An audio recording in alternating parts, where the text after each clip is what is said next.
broadcasting from the place where the rest of the universe sends all of their lunatics, the asylum, planet Earth. Yes, the asylum, to where they send those lunatics. Voltaire was right when he said that. Planet Earth is the asylum, to where the rest of the universe sends all of their lunatics. When we think of a lot of things, especially when people try to scare us with fairy tale hell or the crime scene disguised as paradise called heaven, we realize that there is a serious mental, there are seriously mentally challenges, mental challenges. I'm trying to figure out how to word it, staying within the guidelines. And as I always do, we see, especially the religion of evolution. The religion of evolution is crazy. I'll see if Aaron Ra writes me back. A couple of his minions have already attacked in a comment that I left on his video, letting him know that evolution is a religion similar to many other religions, and he wants to explain it. I invited him to come on here, but he said it'd be better if I go on his stream. So great, cool. We'll see if he writes me. I told him Wednesday, Thursday night, anytime. I guess if he writes me on email, we'll set a date, because I will make an opening to speak with him about this. Again, we know that he is staunchly a religious advocate of evolution, and there's nothing that's going to change his mind. It's like trying to speak to someone of any religion that they were pushed into, or that they were mentally, like Nietzsche said, no one converts to a religion. You have to be mentally sick enough to accept it. So that's what it is. It's like I said, there's a mental illness, a psychological problem. Like Frank Zappa said, the biggest problem on Earth is mental illness. If we could solve that, we could fix every other problem. But you'll never solve that. A few people, even if it's a majority of the people that can get a grip on themselves, you'll always need that other side to understand what not having it is and having it is. So to the hallucination of thinking that you can totally eradicate something, again, is a Western concept that is based in ignorance.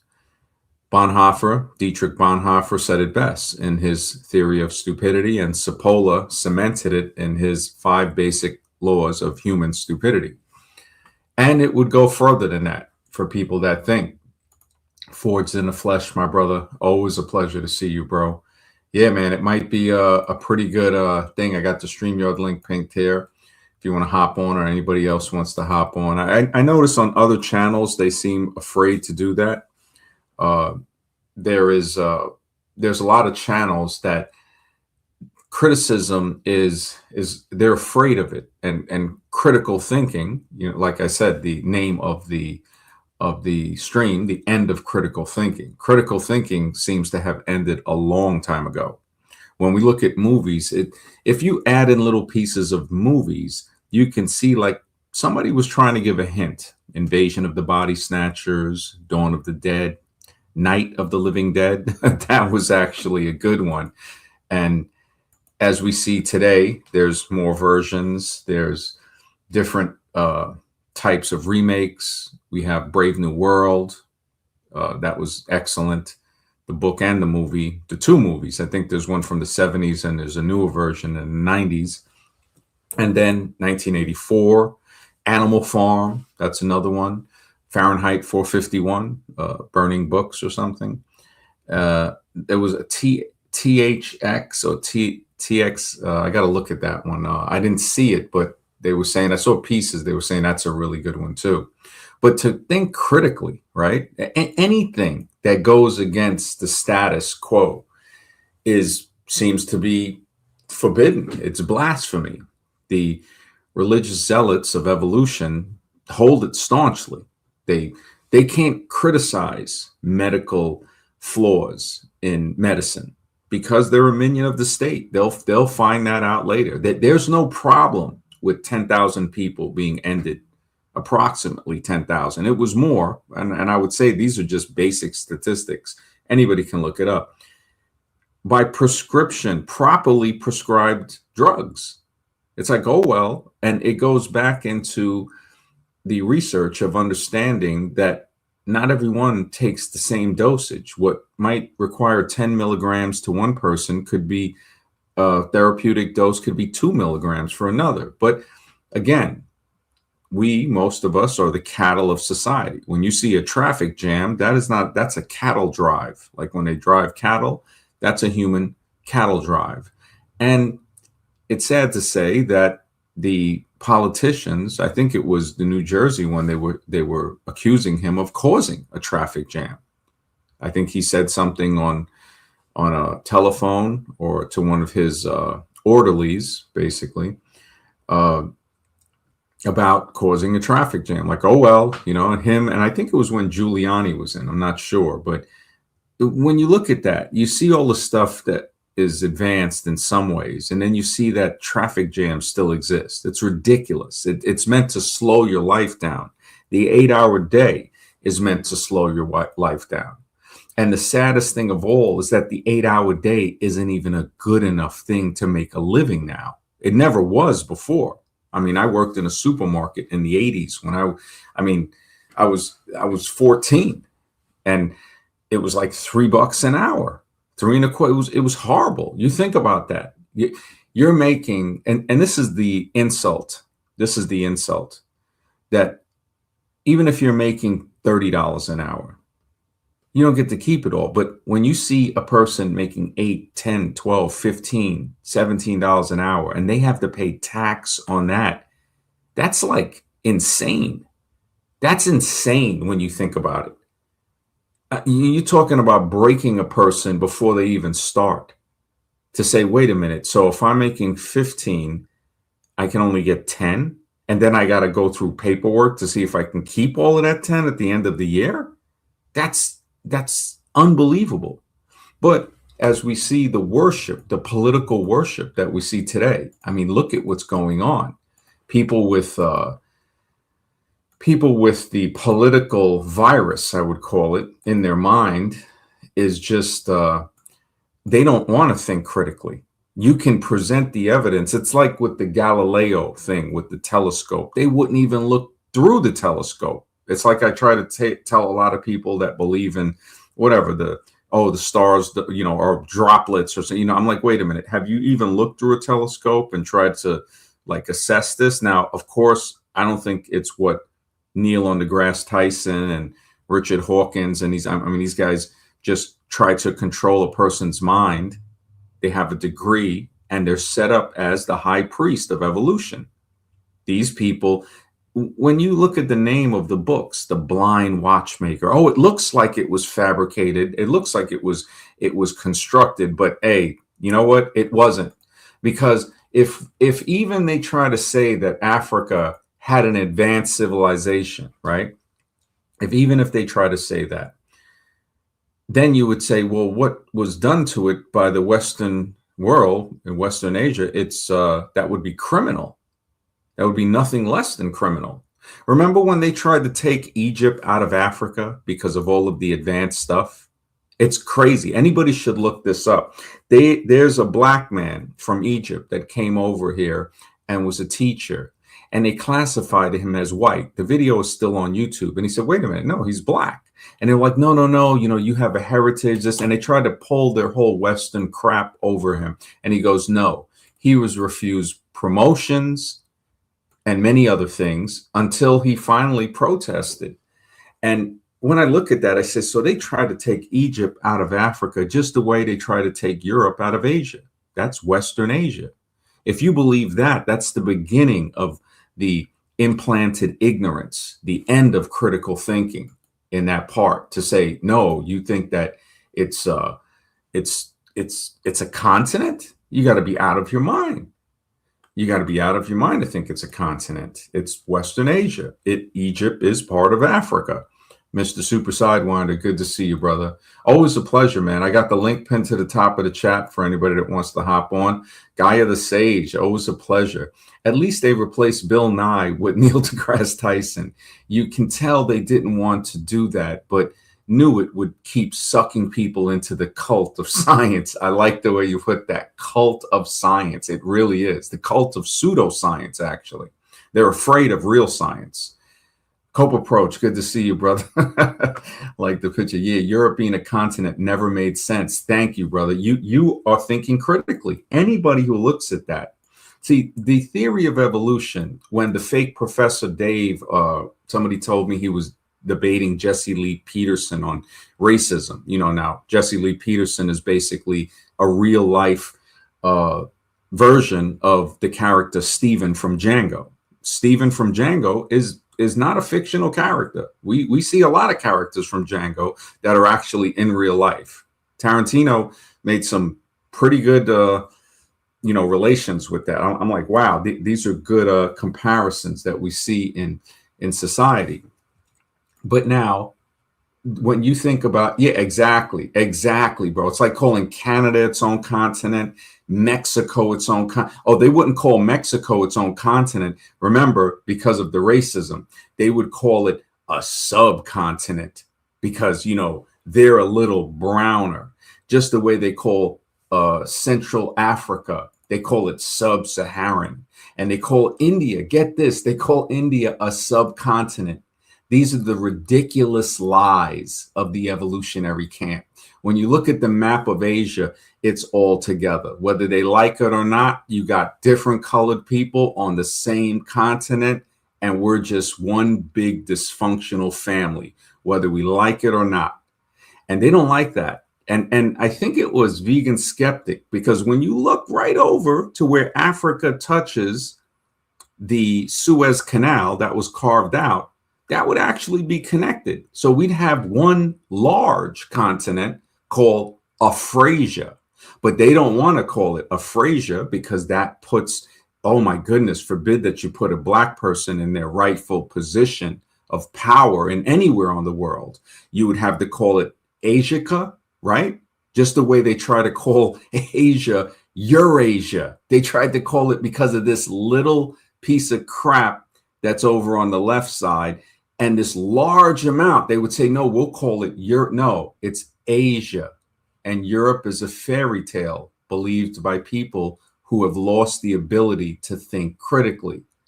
Cope approach said it best, man. He's thinking, he goes, yeah, it's like, that's perfect analogy, man.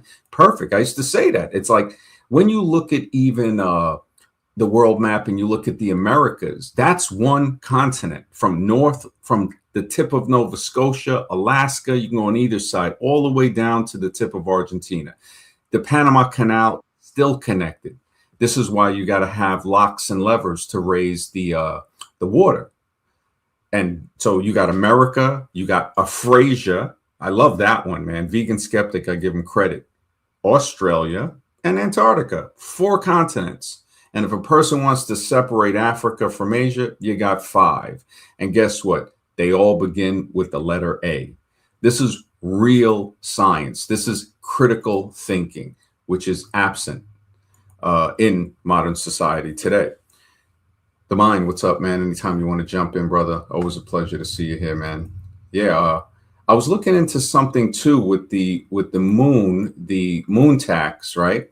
When Katy Perry and those other so-called celebrities went up in what looked to be a staged orbit, they had this Space Force patch, and when I flipped it upside down, on the left is it upside down, and on the left is the proper, and on the right is the upside down. Even on the left, it looks kind of weird, but when you look at that, it kind of looks like a head with horns on the side and something. And then the Space Force hat has something similar too when you flip it upside down.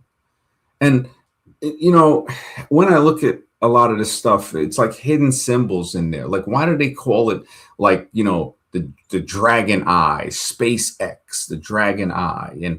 And you look at these symbols, it's like, what is this? The New Shepherd, they're trying to create like a space religion. That's what it seems like. It just, like some occult deer symbol. Yeah, exactly. Like that, straight out of some type of horror movie. But as we know, we already see with the White House or the presidential cabinet. I mean, everybody in that cabinet is billionaires.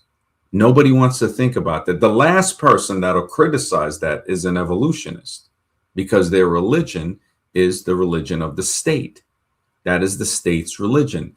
Devoid, hollow, atheistic ignorance that leads to the death, the end of critical thinking.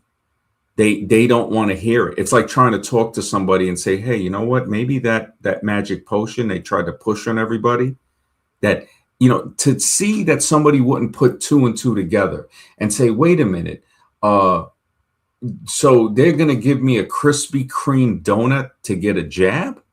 Don't that sound kind of like candy in the van type of thing? No, you can't even criticize that. Oh, forget about if you say anything on a social media platform straight out. Yeah, and then also they ended up giving they were like, okay, you don't want the a donut? Here's $100. The other people are like, what? I only got a donut. Mm-hmm. Yep, and that's a good way to put it, man. Thank you, and that's a good addition. Mr. X, what's up, brother? Hey, good to see MD. It's good to see the mind on here too. I'm sure everybody's good information. So looking forward to it. Yeah. Cope Approach says the first one does look like the Baphomet statue. It really does, man. That was the Katy Perry one. And yeah, the occult does use the deer symbols like that. What was it? The Yellow King from True Detective or something like that with McConaughey. And I think it was Woody Harrelson. But don't forget the hand symbols they use all the time. All the presidents made the sign of the Baphomet. Even Trump, he uses 666. He has an index finger and his thumb together that's 666. Yeah. Another signal of so it's like you can deny religion all you want to. Not you personally, I'm saying in general, but we see it all around us. Oh yeah. I mean, I wouldn't put it past the religious people trying to call it out, being with that stuff too. Trying to act like, oh my goodness, and then behind the scenes, we already know the butt piracy is off the handle. Oh, so of course. No, a lot of churches are also satanic. Oh yeah. I just want to say real quick before we start going off into another topic. I remember one time, literally, I was getting stopped at the bus stop because I would work at nighttime or early in the morning, but I had to sleep at the spot at night. So basically, the cop was like, "Don't sleep at the bus stop."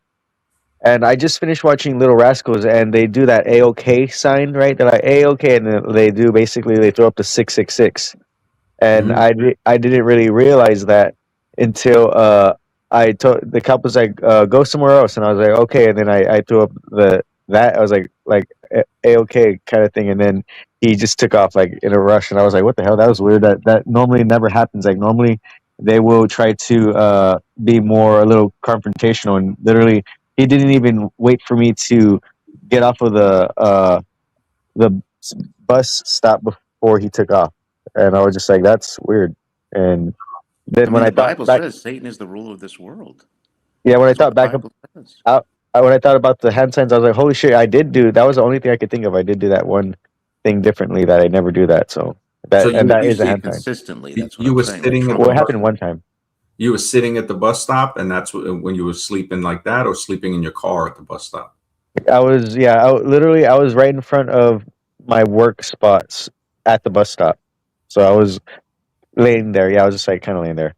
Yeah. Wow. And yeah, usually they are confrontational if it's something like that. You're right. It's yeah, man. That's Alex said thoughts on Drive-thru zombies. Could you be a little more clear on that? I don't know what Drive-thru zombie.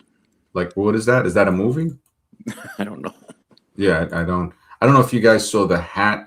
Well, the Katy Perry, this is the symbol that they have for Space Force. Baphomet, right? And then you flip it, and then the same thing with the Space Force hat, and then they got the dragon's eye, SpaceX, straight the religion, man. It's like they're creating basically space Jesus, man. Space Artemis. It's the Artemis mission. That's the female goddess. I believe it's the Greek goddess, Artemis. Yeah. I think it's the counterpart to Apollo, which in every religion you'll have those counterparts. It's definitely some something behind the scene with that. So yeah, they're definitely trying to bring in the space Jesus thing and all of that, and people eat it up, man. The fact that they're worshiping Trump, basically. Oh, I don't know if you heard, Mr. X, earlier. I was talking about. I left a comment on Aaron Ra's channel. Oh yeah, I did see your email. I forgot to respond to Yeah. it. Yeah, that'd be great. Yeah, I didn't. Yeah, if he writes me back, he said in his comment, he says, come. I put the picture with the comments. I don't know if you read it.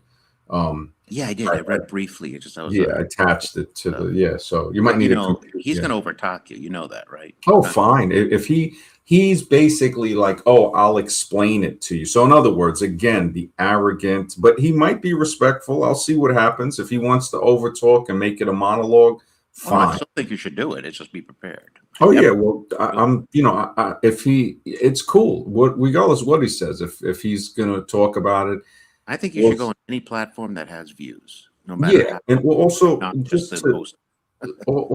to conversate, to say, look, this is what you believe, and that's not a fact. And I've heard him say evolution is a fact, and how they do that is they lie, like I've put in the community post, that it's like logic, the liar and the truth teller. And I would always say, well, how do you know somebody's always going to lie?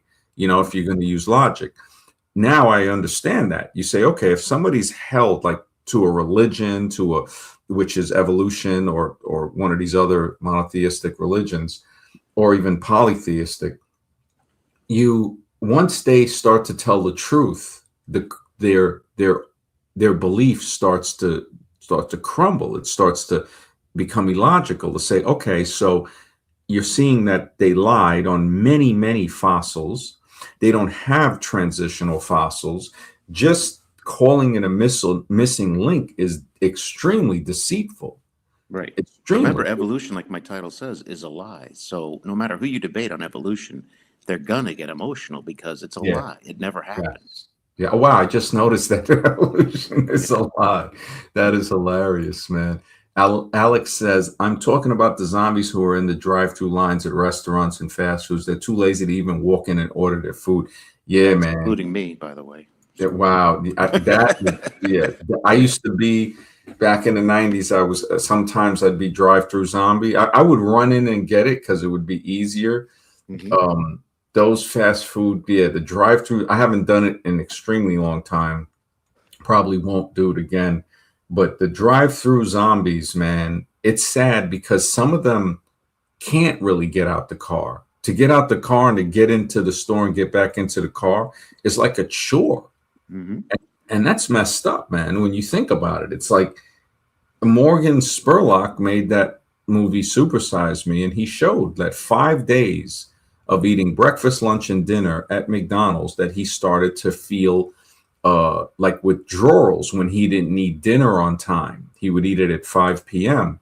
And McDonald's, from what he said, was saying that, yeah, there are things in there that if you eat it consistently and you don't get it on time, you will feel a withdrawal. So, why would we think that we know everything is in a fast food item because they list it on an ingredient and tell us why?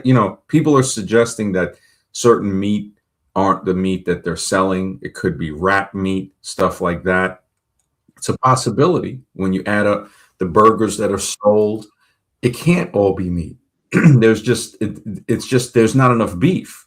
Alexis says drive-thru zombies are the most lazy. Yeah, a lot of them. It's sad, man. It's sad. It's an addiction, and nothing. Not trying to shame drive-thru zombies. That's actually a good name. It's just to say, like, I can understand somebody pressed for time. That's a different thing. They just want to drive up, get it, go off to where they're going to do. But the food alone is, it's like, what is that? That's not food. It's not food. I mean, most of the stuff we even got in the supermarket is not food. It just, I don't know what to call it. Drug food. MD, I was thinking about it. And if I could ever get enough money up and I can get a house with enough land, I'd probably raise my own chickens and grow my own fruits and vegetables. And maybe I wouldn't switch totally out of fast food zombie, you know what I mean? Mm-hmm. But at least get some organic, all natural foods in you. Yeah. Some organic fries, right? Well, I don't know if I'd go that far. I'd have some eggs, I'd have some fruits and vegetables without any pesticides in it. You know what I mean? And Hmm. maybe that's enough to get over the hump. You know what I'm saying? I Yeah. mean, what potatoes are good? Why you wouldn't fry up your potatoes if you grew them in a garden? I probably would, but I'm not much of a cook. I probably would. Mhm. Once I learned about it, I probably would do that. You're probably right. Um, I yeah. remember chopping up fries a long time ago and baking them, and they were delicious, man. It was like, I mean, the fry has that drug taste to it. It's delicious, but baking them is pretty good too. It just, it's a little, No, I didn't even little. know about bacon. Then, so I'll have to Oh try yeah, that. Yeah, air frying it. You could air fry it too. Put a yeah. little bit of oil in But it. you got to be careful. Like they have a lot of air fryers. They had like plastic. They were letting off some type of chemical. Like if you look it up, there is a lot of people were getting that. Like, so if you get an air fryer, you got to get like, the top notch one that's not the chemical or releasing some Yeah, type the of, cheap plastic ones, right? yeah, like those types. But I did find something that actually, when we were talking about the magic mushrooms, there's a mushroom in China called the Lanmoa asiatica. It's a wild mushroom, and they say it causes vivid hallucinations of small people. They call it Lilliputian hallucinations, from like the Lilliputians, the small people that Gulliver saw in the story Gulliver Travels, when he lands on an island and everybody's tiny. And actually, the story might have came from that. And then he went on another island, and then he ended up being the miniature person. It was actually pretty deep. Gulliver Travels, an old story from who knows, like I'd say it goes back centuries at the least. But But here's the this, thing, MD. I'm looking it up right now. mhm. I didn't mean to interrupt you, but it's regarding the topic. It's if all these people are seeing the same thing, then is it really a hallucination? Exactly. That's a great observation, man. I don't think it is. They say like 96%, and you got to undercook it just enough, because if it's undercooked too much, it can get a little toxic. It, can Hmm. cause diarrhea and stuff like that, or possibly something more. But I would think that there are people that know how to prepare it, and And I oh, think it opens a doorway to see, or elite, it it shows does. us there's so much more, right? Well, I'm looking under AI overview, and it Uh-huh. says consistency. Unlike many hallucinations, these are frequently reported as little people in 96% of cases involving, I can't pronounce it, that mushroom, Lanamanoa, Yeah, Lanmoa asiatica. Asiatica. Oh, I should have known that. Regardless of cultural background. Yes, yes, It's and all I over think the they call it, world. Asiatica because of Asia. Yes, Yeah, but it's because they all all, over the world.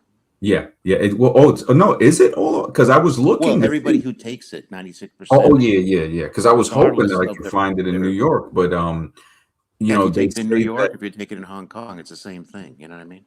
yeah, but So are they fake? Are those little people fake, oh or is that no, no, opening a no. doorway? I think it's opening something in the mind, that it's like adjusting the mind to see into some type of it's see through the fabric of reality. Like, so what we Yes. think is reality is really our perception of reality. So it shows us, like, it pulls back the curtain on a little more of reality to say, hey, this is something that you don't see normally, but it exists.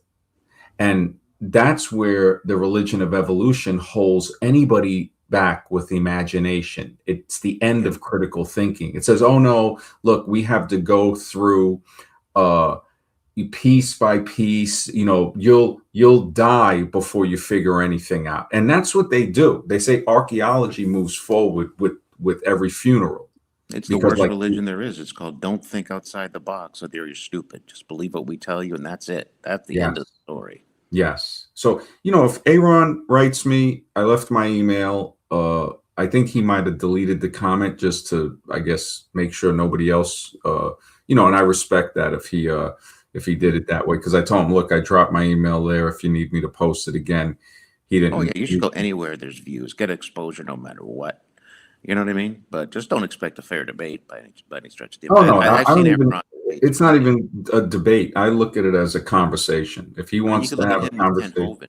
he had a debate with Ken Hovind. It was his zombies already attacking in the comments, and trying to say they must be so traumatized by the religion they escaped from.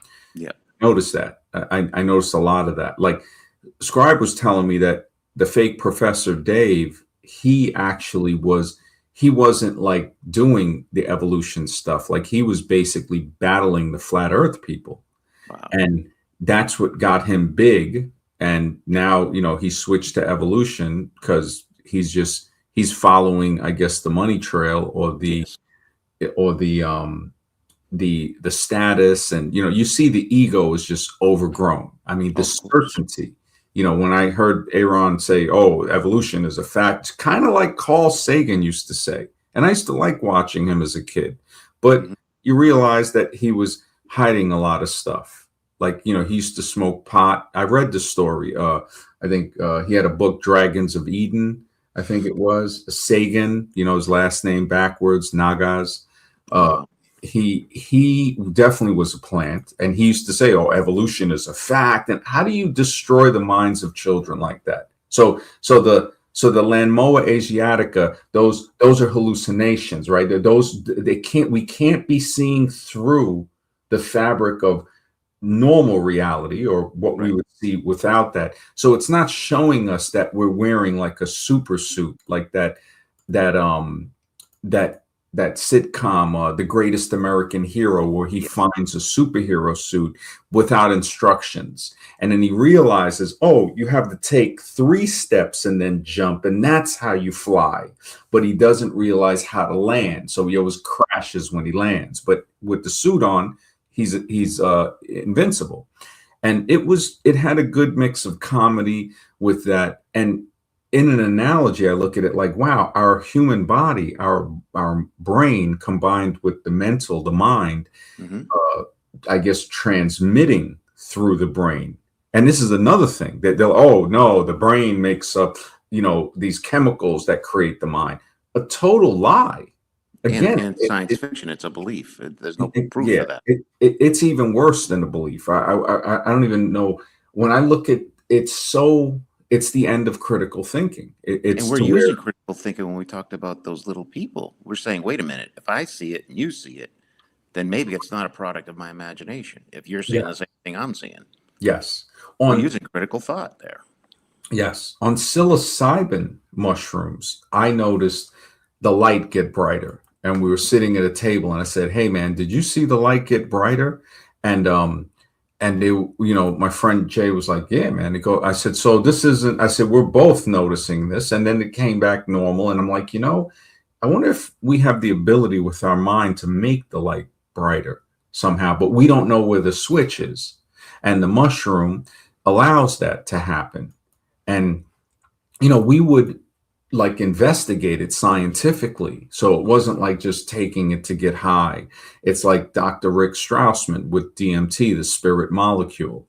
And these are the things that Dr. Dean Radin, he talks about psychic power and stuff like that. And, he says, look, you can't even bring up the question of he's the only one that I think does research like governmentally funded, and Rick Strassman as well. But when we see these so-called visions, really would actually be the better word than a hallucination. A real hallucination is belief in government. That's a hallucination. To believe that a politician is going to help you. Jake, what's up? Good to see you, man. Hey, good to see Jake. Yo, MD, Mr. X, the mind. Hey, how's it going, guys? Good to be on a panel with you. MD just said a great thing, man. Like, believing a politician is going to help you is like a bigger hallucination than DMT or mushrooms or LSD or any of that, man. Like, these people are hilarious that just dig themselves, entrench themselves on a certain side of the political spectrum. Like they really believe politicians are going to help them, man. That's a good statement, MD. Completely agree with that. Thanks, man. Thanks. I mean, what we see today is on another level. I mean, people are making excuses for the whole Epstein thing. I heard the government, like something they were saying they're not going to prosecute anybody now. It's like it was all a show to begin with. It was all. Yeah, it was all just a show. Just bred in circuses, and then, oh, let's just start a couple of wars. Maybe people will forget about that. We'll throw some other stuff in the news. And bro, like all of us who are awake, we all knew it was never going to happen. They're never going to prosecute the rich and elite because they're all doing that. That's what they do. That's what our taxpayers' dollars pay for. One guy made a big thing, a great statement. He said, a country that was started on trafficking children. He goes, would you be surprised if they're still trafficking children? And I said, man, that's a really, really like level 10 type of observation. That's why I'm like, look, these are the same people that told me Christopher Columbus discovered America. George Washington could not tell a lie. I chopped a cherry tree down. It's like, get that crap out of here. Yeah, that's true. The missions, most of the missions are made for the taking of the kids and then just like re-educating them. And I mean, who knows what else they did to them. Yeah. Yeah. I think Jake hopped off. Yeah, maybe good. Alexis June has a super chat. Yeah, Alexis, brother, thank you for the support, man. He says, Jake, MD, y'all are vets. Thoughts on General Patton? Well, the one thing that I've read, he's back. Jake's back. Alexis has got a question. I think General Patton, if you look it up, he was a racist. He didn't want black and white troops to work together because it would bring people together. And he tried to say about fighting the wrong enemy, stuff like that, but he didn't have balls. Like the general today, I forgot his name, I think he's a 4-star general that refused to Trump was saying there's 4 colonels, 2 black men and 2 black women. They're colonels, full bird. The next rank is a 1-star general. And they were all up to be promoted to 1-star general. And he told this general to take them off the list. Just anybody can look this up. That general refused. He was removed from his post by, I think, a major. So it just shows you what is the rank structure. So basically, if you're, it means nothing. It shows more of how the entire country is just a freaking criminal organization. One guy said it best. He goes, the government is a mafia pretending to be a human rights organization. And that's a really good way of putting it. It's like, yeah, these are criminals that are posing as, we're your lead. No, they're not leaders. They're criminals. And Patton didn't have the balls to do what this general just did. And I think about, and that's my thoughts on it. That's my personal opinion. But my personal opinion is not, it's a fact that he was basically a racist, a bigot, which is worshipped in America because he was around the time of the movie Birth of a Nation, produced by the Klan, a movie produced by the Klan. And I think around then the membership was about 4 million people. I think now it's still about 150,000 people. Remember, the Klan is the biggest terrorist organization in America, but I don't hear evolutionists or religious people talking about that. When people say Christian values, they forget the word that's silent. White American Christian values. Christian values is another word for racism. It's like a code word or something. American Christian values, and a lot of these alien, people wanted to believe in the alien stuff. Yeah, great. You can't even deal with people that have different colors. That you want aliens and stuff like that. And I mean, the immaturity in the American I don't know what to call it, circus is deafening, it's stifling, it's almost unbelievable. But that's my thoughts on General Patton. I don't know, Jake, he asked because we're vets. He said, what's your thought on General Patton?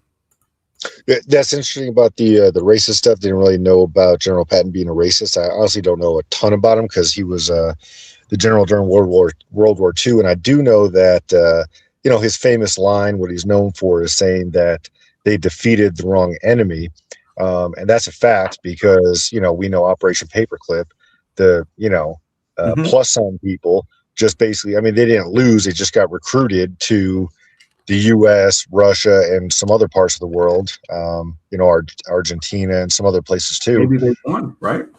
Yeah, that's what I mean. I mean, did you really lose and just got recruited to a couple or a few other teams? I mean, I don't really consider that losing. I feel like you just got, basically just split up and people were basically drafting the best players, if you want to look at it in a zombie sports view.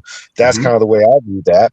Wouldn't really say that's a loss because you're just getting a ton more funding. You know what I mean? Because now nations are funding, a whole nation is funding, a third of the group is being funded by the US, a third of the group is being funded by Russia, and a third is some various other places. So really, these people have more funding per person now. So they're crazy experiments. And MD on the old shows, you actually were able to show pictures of their experiments and show the documentation and everything like that. And there are a lot of messed up experiments that happened, after World War II. So I don't think they lost. I think we just went more extreme with their views that they started. Exactly. I just looked it up to make sure. Anybody can look this up. Type in General Patton racism, and you'll see where it says views on African Americans, racist stereotypes. Patton's letters and journals often contained racist language and stereotypes regarding African Americans. He frequently used slurs and questioned the intelligence and bravery of Black soldiers. So this shows you how deep, how far General Patton's head was up his own ass. This just shows you the truth. I've done this research a while ago. Alexis, thank you, brother, for the support. He said, but MD, why was General Patton killed after his quote? Now, of course, it's speculative that he was killed. They say it was an accident. Now, I mean, when you look at that, it could have been because part say that he was making that quote in reference to the Soviets. So there are some people when they say, oh, we fought the wrong war, he's saying they should have maybe fought the Soviets. Some people is saying, because remember, that would mean joining maybe with Hitler. Now, Hitler, they were killing disabled people. They were putting, if you're disabled, it was based on the evolutionary doctrine. Remember, Dr. Richard Weishart wrote a book, From Darwin to Hitler. So Patton, there's a lot of reasons why maybe he could have been offed, or I doubt it was an accident. But of course, we already know that's just like the 9/11 story. But honestly, with Patton, I don't care because, I mean, look at him. He's just a blatant racist trying to question the intelligence and bravery of Black soldiers who basically won World War II because the white squadrons couldn't escort the bombers through to Germany. They would get shot down. The Black squadron is what got it through. Now, this is not to say that they're better or whatever, but they showed with their skill that one, they had more skill. Two, they had more bravery, and it took intelligence to do that.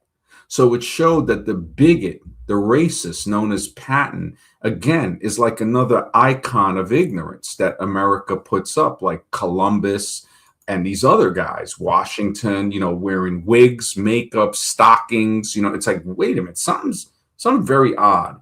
But now it goes into doubt and capability. He believed that Black soldiers lacked the necessary intelligence to operate armored units. I mean, look at this, writing in a letter to his wife that a colored soldier cannot think fast enough to fight in armor.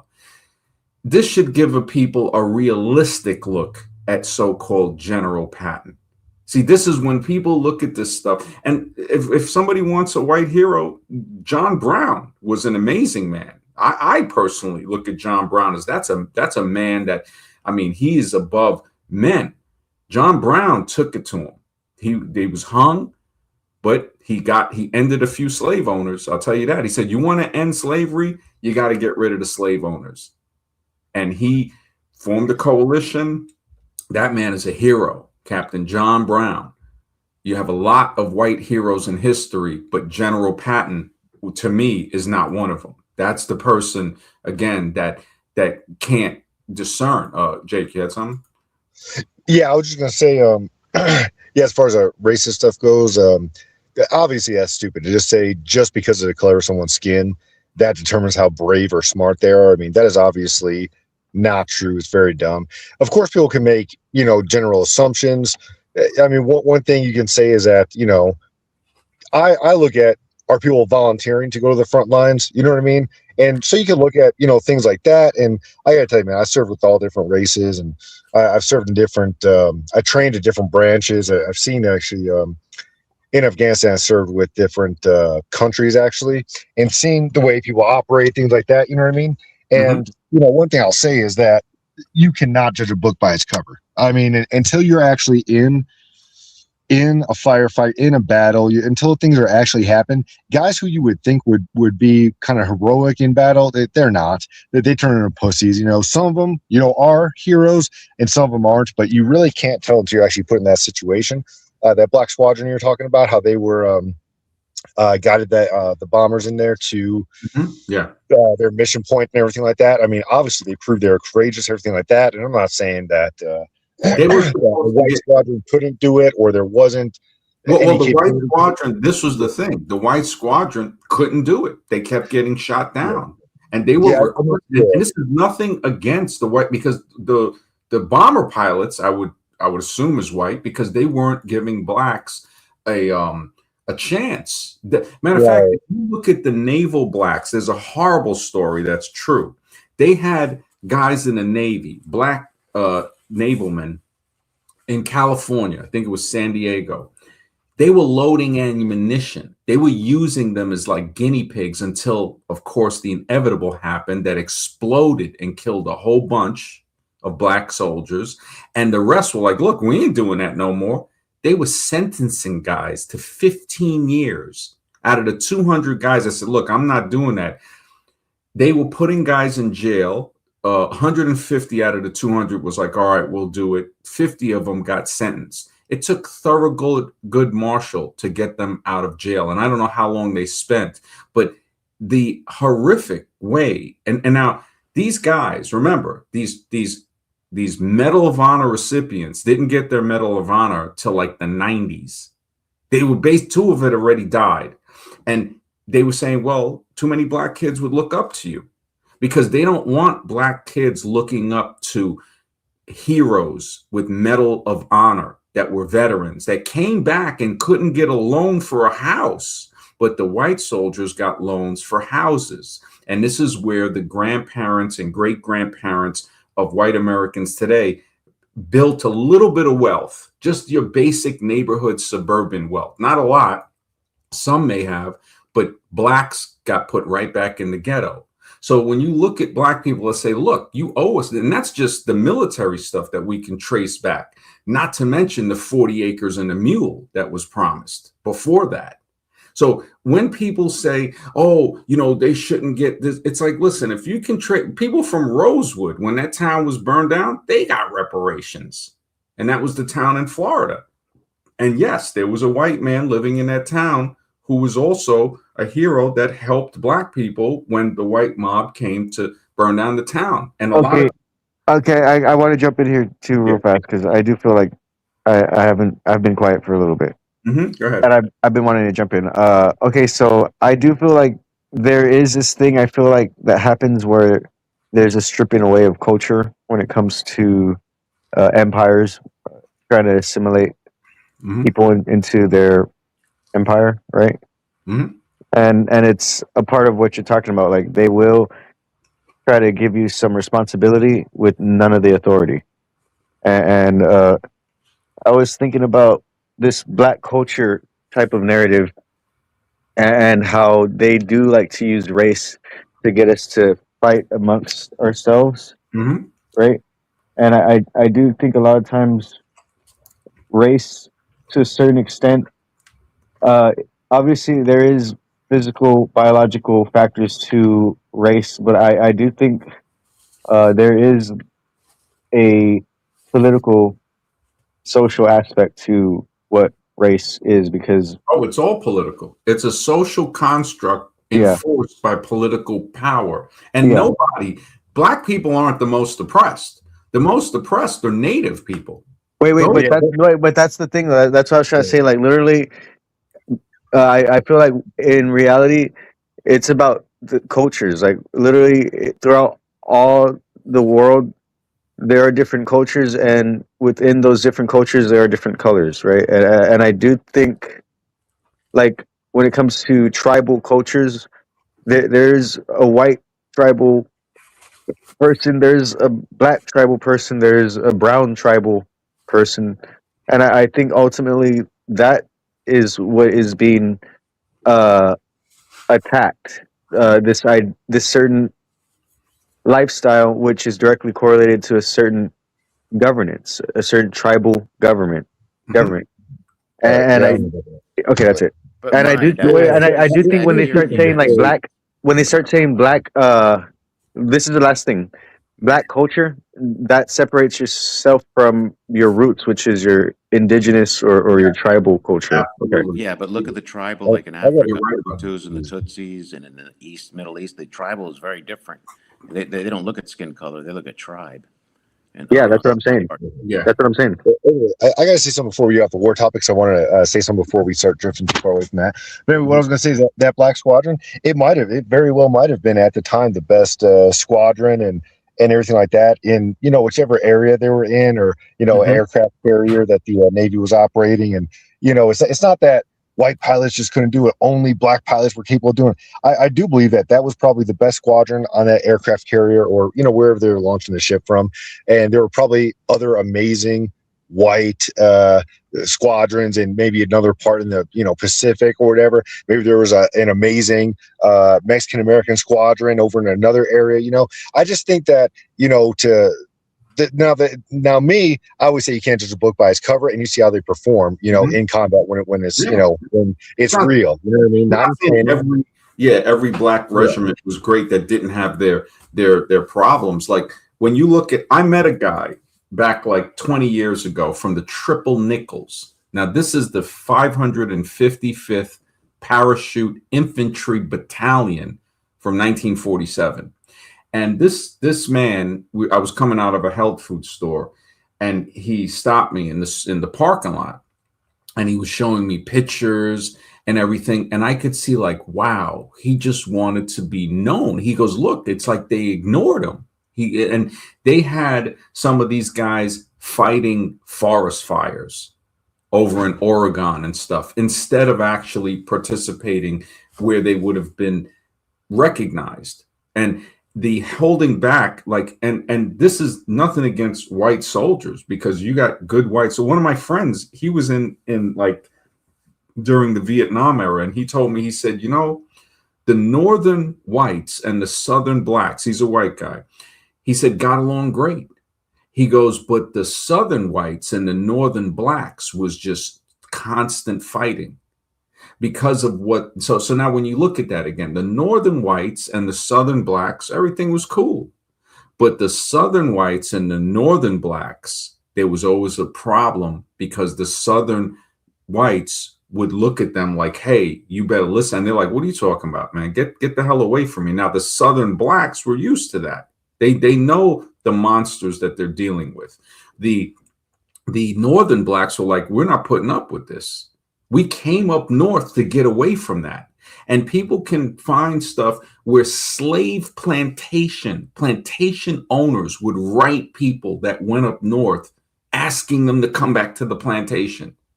We'll treat you better. You can find these letters. It's like when you look at the ridiculousness of racism, because racism was created by the theory, the religion of evolution. The guy in Australia. Also, I want to mention too, another good point is that racism was I think it was driven home, evolution, but also politics did it, because Hitler was offing certain people, but in America we were doing eugenics. You know what I mean? So America's no angel either. Yeah, we gave birth to Hitler. That's I why. mean, the Trail of Tears also is still happening. That was genocide still happening. I told Scribe, I said, look that up. I said, when you have Native American people that are brutalized and basically put on a death march to Oklahoma from their land where they live, their fertile land, which they were, it was horrible. When you look at American history. The Trail of Tears is such a nice name for what those people endured. I mean, that was, it was really like the trail of misery.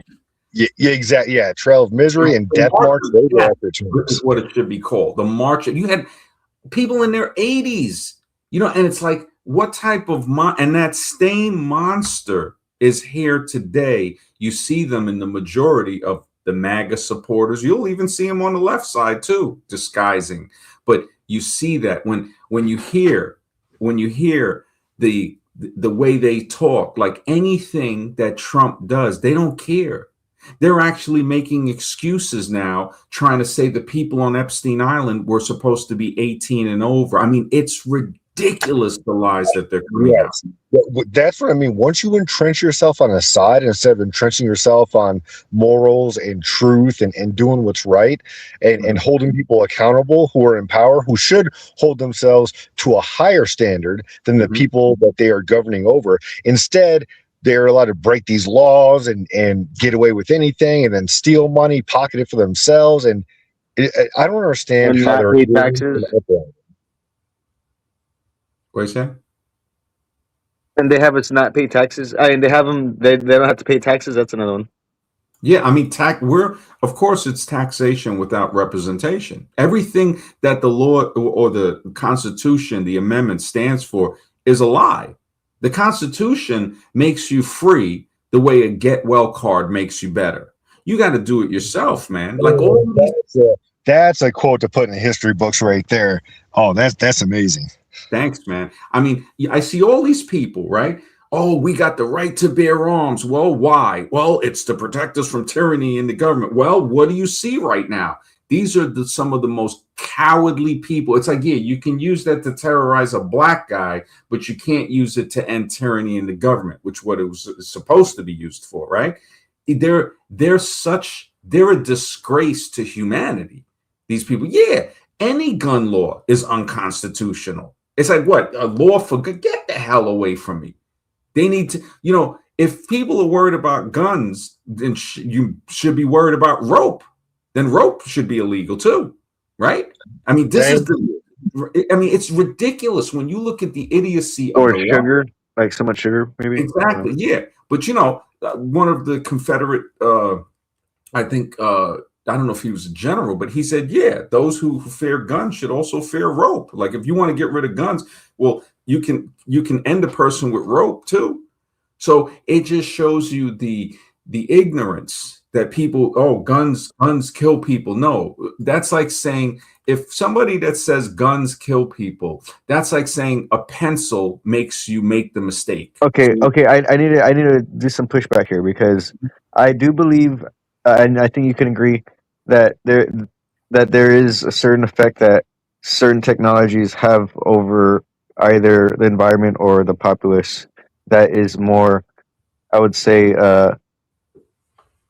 that's probably like detrimental than other technologies. Oh yeah. Well, that's what Ted Kaczynski, the guy that they call the Unabomber, an American hero.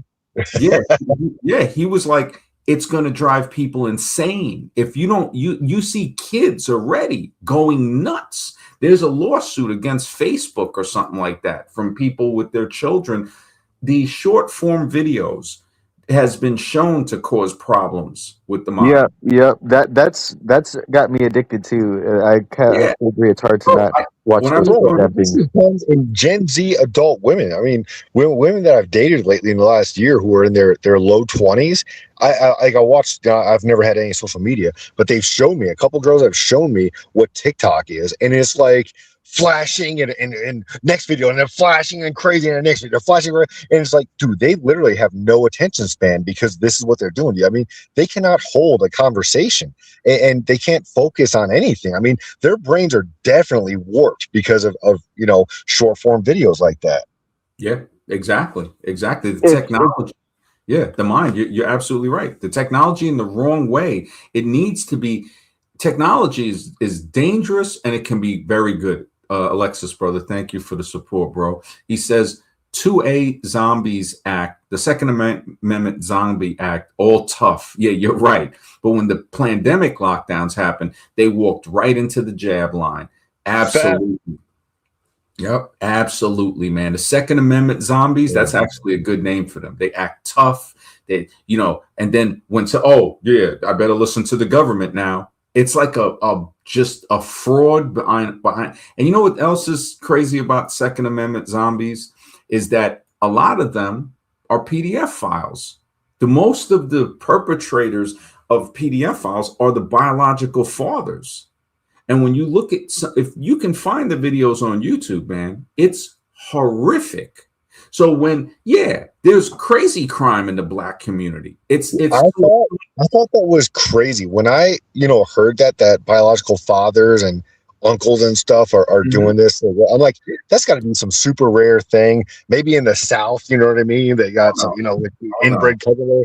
But the more that this has been exposed and the more I'm finding out about it is that I don't know what's wrong with people. You know what I mean? Because I have never thought like that ever in my life. Just like, how you exposed, MD, the whole, amount of people that are not like a normal hetero male, like is actually like, we're actually the minority. Like I was like, man, okay, you're kind of crazy now, man. I thought that was a small percentage, but the amount of people who are extremely like, have these weird tendencies, like, just sick, disgusting tendencies, they're way more popular than you would think.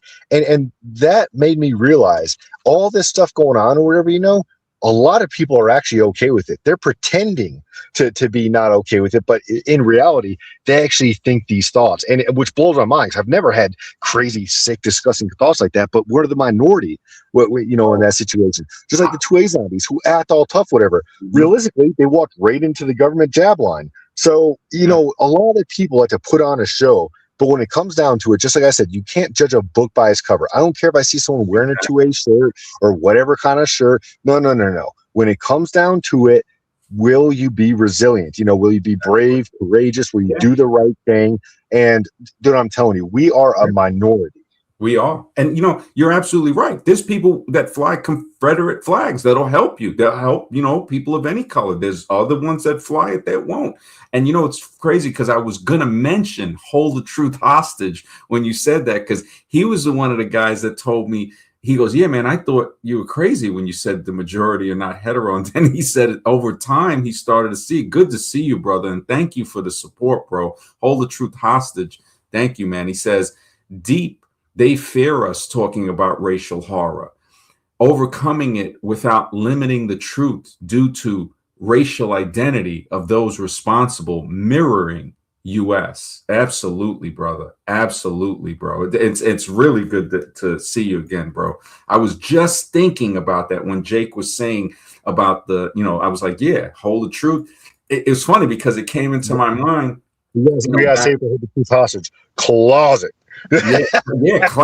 Yo, Tony Bruno, powder and nuts, man. It's like he's still lurking under the chair, ready to put the powder puff in his hand. And Hold was there with us, man. He's from the old school, brother. Thank you so much, brother. And it's good to see you, man. This is the truth, man. They want to separate. I just want to give a Hold the Truth Hostage a shout out, man. He had the best knee touching concert ever in history, man. I gotta give him a shout out for that.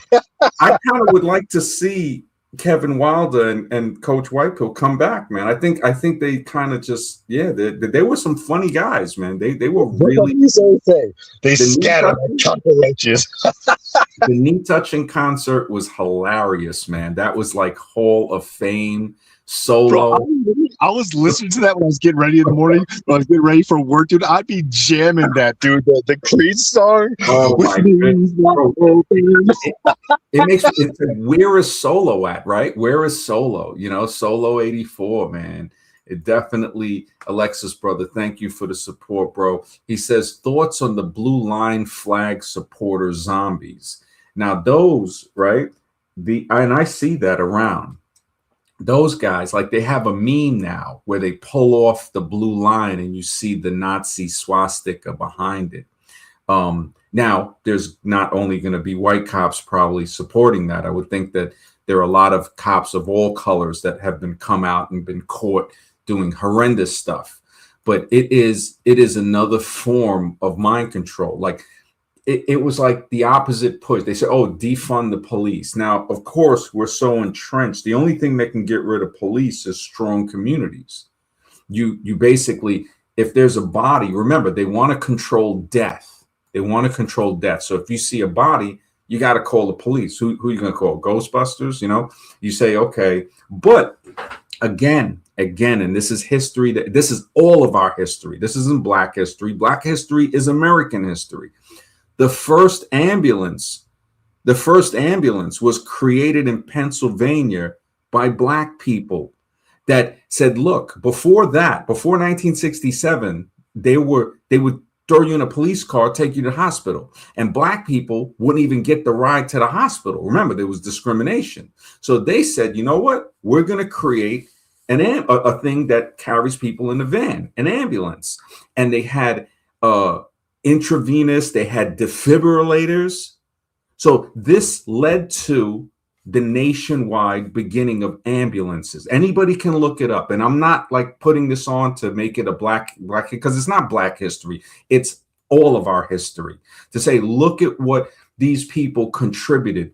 Memorial Day is contributed to Black men because they wouldn't care about the fallen. Black men were the ones that had a memorial for their fallen soldiers, which was adopted by the rest of the soldiers, given no credit for that. And I think it was created around after the Civil War. Let me look it up. Created, because I had read that a long time ago. To the kneecap city where they Yeah, and it says Memorial Day had been founded by African Americans in a ritual of remembrance and consecration. So I just got to see where. Okay, 1868 from the Union prisoners buried in mass graves. So Memorial Day, originally called Decoration Day, originated after the Civil War to honor fallen soldiers by decorating their graves. It was established by former enslaved people in Charleston, South Carolina, on May 1st, 1865, to honor Union prisoners buried in mass graves. It became a national holiday in 1868 by General John A. Logan. Now, when we look at that, 1865, that date kind of rings a bell, right?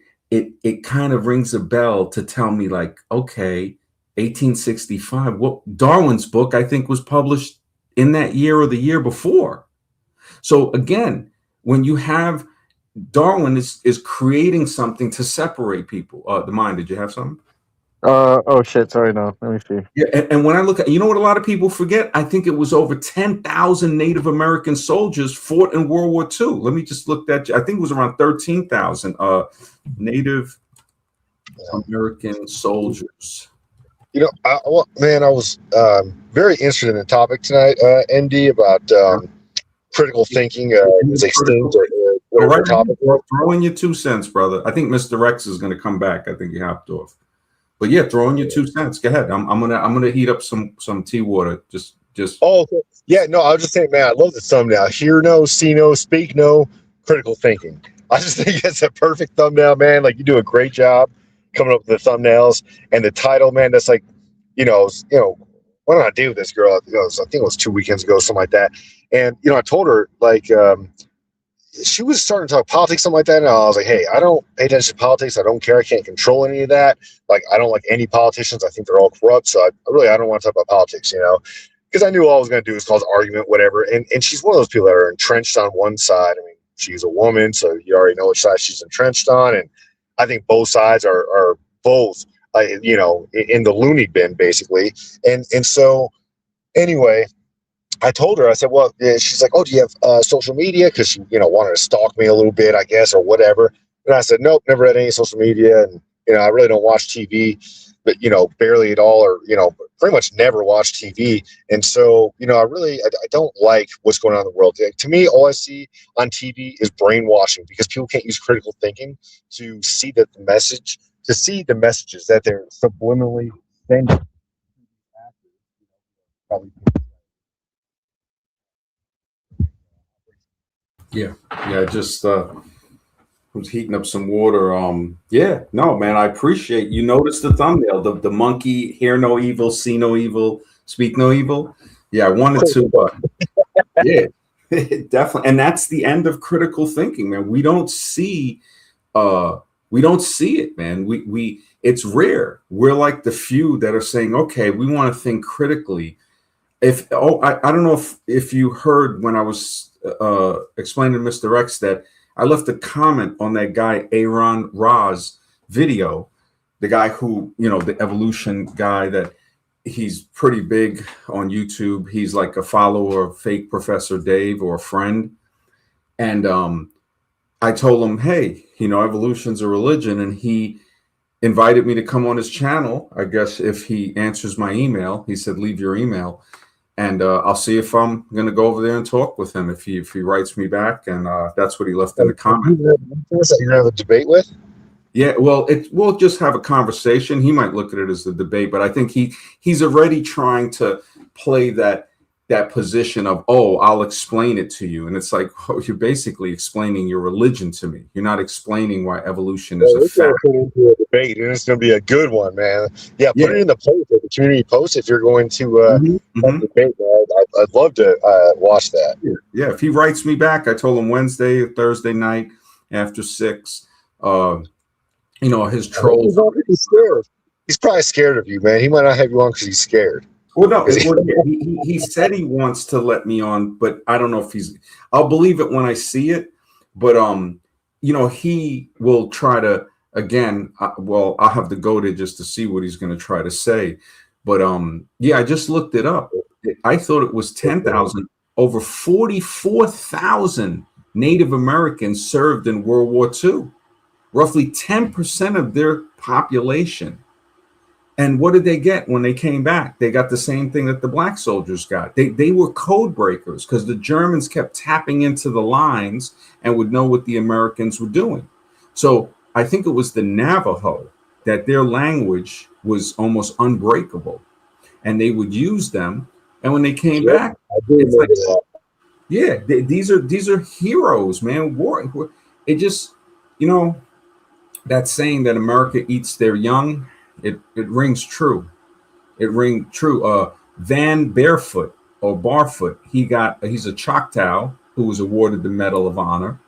Ira Hayes, a Pima Indian or native, because Indians come from India, basically. Again, they misclassify people, who was one of the Marines that raised the flag on Iwo Jima. So those 4 guys raising the flag, one of them is Native American. A lot of people don't know. I never knew that. That's interesting. Yeah, so one of those guys, Joe Medicine Crow, a Crow war chief who performed all 4 traditional war deeds in battle. Wow.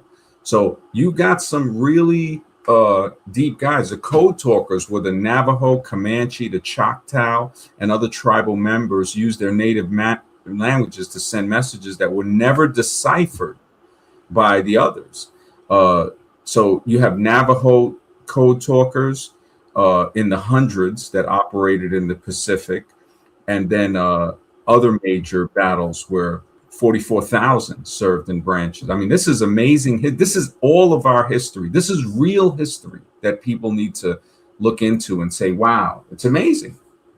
Yeah, I mean, I did learn about the Navajo code talkers, that their code was never broken, but I don't know what they teach in schools anymore, but I did learn that one, and I thought that was interesting, probably because, no one had a chance to come over here and study the languages of Navajo. So, I mean, over there in Europe, I mean, they probably had no idea what that language was, so I couldn't break it. So it's, extremely interesting and, smart whoever decided to, use native language as code because it was never broken, like you said. But I did want to, there was another thing that you were talking about, a few things. One of them was that the KKK was the biggest terrorist in America. And I do think they were at one point, but now, I mean, currently, at least maybe not, right now this year, but in recent times, I think BLM was the biggest domestic terrorist. in America, because they were burning down cities, destroying their own neighborhoods. Like, they were by far, in recent times, I think they were the biggest terrorists, So again, it's not, okay, the white people were for a little time, then, and then the black people. And then, you could say there's also an argument saying that Mexican people are the biggest terrorists, because they were flooding the country and driving down wages. So regular average working people, all their wages plummeted because of illegal labor. And so now they basically, terrorize the average worker's wages. So, I mean, there's cases to make for every single race. I don't think there's any race to blame. I just think it's greedy people with evil intentions, and that, the problem is mind control, right? It's mind control, because BLM is clearly not a good organization. They stole from their own kind. I mean, what, the lady took like millions of dollars. It's made to keep people divisive. If it was called, look at it this way, if it was called All Lives Matter, and you had black people there was a lot of other people that weren't black that was in BLM. Drew Fitness, he was in that, and we had disagreements on that because he's white, and he was saying, look, man, he was offended, like, on many things. One time on the show, he was like, yeah, man, what that guy was saying something about biracial kids. He goes, why don't you say? I was like, look, Jake's going to be Jake. I said, but I understand what you're saying. You're right. Totally. If I said it's propaganda to worry, like, oh my goodness, she's going to have this and that. But he was saying that when he was in the BLM thing, he couldn't even stand in the front when he would go to the speakings and stuff. He had to stand in the back. And again, it was doing the same type of stereotyping and stuff as other sides have done, So, and in saying that the Klan is the biggest terrorist organization, legal terrorist organization, it's not saying anything bad about all the other people that are not part of the Klan. It's saying, no, those are people that are saying, look, man, I don't want to be associated with that. They'll look the same, but they're saying, look, I'm not going to be associated with that. So we give them credit. We say, look, man, everybody, the problem is when we try to bunch everybody up in one jar or one area or one mode of thought. And that's what race does. That's what the illusion of race does. That's what the theory of evolution did. The favored races, and a lot of evolutionists will say, oh no, it's not, Darwin was talking about other things too. No, they'll say he talked about plants and animals and only talked a little bit about people in the origin of species, preservation of the favored races. I was like, okay, when have you heard somebody say a race of plants or a race of cows or a race of dogs? No, it's different types of dogs. It's different types of felines. And the next one, the Descent of Man, was just horrible. And a lot of this is the evolutionist's Bible right here. The origin of species, the preservation of the favored races. This is where racism got its foothold in pseudoscience. And Richard Weikart wrote the book From Darwin to Hitler, showing how we were doing eugenics. Remember, the last sterilizations in America was in the 70s, man. A lot of Native Americans couldn't practice their religion openly, I think, until 78. It's crazy. Hey, MD, yeah, sorry, man. My new phone is so freaking touchy, man. So I'm trying to hit the mic button, and all of a sudden it logs me off or whatever, the show. But you were saying Drew Ma used to be part of the BLM movement, and he didn't like when I said something about biracial babies or something like that. Then all of a sudden, and I told him, I said, look, I said, okay, you're right, because he's got kids. He's with a black woman, and he goes, why wouldn't you say something? I said, listen, I said, Jake says what he's going to say. I said, yeah, you're right. I said, I understand what you're saying. I said, it's kind of it's a thing that they try to. What did you like about her? What did I say? What did you like about her? I think you said something like it was something like a girl. She wants she'll get with you after she's already had some biracial kids or something like that. It was something to the avail of that. Like you said it quickly. It wasn't like you harped on it, and it was kind of like. Was it a long time ago?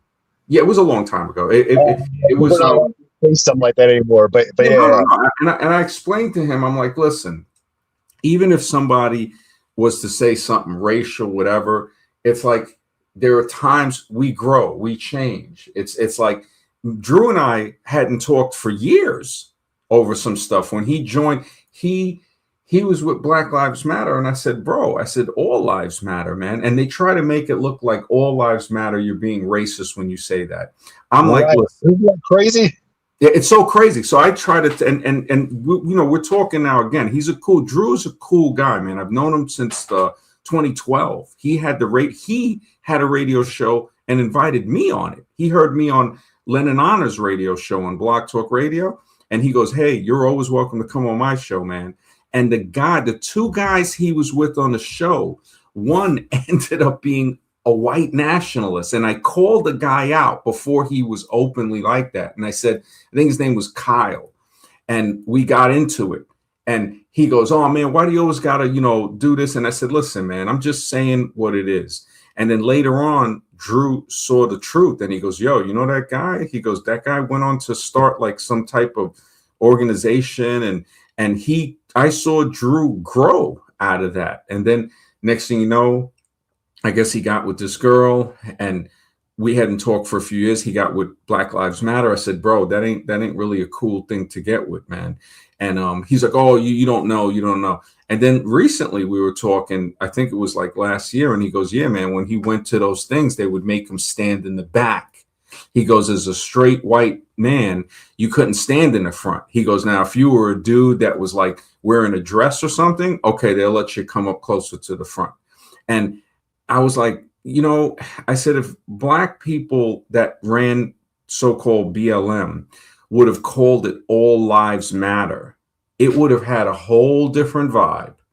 Bro, the whole country got behind that. You know what I mean? Like you said, if you responded with all lives matter because you're not racist and you think all lives matter, now all of a sudden they're saying you're racist because no, only Black lives matter. Like, well, no, all lives matter. It was meant. The name was meant to cause division, and I can't believe people were so ignorant. Exactly. It was started by George Soros, who profits from division and chaos and skyrocketing again. Yeah. Wasn't he the guy? He's a Jewish guy that was finding Jewish people for the Nazis? Isn't that how he got his money in World War II, I think? Yes. He was, basically spying or turning in. And he was a plus sign spy. George Soros. I'm trying to think what to type in. Yeah, and too, I just want to address that. Drew Ma had a problem with me talking about biracial kids. I can tell you right now, have a problem with you. He just we were talking on the phone once, and I think it was the next day, because he gets a little in his feelings, and we've gotten into a lot of arguments, and that it shows me that we're really friends. I mean, one time I was like, "Look," when I was having the breathing thing in COVID, and he goes, "Look," he sent me like, I think it was $30-something to buy these herbal pills. He goes, "Yo, these are going to help you with the breathing." So, I mean, he's a good guy, man. He's been through a lot. His family, he grew up in Philly. So he saw a division of Black and white on another level, worse than New York City. And his family, actually, there was a problem, because his girl is different. And I was like, man, that's a tough one there. So it's not like it's a big thing. It's just he mentioned it, and he's like, "Oh, well, I thought you would say." And I was like, "Well," I said, "Look," I said, "Jake, I must have, I was listening." I said, "But I'm not gonna. I understand where you're coming from." I told him I understand where you're coming from. I said, "If it comes up again," I said, "I'll mention something." I said, "But like you just said, that's old stuff. That's stuff, you don't think that way. That's like manosphere type of stuff, Yeah, I just want to make clear on my views. I don't care what Drew Ma thinks. He can have his own opinion because it's a free country. I just want to say my views haven't changed on what I said. And I just want to make clear what I said is that if everyone keeps interbreeding, South Park made an episode on this, everyone will be one skin color and speak one language. So that's not diversity. So if everyone keeps but again, think about it. We'll have one language. I mean, that's just again, remember, it's a scare. My view has not changed on that part. No, I hear you. But like that alone is a scare tactic, because it's like saying, do you really think everybody's going to interbreed magically? You're always going to have small pockets of different communities.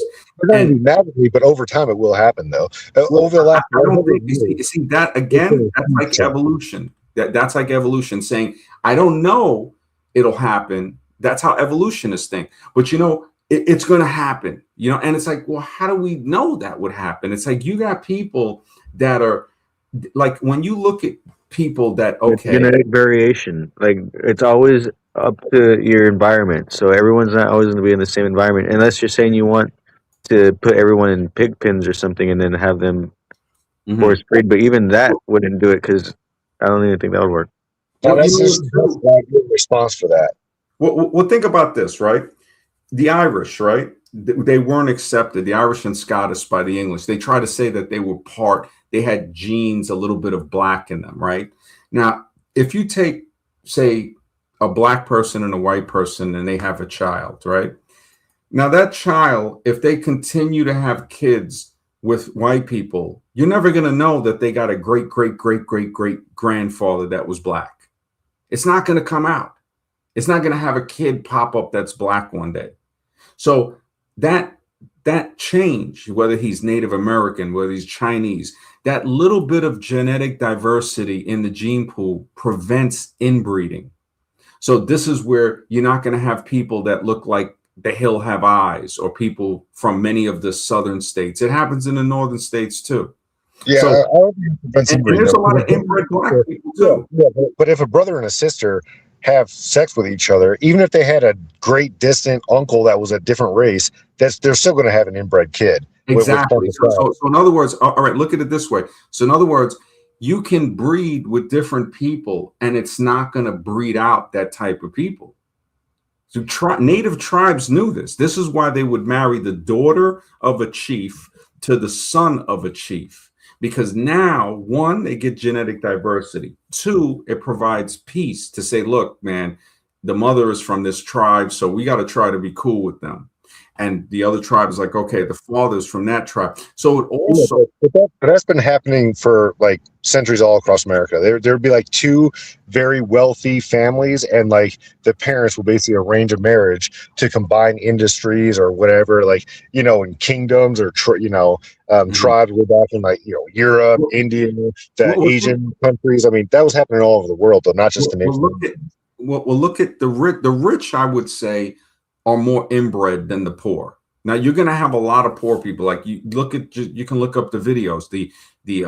There's an epidemic in the rich families inbreeding. I don't think money separates inbreeding.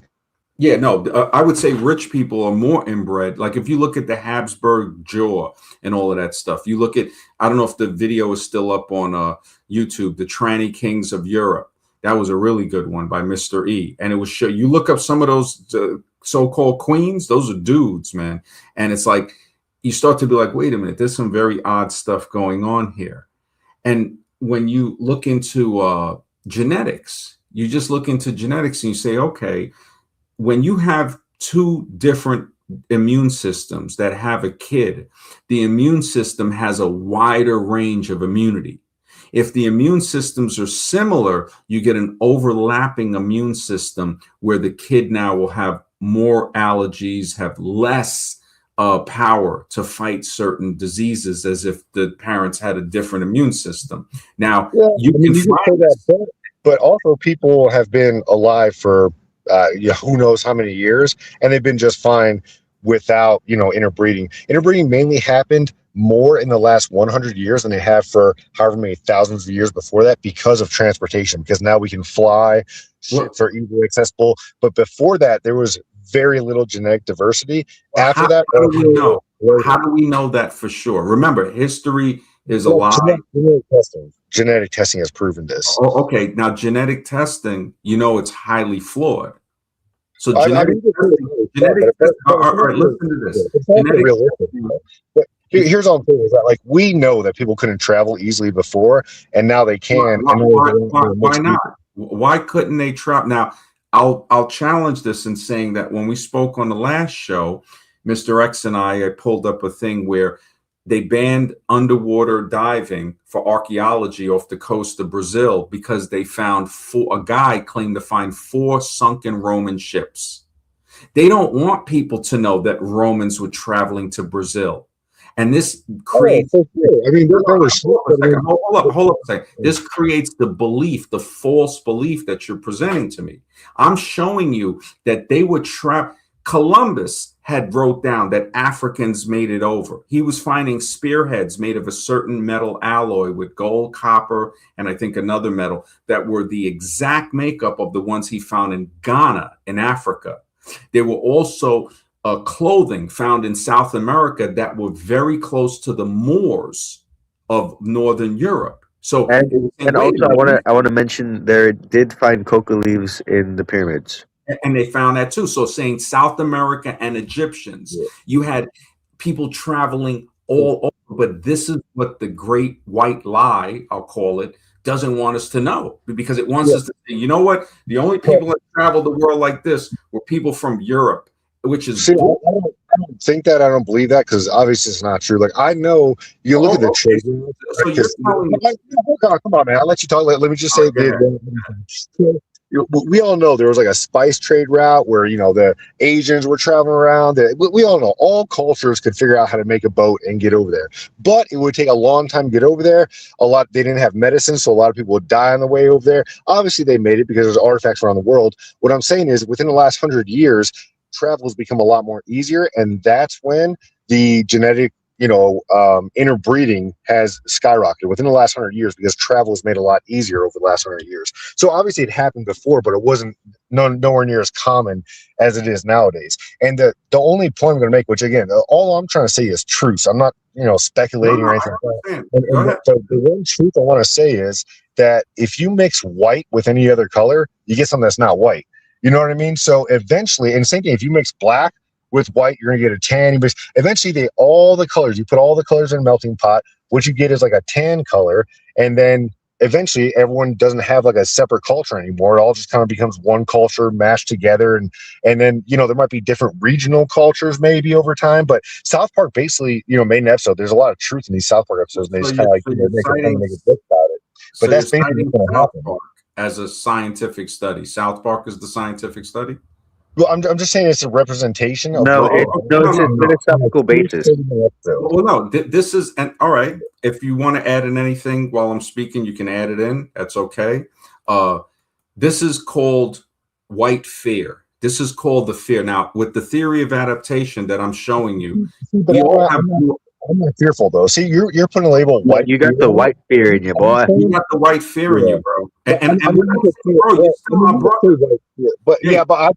but just a quick though. This is not a white fear though. This is just a fact that eventually, if there's only one skin color, if there's only one culture, that's the opposite of diversity. That's all. All right. Don't you understand? We all have blue eyes under the brown. Now, this is not my theory. This is a fact. Would lead me to the theory. So in other words, if the albino form is you see albinos in every culture. You see it in black people. But here's what I think the argument that we all might have started out the same genetics, but the fact is there are white people, black people, tan people, yellow people, red people. The fact is there are different people and they all have different cultures. But eventually, if we all interbreed, pretty much all the dominant genetics are going to take over. There might be some small offsprings of the recessive genetics, right? The recessive traits, whatever. But the majority of people are all going to look the same. And then eventually, you keep all these cultures and put them together, pretty much everyone's going to have the same culture too. I mean, it's just a fact. This is your belief. This is not a scientific fact. This is your belief. When we look at science, right? When you say a black kid and a black and a white mix, right? Let me show you how what you said is wrong. When you see a dark-skinned black man have a kid with a blonde white girl, does that kid come out black? That kid comes out like Jeremy Meeks. Sometimes you think that very black is a dominant gene. It's not a dominant gene. That's what you've been told to believe. Everything you're saying, right? You might not think. I've legitimately seen that. So I grew up in a very diverse city and actually saw a lot of mixed couples. And typically the kid would be pretty dark. Sometimes, he'd be like, medium tone, typically be pretty dark, and every once in a while he might actually be really light skinned, but that was like very rare, and that also kind of correlates with the recessive and dominant genes that we learn about. So you're telling me you're believing evolution when they say that green eyes and blue eyes are recessive genes. Okay, since we're saying all this, I'm going to throw this into the hat. I think Mexican is the dominant gene. But that doesn't have to do with evolution, though. What you just said. I mean, those it does have to do with evolution. It's strictly, that's an evolutionary concept that has been proven to be wrong, because when you look at the removal of melanin from the eye, you're going to find a light gray to blue eye functional underneath. People have had it done. So when you say it's hold up. If it was a recessive gene, then Jeremy Meeks's mother, her light eyes wouldn't have came out. That recessive blue-eyed gene would have been buried by his black father's genes. And if you look at the percentages, there's a smaller percent chance that there's not. You're giving me a lie again, bro. That's not scientific. Do you have studies to back this up? When you lived in one town, right? I can pull up on Google if you want, but there's always a percentage. Please pull it up. Please pull it up, because this is necessary. Because what you're saying, like how the mind even said. But here's what I would say, though. But you can't just like keep going on to another topic, though. You're saying I'm not going on to another topic. We're going to stick on this white fear that you're exhibiting, because Drew Ma's right. Yeah, but it's not. Okay, wait, guys. Can I just say something real fast? MD talked about. Hang on. Mine wants to say something. Go ahead. Yeah, I just want to say something real quick. I would just want to say, but what about the Mexicans? There's a Mexican quote I was gonna say. I forgot the quote. What about the Mexican home? That's the dominant race. Jake, that's the dominant. Mexican might be the dominant gene. Is that what you're saying? What about the Mexican homes? Yeah. Okay, now, so when you say Mexican, it's like a certain people. It's not really Mexican. It's like a certain phenotype. With the ideology. And I would go over to Mexican. I want to finish that on the eyes real quick before we go too far. Okay, sorry. I mean, all right, you talked about the eyes. You said that I claimed it's impossible. I never said it's impossible. If you look at the eye chart that has been proven, there's a smaller. Every eye color has a chance. It's a small percentage. Every single eye color has at least a 1% chance. So I never said it was impossible. And I'm saying these are studies that proven. Jake, what does the word recessive mean? You said recessive. Right. That's what they classify them as. But basically, it means I want to know. All right. You said the word. Look it up if you have to. What does it mean? What I'm saying is that there's. Tell me what recessive gene, because we can't go forward unless we define this together. What do you think it means? What does it mean? The percentages of the eyes that come out. Jake, I asked you a simple question. What does recessive mean? For recessive. So whatever definition you want to use, sure, let's go. You said recessive, and I want to know what recessive means in your mind. Google it and look it up, because what I'm telling you what it means, but you won't. Go ahead. Tell me what it means. Tell me what it means. Right. Well, what it means is that there's only a certain chance for each eye color to pop up. Now, I don't know how the scientists classify recessive, dominant. That's just what they taught me. But what I do know is that it's proven that the percentages are pretty accurate in what they got. And I'm not saying they're 100% accurate. Maybe instead of 75%. How was it proven? Maybe it's 80% chance. How was it proven? You told me it was proven, right? How was it proven? Yeah, well, there's studies showing that it's proven, and you could say it's proven based on actual results, based on what people actually produce. What were the results? All right, the results from what? Well, the results from people having kids and seeing the actual percentage of eye colors. What type of people? Like the entire kind of people. They have it on their driver's license, so they have stats. Holy smokes, man! I mean, you can't tell me that there's a study. So you don't, bro. This is white fear, bro, and I understand why you might be on this about white fear. Think about what you're saying. There's all kinds of people with different genes. Jake, you know who I don't hear this from? And listen, this goes right back to how we started on other shows. I don't hear this from white guys that get all the white girls they want. Now, you're one of the white guys that don't get, even though you're 6 foot tall, you're in shape, I mean, you can say that if you want, no, I'm not saying that. You were just ready to marry somebody, meeting their parents, and she was like a lower class white chick that was like, dude, you can try to insult me, but honestly, I've been through. No, I'm not insulting you, Jake. I'm not insulting you. I want to know. Okay, I want to know for sure. Why is it that the white guys, they get the white girls they want, never complain about the stuff you're talking about?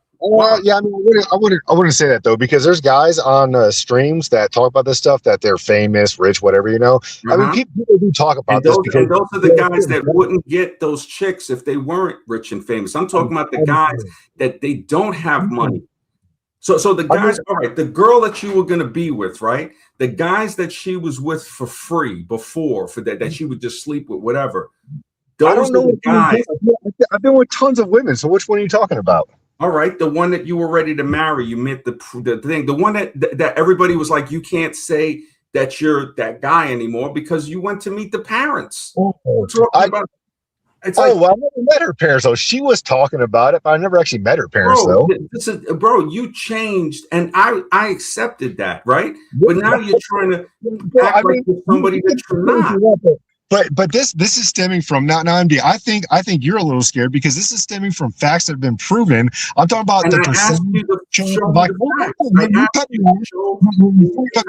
He started out talking about the percentage of eye colors because there's proof, there's facts, there's real data to support it. Is it South Park?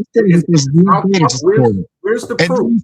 Hold on. Then you started personally attacking me, saying that I don't give a what does it matter if I slept with 1 million women or 0 women? That has nothing to do with the argument that it does have. This is what you're exhibiting is you're exhibiting a massive amount of fear. All I'm there, but again, you're saying that I'm fearful. I'm not fearful because If you weren't fearful, right? If you weren't fearful, let me explain it to you. No. Let me you claim that I'm fearful, but let me respond. Well, you have to let me explain it first. The way you're acting like a fish out of water, man. You're jumping all over. All I want to do is, if you're going to say something, just give me a chance to respond. Don't go on a rant. Let me explain it first, bro. Let me explain it. You're jumping all over. You know what you sound like? You sound like a white racist. Okay, good. Now listen to me carefully. I'm saying that's what you sound like. And just because you say something doesn't make it true. All I said is, and you're absolutely right. It doesn't make it true. But I'm not sitting here saying I'm worried about who women are sleeping with. You know what that's called? Dick policing. Well, Andy, you can't just keep going. You gotta you said something. I gotta give you a chance to. Okay, you called me a racist, and all I did was say, hey, there's proof that there are percentages for eye colors. There's percentages for certain traits. Again, this has been proven for a long time now. Now, what I'm saying about now, I want to address your remark about me being fearful or something. No. Don't jump this one. No. Don't you dare jump. You show me the proof before you jump. Oh, okay. Well, show me the proof of this. Just tell me what to type in. What you said. You Google it, and I'll bring the next point. But Google percentages of eye colors. So there's actually an eye chart. There's percentage of eye colors. First of all, weren't you supposed to tell me? You didn't. You asked me to answer your question. I'm in the middle of answering it, and then you cut me off and asked me for something else. So here's what anybody can Google listening to the stream now or in the future if they replay it. You can Google percentages of eye colors. There's actually a chart, and then there's studies to back up the chart. And you can Google it because I've seen it before. You can Google that if you want to. So that's where the proof is. Now, before you jump on, before you jump on, you still never. It's like you don't know what recessive means because you can't define it. If I ask you what something I didn't make the definition. I don't know how the scientists use it. Well, then how do you know what you're talking about then? Well, again, what I said is the percentages of eye colors. There's a chart and studies to back it up. That's the way that I'm using it, but I really don't know or care what. All right. So it's a belief. It's okay. It's your belief, man. It's all right. There's proof and studies to back up. There is no proof on that. There is no proof on what you're saying. You don't even know what the word is. But you got to Google it. Okay, man. If that's what you want to believe, Jake, it's okay. But you can't push that type of fear on us. I'm Well, not. I'm like, I'm not trying to change your opinion. Okay. I want to try and jump in here and be the voice of reason, real Jake, fast. all right, let me. And this is not an insult. This is not an insult, Jake. I'm saying what other people are saying. You're exhibiting when they say most white males like yourself. What you have on your mind is a black man's penis. You're worrying about that shit going to a white girl and making them brown. What the hell is wrong with you? What happened to you, man? Yeah, no, that's a good question. So, okay, good. I'll go ahead and answer that. So here's the thing: is that you're saying that, oh, you must not get. Well, here's the fact of the matter: is I've been with lots of. I just said what I said. Don't twist it. I said what I said. I said you are acting like. Time. You can't just cut me off. Let me respond. You said that I'm afraid that black men are going to fuck my women or something like that. And this relates to your comment about white fear. So I want to address this. Now, my address to that is that I'm not afraid of any of this because I've chosen to not have kids and not get married. So I don't care what happens in the world. All I'm doing is presenting. Why don't you bring it up? So this is why I brought it up. All I'm doing is presenting facts. You said something, and I said, well, there's a study to show that there's a percentage of eye colors based on genes, and it's been studied, and it's a fact. That's all I said. Then you went into, you must be scared women are going to fuck in the race. I'm saying is, all right. Now let me speak before you ramble on, and don't interrupt me. You brought up that you were worried about people mixing and that there wouldn't be any white people left. Didn't you say that earlier? No, I never said I was worried about it. I'm just saying that's an objective fact. Well, that is not an objective fact. You see, that is the fear. You know what? Hold on a second. The mind. Did you have something to add in? Yeah. What the hell was I going to say? I was going to say, I can't remember. I got lost. I was going to add something. I was going to try to be the voice of reason, but I forgot. Well, this is the thing, Jake. Hold on. No, Jake, hold on. You keep jumping in, and when I jump in, you say stop jumping in. So you stop jumping in for a second. What you said, Jake, hold on. What you said was a fact is not a fact. You see what I'm saying? You still don't know what recessive means, man. So wait, so what are we talking about again? Because I was gonna definitely try to be like all right, the mind. We were talking about when Jake said that if people mix, there's not going to be white people left. Everybody be brown. Remember when he said that? Yeah, I do remember that. Stop interrupting, Jake. Well, I want to. When somebody interrupts you, we stop. But when you interrupt somebody, you just won't be quiet, man. Well, you just said what I said, but let me just finish this. Will you be quiet for 30 seconds? Jake, but that's not. Let me give him the whole thing. But let me spread my hate and fear, right? Yeah. Let's let Max go first since it's his show. No, I don't need to go first. I want to hear what the mind has to say, and I want Jake to stay quiet for 30 seconds. I mean, all right, Jake, mute for a minute. Matter of fact, Jake.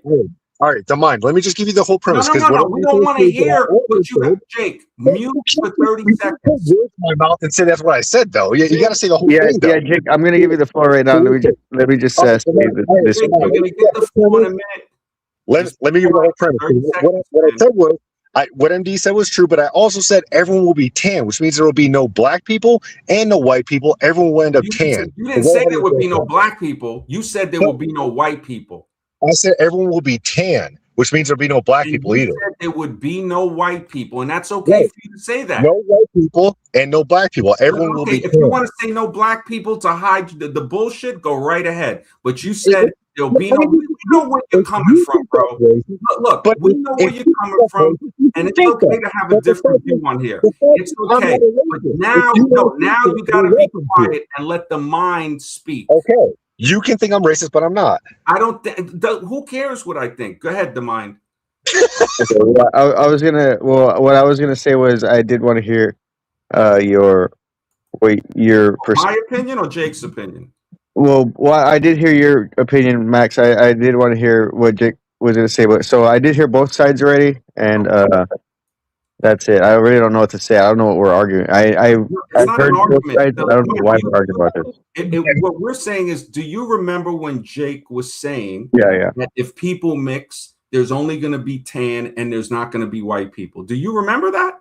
Okay, well, verbatim, this is what I always say. I'm not like I'm not really good with details. I do try to focus on Okay, it's cool. overall It's cool. meaning of what the person is saying. Okay, we'll go by what he just said. Do you remember what he just said? That there'll be no white, and then he said, "Well, there'll also be no black people," to make it sound a little better. Did you just remember that when he said it? Yeah, everyone will be tan. Yeah, Okay. I do remember. Now, does that sound like a little fearful? I mean, to me, I'm like, first of all, I'm like, that's objective fact. And it's not a fact. That's the thing. White fear. Fact, but white fear, man. There's nothing for me to be afraid about. Just kidding, Jake. Genealogy. I'm not talking about anything. I won't. You're validating the book called White Fragility. You've been broken into pieces, and we didn't touch you, man. MD, I don't know why Drew Marr was right. But I'm not. I mean, I'm not a racist, but it's funny you think I am. I'm not saying you're racist. I'm saying Drew Marr was right. You got a serious problem. When you said that, he caught it. It's just the fact that I brought that one thing up and you can't let it go shows me that he was freaking right, man. I mean, it's objective reality. So I mean, that's okay. No, that's okay, Jake. That's okay. Because I'm not the person here to attack you. I'm trying to figure out what the hell twisted you into this mode of thought.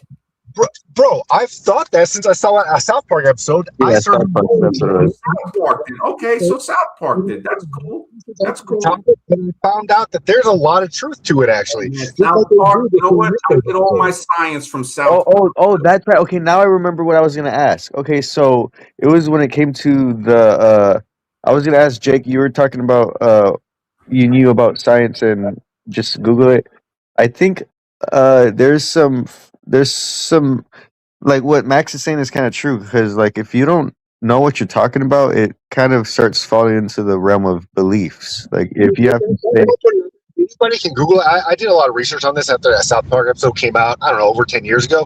I did a lot of research on this subject, and basically, everyone will be one color and everyone will speak one language, and there won't be cultural differences. There won't be anything. Now, to me, that's real diversity. Is when you have different people working together, using their strengths, and I think we're better together as a people. I'm the opposite of a racist, so I think it's funny how MD tries to paint me as one.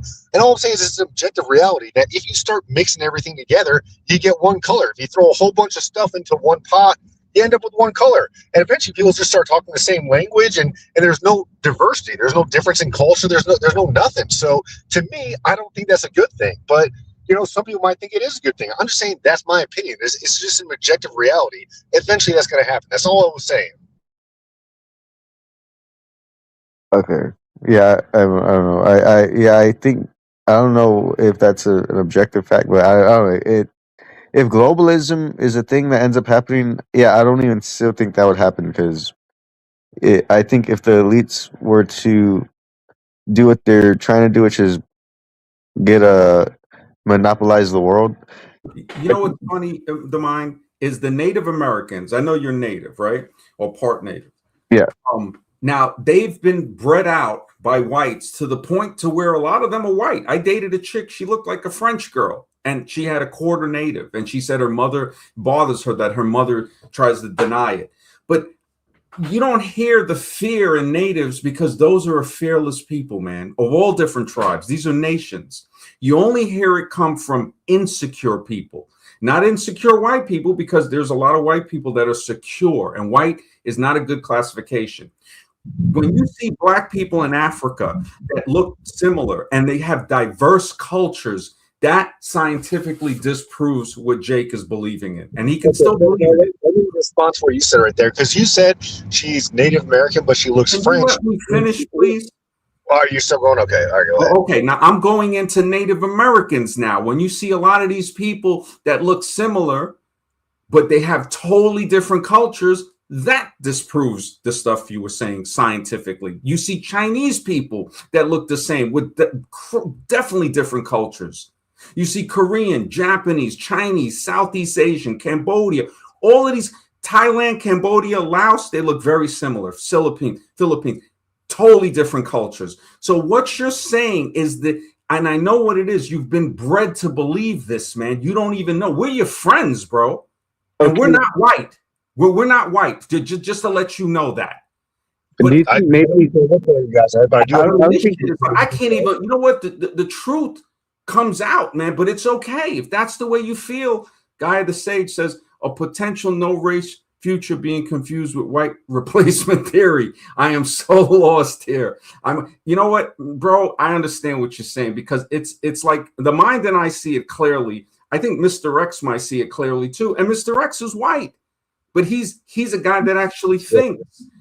Yes. Timbo, so yeah, I got to. Right. All right. Timbo says, whites are here to stay, Jake. Don't worry, Timbo. Yo, you are. Thank you, Timbo, and it's a pleasure to see you, man. Culture. All right, now this is another good one. Culture doesn't equal race. Race. All right, white power, white power. Gotta stay quiet. Let Mr. X speak. Go ahead. I'm just kidding. I came on here to joke, man. I don't know what's going on. I caught it in the middle. I got a rebuttal to MD though before you start. What's going on with the white race? Are they disappearing already? Are we done with the white race? Not yet. I'm going to see them having kids. Don't worry. So anyway, let me just rebuttal to what MD said. MD said that there was. Before you go, though, Jake, before you go, remember what I say. Stay white, brother. Stay white. But I'm not real white. MD, I'm not real white, though. I'm kind of an imposter. I have white skin, but I have a lot of other stuff in me, including African. I would think Jake, you know what? Jake probably got some black in him about 500 years ago. I have some black in me. I'm mostly black. I'm a little bit Southern Italian, right? American. Wait, you said you're Italian, right? You know the Italian. You know what's up with the Italians, bro. I'm black from the pants down. I got to be honest. Bro, you know what's up with the Italian. You know, I mean, what do they say? Those are Africans that can swim. Period. Yeah, the whole Mediterranean does have a different look than Northern Europe. I mean, that's just a fact. What's going on, Jake? Are you worried about the white race disappearing? What's going on here? Wait, MD said something. I got to rebuttal it real quick. Now, MD says it's the white fear thing, and the thing is, you said that. I didn't say it alone. The mind said it too. The mind said we both. Let me just say the one point you said, man. The one point you said. You're putting it on me. You got to say they said. Oh, so okay. Someone said whatever. No, both of us. But you got to say me and the mind, right? Oh, okay. Look, no, that white fear, right? White fear. That's not even what I'm talking about. The point I'm trying to make is you talked about a Native American woman who had who looked like a French woman, and her grandma didn't like it, whatever, and then that she didn't like it, whatever. No. She said, let me clarify, Jake. I dated a girl from Montreal. So she has French in her. She looks like a cosmopolitan white French model. So she's straight white girl. Her mother has a quarter native. And she goes, she doesn't like the fact that her mother doesn't want to acknowledge that. And I remember when she was dating me, she was a little worried with other people. And I said, look, she felt safe around me. I said, when we came across the border from Canada, she saw them search the car. They were pulling bags out. They put her in a little room. I gave her $100. I said, look, in case you got to get back to Canada, I don't know what's going to happen at this border. As soon as she walked out, she handed me the $100 back. She goes, I'm coming to New York with you. Now, the thing was, this is a beautiful girl. She was very slim, skinny, model-like. A lot of guys might not go for her, but she had a beautiful face. And she looked like one of those like French models. But she had a quarter native, or maybe an eighth, right? And she said that her mother doesn't like to acknowledge it. So now you can go from there. That's the story. Okay, right. So that's okay. So the whole point I was trying to make is it doesn't matter whether her mother likes to acknowledge it, not acknowledge it, or if they're afraid of it or not afraid of it. The fact is, she looks like a French woman. I mean, that's just a fact. All I'm talking about is objective reality. That's it. It's no fear. There's no. Okay, so what does that objective reality show us? It shows us. Hold up. It shows us that what you're saying about whites being bred out is a lie because you couldn't even see the native in her. Well, if it was only what is that? An eighth is 12% or something like that. You were saying whites are going to be bred out and everybody's going to be tan. That's what you said. Right. There's eventually everyone will be tan if everyone keeps interbreeding over the next couple hundred years. Oh boy, come on, man. Couple hundred years is probably about how long it'll take. I think actually white is more dominant, to be honest with you. He don't want to hear that. He don't want to hear that. No, I don't. It's not about white or black or red. There's more Mexicans in the world than there are any other color. All right, hang out. Guy is personally saying something to me. He says, I dated a girl from Montreal. Oh boy, for a second I thought MD was about to deliver a dirty limerick. If you want to hop on, Guy, you're always welcome, brother. You know what's up, bro. It's like I look at it like Jake.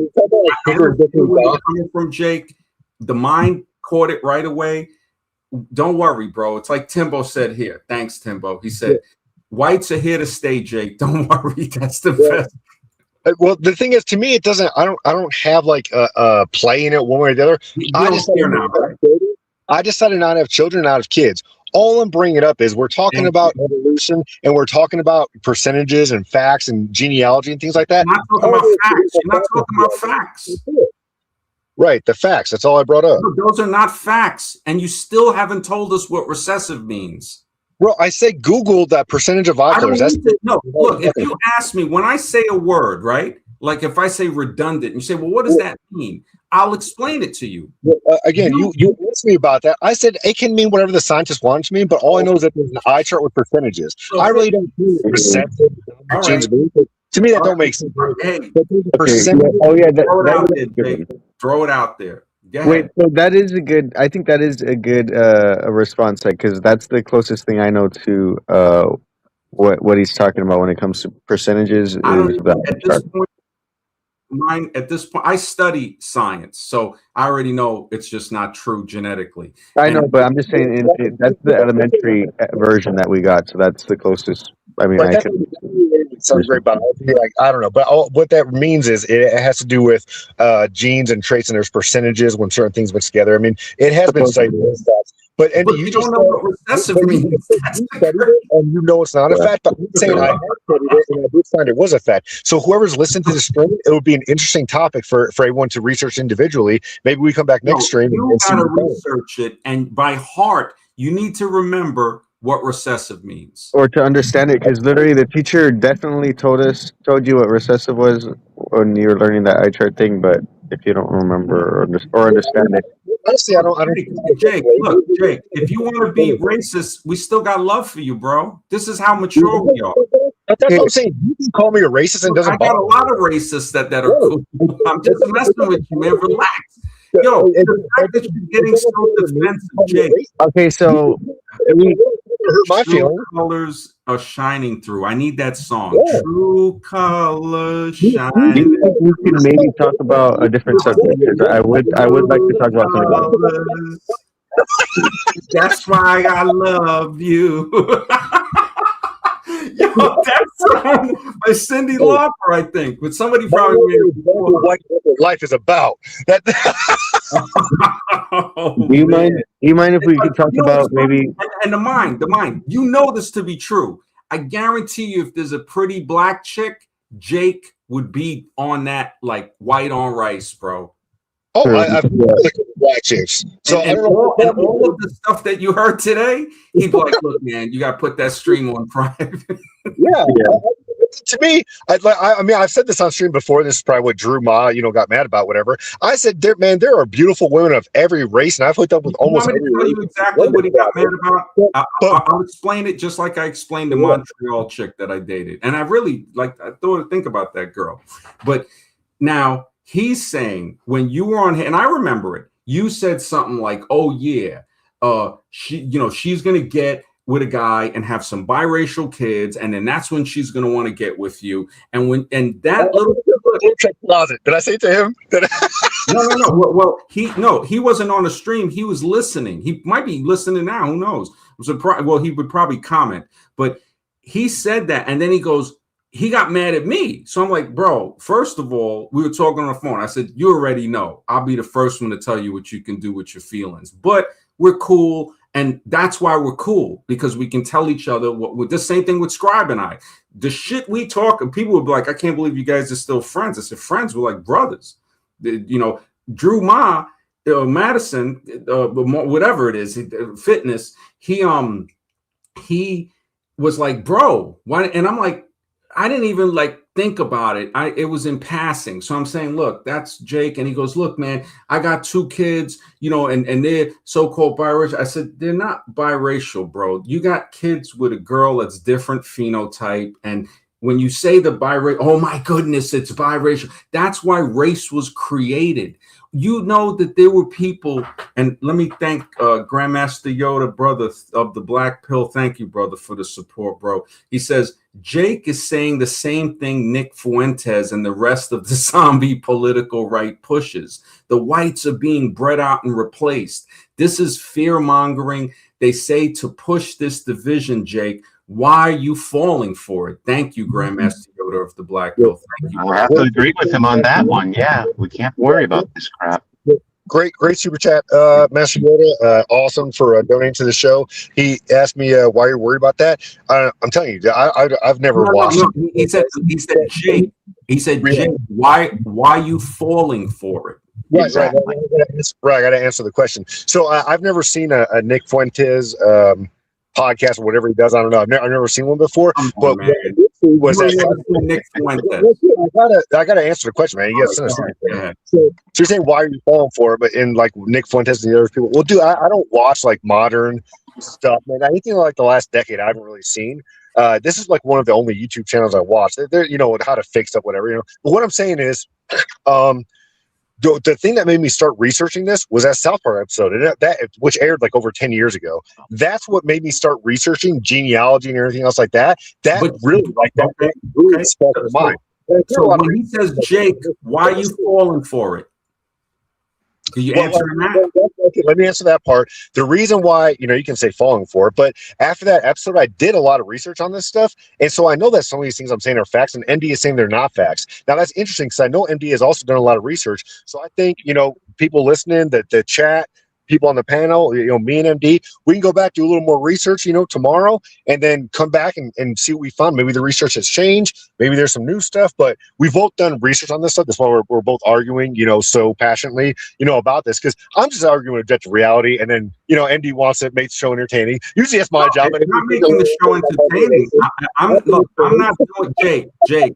It's not to now. Brother Arabian is saying something what you're saying, but I've already disproven this scientifically. Now, Arabian Brother Ali says he's saying as a non-white person, but you're white passing though. I don't know if that's true. If you want to add that in, and of course, Brian is good. I know Brian. You're a white nationalist, and you're going to support anything, and that's cool, man. If that's what you want to be.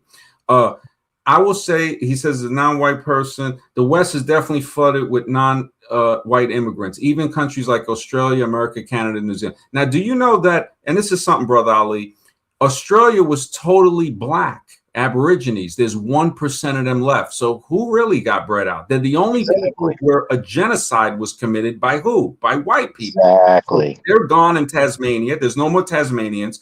America was a brown and red country. You got but technically being genocided isn't being bred out. That's just literally being no. I'm talking about exactly. So what they're saying about the West is definitely flooded and they're getting bred out. So wait, you killed off all these people and now you're worried about people breeding young. You know what that's called, really? That's called karma.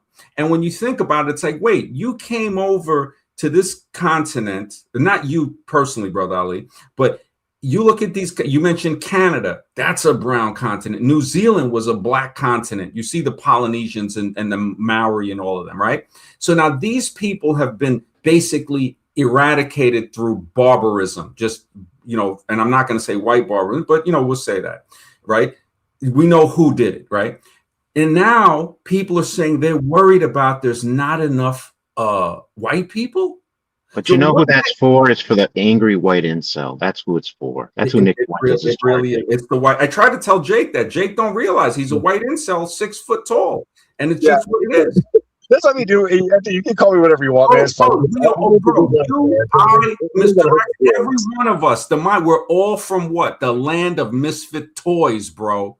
You ain't no Chad. Whatever you call it. All from the land of misfit toys. Yeah, I'm 6'1", whatever. So what? But wait, but it's funny. I think it's entertaining.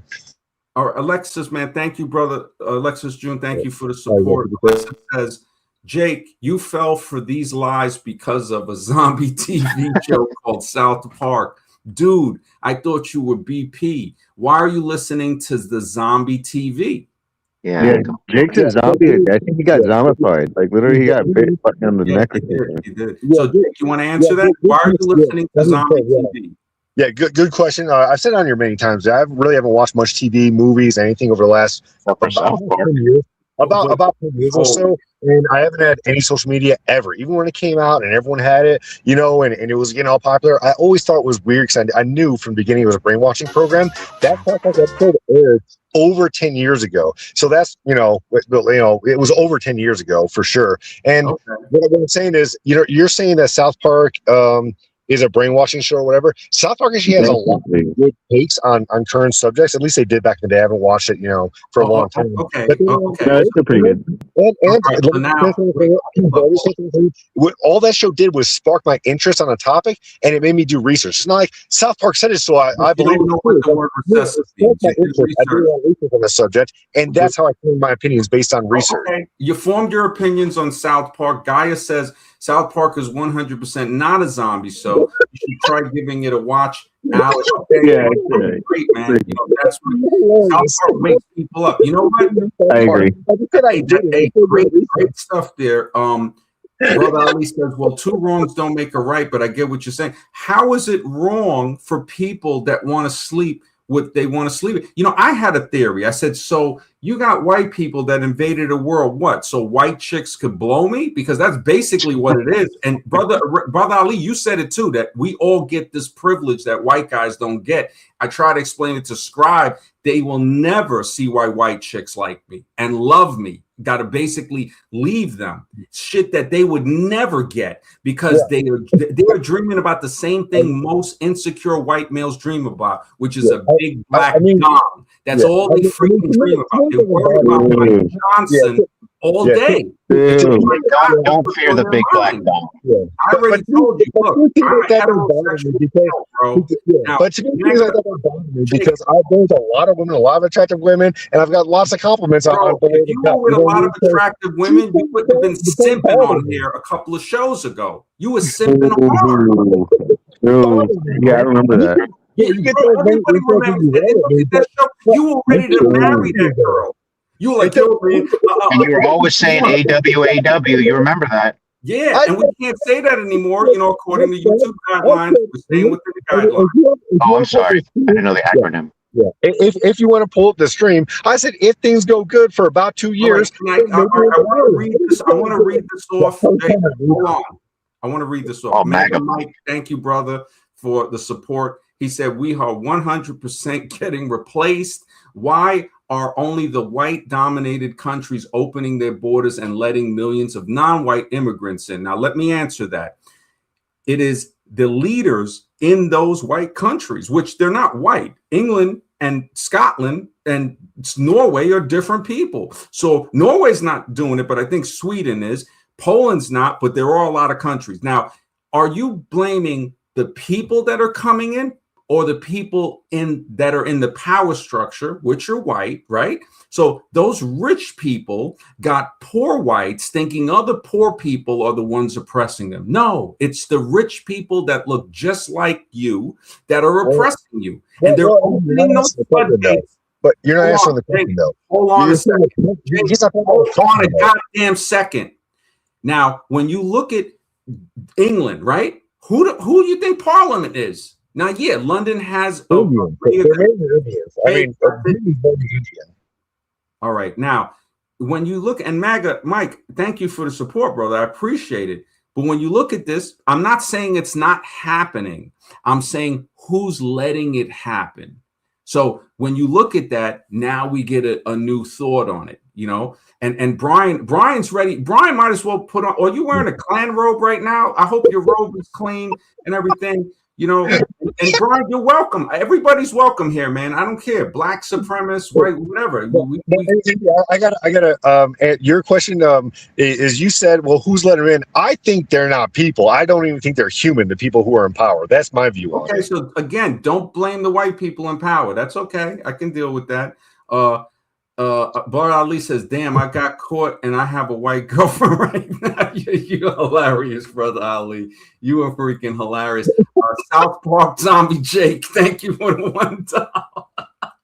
Yo, thank you, South Park Zombie Jake. I appreciate it, man, for supporting the show, bro. I'll accept it. and brother Ali says, don't blame the immigrants and the daily whites, daily whites, bro. If you're on the other side, blame the legislators who use third, fourth, and yeah, this is what I'm saying. Whilst white back home don't have a job to go to, it's so messed up, bro. You're seeing it clearly. It's like, bro. Gaia says racists are so afraid. Yo, Gaia. If you want to hop on the panel, Gaia, I got the link pinned to the top of the chat because I know you and Jake. Oh, here it goes, Jake. Drew Ma is there. Drew Ma is here.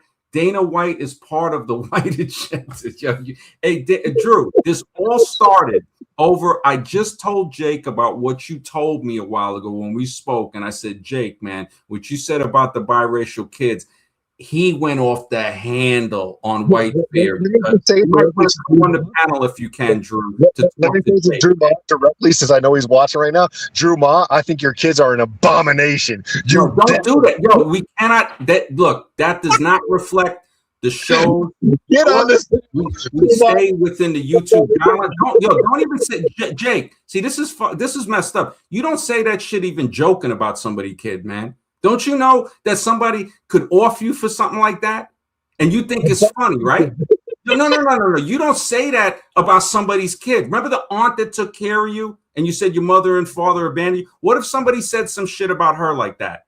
Well, I would say that's a funny. No. You don't joke about people's kids like that. Do you understand me, man? That's some shit I got to call you out on. Don't you ever do some shit like that again.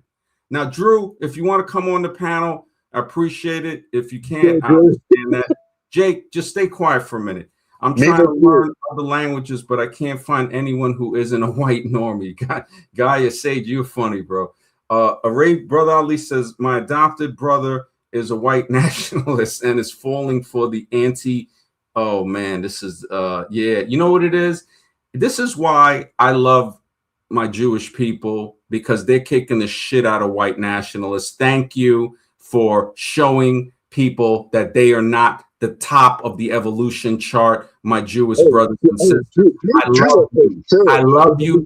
I love my curry brothers and sisters.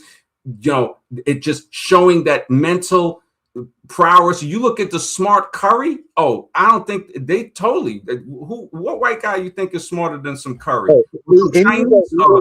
Indians are either engineers or IT guys. They are definitely go ahead, man. Throw it out there. Throw it out there. Whatever you want to throw out there. I love any white and non-white. There's good and bad. Now, you hear what he's saying? There's good. Now, Drake, you go find you a nice black girlfriend. We know what you do. We know. We already know. We already know. You know, and we still Indians. A lot of engineers that I've worked with have been Indian. I will say that. I know that. On my white side, from my father's side, honestly, they're the biggest assholes. My white side is like a piece of shit. I'm just keeping it real. Yeah, honestly, Puerto Rican is way better. Honestly, it's more family oriented. It's more kind. The Latino culture has way more family orientation than any other culture I've ever met in my life. They are for sure family oriented, but there's also a lot of infidelity in the Latino culture. I mean, that's just a fact, and that they'll all all Latinos, right? So you know that for a fact. In the construction industry, I've worked with a lot of them, and they do value family, but infidelity is like a big norm. Yeah, whites aren't infidelity, right? There's no infidelity. Okay, now I'm back. I mean, whites will cheat at the drop of a hat over money and status. I mean, for sure. Okay, so what you said about the Latino community is the same for white community, right? Well, Latinos will just cheat like a lot, but white women at least will cheat over money and status for sure. So they got more morals for cheating, right? The white women, they only cheat when it's I don't know where you're getting this from, man. Okay, no, hey, I guess it makes sense. It makes sense. Mega Mike. All right, Jake, hold on a second. What's this recreated everything shit? What is this? Yeah, Mega Mike, thank you for the support, brother.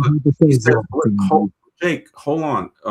Thank you, Mega Mike. He says, we created everything and they keep invading us. Why can't they build their own castles and empires? Look at Africa. It's not good, so they invade us. Now, remember, so now, if Africa, I hear what you're saying, Mike. If they're invading, who's letting them come over? Wouldn't it be a white guy that has that last decision, Trump, Biden, right? I mean, I'm just saying, but I know what you're trying to say, and I hear what you're saying. They haven't invaded. There's been lots of black men. And this is the thing. When you look at, I had a thing where I was showing the inventions by certain Africans. Now, those guys, they're not bringing over for some reason. I don't know why. Now, the the H1 immigrant thing, there aren't Americans that are educated enough to take the positions of Chinese and Indian and African guys that have 12-year college degrees. The Americans don't even want to go to college. You know what they want to do? They want to stay in ignorance. It is a fact that there are some engineers recruited over for H-1B visas and things like that, but it's a small minority of actually what that H-1B visa was invented for was for very smart people of other countries that come over and help America. So that it was like good immigrants being brought over. But now add to that. That why would they? Okay, why? Now this is a logic right here and reason. The only reason, Jake. If there were white Americans that were smart enough to take those positions, they wouldn't need the H1 thing. Well, here's a problem with it is that these people from other countries will work for way less than people from America would. Asians are kicking white ass. Give me a break. Asians are kicking white ass. Okay. Here's the problem with H-1B visa. That's what it was originally intended for. That's what you want to believe, man. Let me just finish the H-1B visa thing. It was invented originally to bring good immigrants over to America and to help the American culture. But what happened was people like Trump abused it, and actually Trump and lots of other developers, people in the construction industry, what they actually used it for was to say, oh, we just can't find construction workers to do the work, so we need to use all these H-1B visas to immigrate a bunch of people from other countries to do the work. Realistically, what happened was Trump was basically paying slave wages. The H-1B visa success part of it is that you don't have to pay the same wages as Americans, and that's how he got his powers built, and that's how he has so much profit and wealth built up, because he used the system in not the way it was intended to. He basically scammed the American people using their tax dollars to bring these people over here. Then you got a good point with that. That is a true point. And again, it shows us what white exploitation of non-white people. That is a fact. Okay, so we see that. But now to answer Mike, right? I want to address this. Hold on. I want to address this. Let me address this with Mike. We created everything. So, Mike, when you look at what was created in America, the Chinese built the railroads, right? Their bones are under the railroad. The Native Americans built the bridges because they had no fear. If they fell off the George Washington Bridge, built by natives, because of what? Because other people were afraid of that. So, yes, the infrastructure was built by white and black. When we look at inventors, Patterson Car Company, from the late 1800s, early 1900s. That's a black car company back before Jim Crow. So you're looking at right after the Civil War. We're looking at George Washington Carver. Now, you also had great white inventors. Tesla, Edison was an excellent thief at stealing people's inventions, but you still got to give him credit, right? Yeah, so Edison did not invent almost anything. Wait, Tesla? I thought Tesla was a good guy. Who, Edison? Oh, no, Tesla. Oh, well, Tesla, it goes back and forth because it shows you that he said he didn't get, he got it from somewhere else. So he was talking like alien stuff. But the thing is that we have many different people, like, okay, the pyramids. We don't know who built that, but we know that Kemet, which is renamed Egypt, was called the Black Land. Land of the black. They try to say, oh, it's land of the fertile soil, the black soil. It's like anything, again, not to give people credit. They might say, no, aliens, okay, fine, but whatever. Why can't it be? I have pictures that look like different ethnicities from the museum of Egyptian statues. Now, at this point, I 100% agree that his history, his story was written by white people, and so of course he skewed it towards white people, and that's part of the reason why, like General Patterson, we were talking about. I understand. And let me see. Documented empires. Okay, so Brother Ali says there's been documented empires and great kingdoms in Africa, like the Axum Empire and the Ashanti Empire in Ghana. Yes. And the Dogon cave writings that were on par with advanced calculus. This is a fact, too. And he says, I'll have to agree with Jake on the visa stuff. All right, we agree with Jake because they were exploiting. Capitalists abused the system. It wasn't immigrants. That's a good one, guy.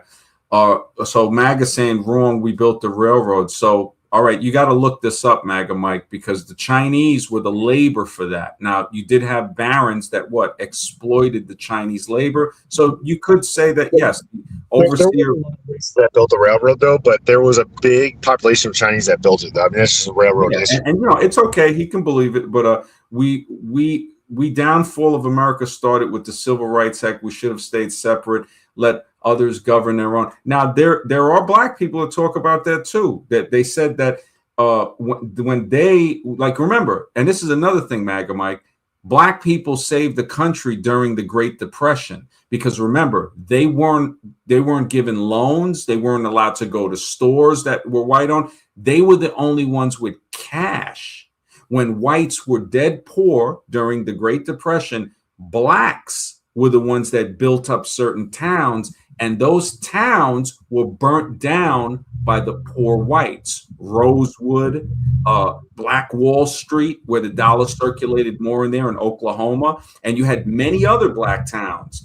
They were destroyed by a lot of white mobs, and this is a fact. We can look at that. So blacks were building this country. There were black governors in this country in the 1800s, if you look at it. So, I do got to say, I actually really see, and this is the point that I was kind of going back to about. It's not about white fear, but it's about, like, eventually the culture is disappearing. It's about white fear. An hour and a half of white fear, but it's not about white fear. Okay. You can call it whatever you want, or call me names. It doesn't bother me. No, it's not calling you names. Jake, how am I calling you names when the mind even said it too? He's like, look, it sounds like you got so...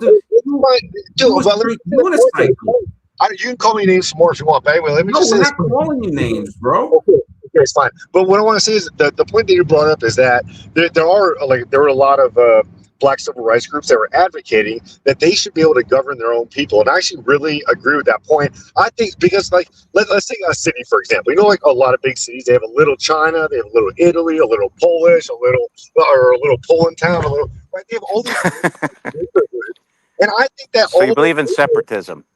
I think all those neighborhoods should be able to govern themselves. I still think there should be a defining, body in Congress which should represent everybody, for like on the federal level. But I do think everyone's culture should be able to define themselves, because even you got Muslims, they have different laws. Like they have Sharia law or whatever. Like if someone rapes their daughter, well, they believe in. Not all Muslims think alike, Jake. Muslims are fighting each other, right? Like, I do know. Do you know that more Muslims? Jake, hold on a sec. Jake, hold on. More Muslims kill other Muslims that they don't talk about. Like, look at Sudan. Over half a million. Now, since the Iran thing, okay, now you got a lot of other casualties. Before Iran hit, you had 500,000 Muslims that killed each other. There was nobody killing them but other Muslims. So the Sunnis and the Jihad. Your white leaders are always going to sell you out. Look, I'm just saying, Brother Ali. It's funny how you guys automatically assume like what I think, but I do think it's. Why are you so worried, Jake? Why are you so worried? Relax. Take a deep breath. Take a deep breath. All I'm trying to do is say facts. And you Jake, you're living in fantasy land. These things aren't going to happen. Can I say one thing real quick to Jake? I want to say one thing to Jake real fast. All I'm trying to say is my point that he wants to say something to you, Jake. Go ahead. Okay, Jake. I just want to say I think earlier. I'm not trying to like dogpile or anything, but I did hear you say one thing, so I did want to address it. You know what a Freudian slip is, right? A Freudian slip. Yeah, I've heard that. All right, what is it, Jake? Yeah, it's when you're thinking something and then it slips out when you're talking about a subject, basically. Yeah. Okay. Good. So basically, when you were referencing what the other guy said, because he was like, "Oh, don't tell me you fell for the South Park thing." You accidentally, when you were recalling it, you were like, "No, I'm not worried about it. I'm just saying this and that." And I think that might have been a Freudian slip, possibly, potentially. What Freudian slip is, I've said I'm stating objective facts because I do research on it. So I mean, I don't. There's no Freudian. This is going to be a circus. But, All right, let me address. Yeah, I mean this whole thing has been a circus. It's been funny. Brother Ali, thank you for the support, Brother Ali. He says, shout out to UMD and to Scribe, my fellow Spanish and Chinese German brother. Scribe, he hope he's listening. Yeah, man, that's Scribe, brother. He I thank you, Brother Ali. Timbo says Tulsa. Thank you, Timbo, for this. Tulsa, Oklahoma, Rosewood, Florida, Sanford, Florida, Wilmington, South Carolina, Pear City, Missouri, Joplin, Missouri. So these are all black towns that were built by black people because they were the ones with the money during the Great Depression, and these were towns that were burned down by white hatred, basically. And there were good white people that did help some of these people, but again, the atrocity was committed from that clan type of mentality. Thank you, Timbo. That fear, that white fear. That white fear, exactly. The white fear. Jake, you can't even let somebody talk. What's wrong with you? Well, you said remember the guy I told you about? Remember the guy I told you was on Drew my show that became like a white nationalist? He says Jake sounds like Kyle, the white nationalist. Now this is coming from somebody who actually experienced it. Here we go again. You're right, Drew. Drew, you know what? I got to tell you, you were right. Drew, I got to give you credit, Jake. When you told me to call him out, and I didn't call him out. All right, you were right, Drew. I give credit where credit's due, man. Brother Arabian said, Filipino, Arab, and Jewish ancestry, me and Scribe would almost have the same admixture. I'll tell you one thing right now, Brother Ali. I don't want to mention it on the show. I got to ask Scribe first, but he's got one of those in there too. So I'm just letting you know. I'll let Scribe say it to you when he comes on. So you guys are closer. You guys are closer related than you guys are very closely related. I gotta take off, but it was fun hanging out. I just want to man. Thank you so much, brother, for being here. All right, keep in mind. Good job. All right, take care. Yeah, man. Yeah. Always a pleasure, man. Anyway, what I was just wanted to finish real quick. I think that would show more diversity if we allowed people to govern themselves. Like, I don't think it's a bad thing that there's different neighborhoods. I'm not saying you can't leave the neighborhood or no one else can go in the neighborhood or anything like that. I'm just saying, hey, this is our neighborhood. These are the rules we follow, and this is how we. The whole thing. That was part of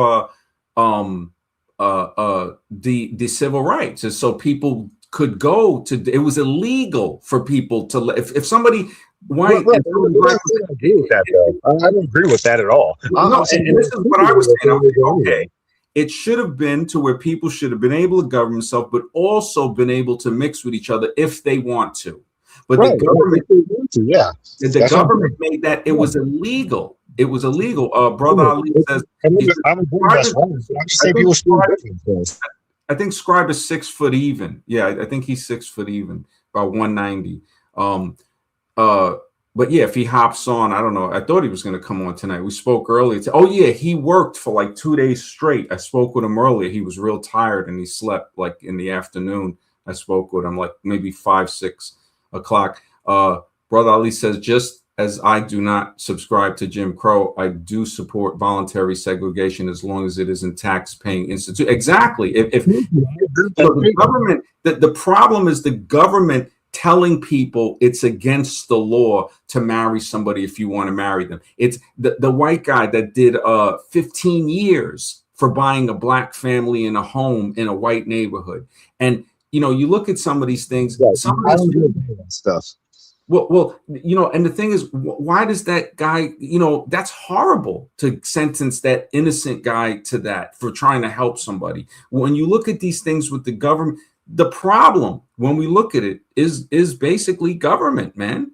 People, we could have a utopia on this planet. We have a president with 13 billionaires around. The whole cabinet are billionaires, and they got rich people, got poor people thinking other poor people are holding them down. That's the problem.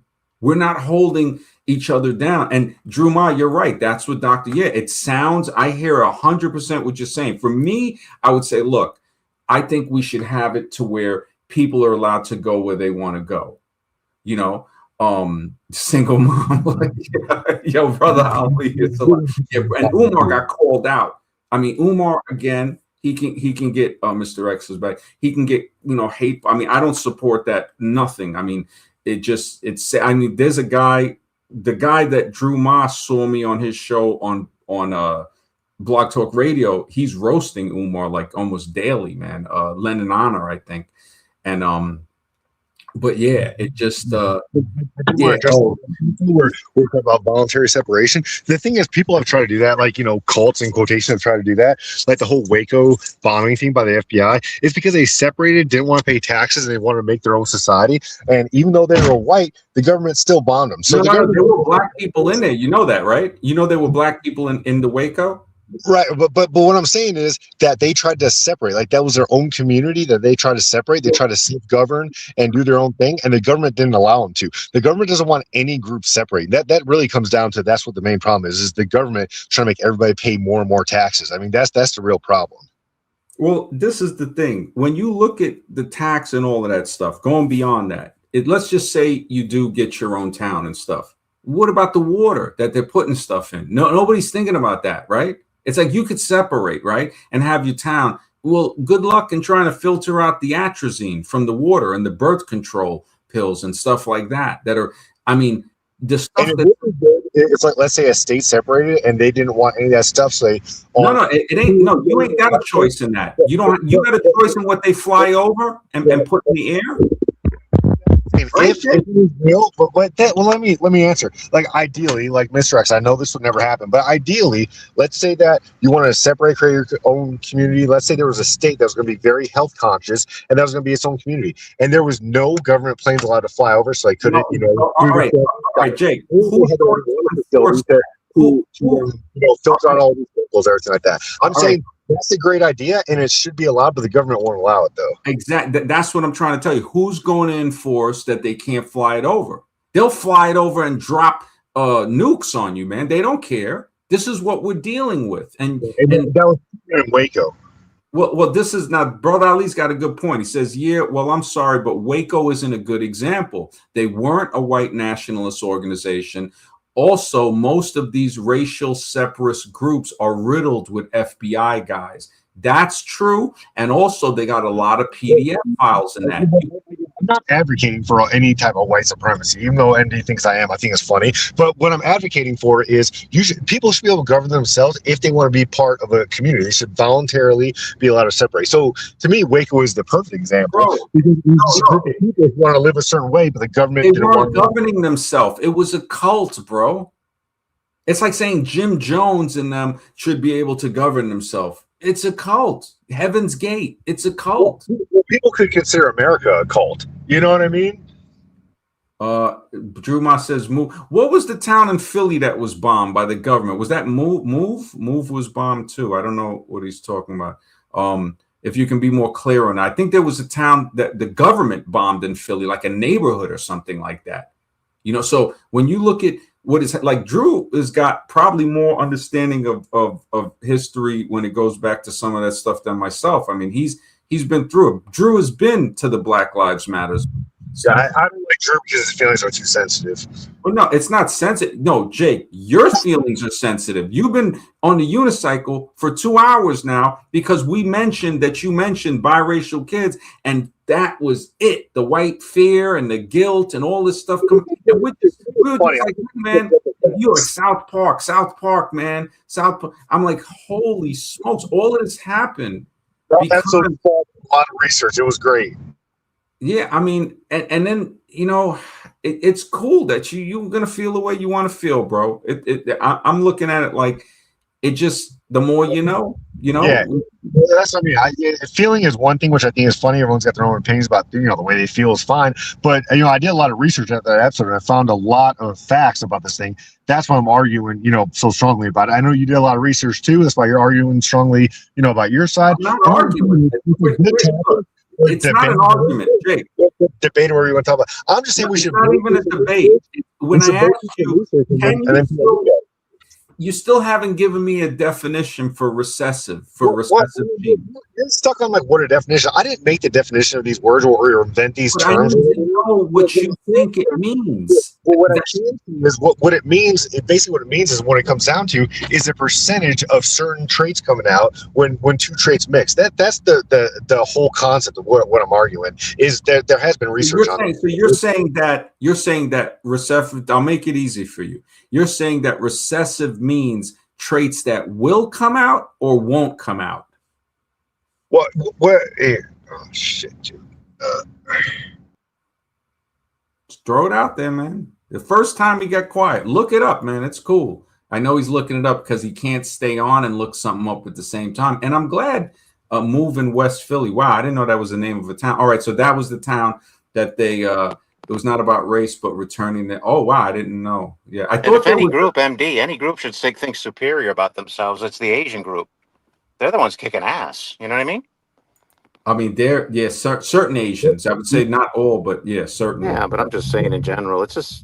Yeah, no, but you know what they said, that there's a different way that Chinese people learn math. It's a more efficient way because we're only taught one way. So, there's when you look at that, it's like, oh yeah. Matter of fact, I've seen different math systems. Like there's ways to time any 2-digit number by 11, and you can get it like in seconds without using a pen and paper or a calculator. So they don't want people to know that. But Brother Ali says, like I said, I go agree with Jake on the white replacement theory, but to get this clear, most of us non-whites don't have a plan to white out white people, and most of us don't care whether race. Exactly, bro. Thank you, Brother Ali.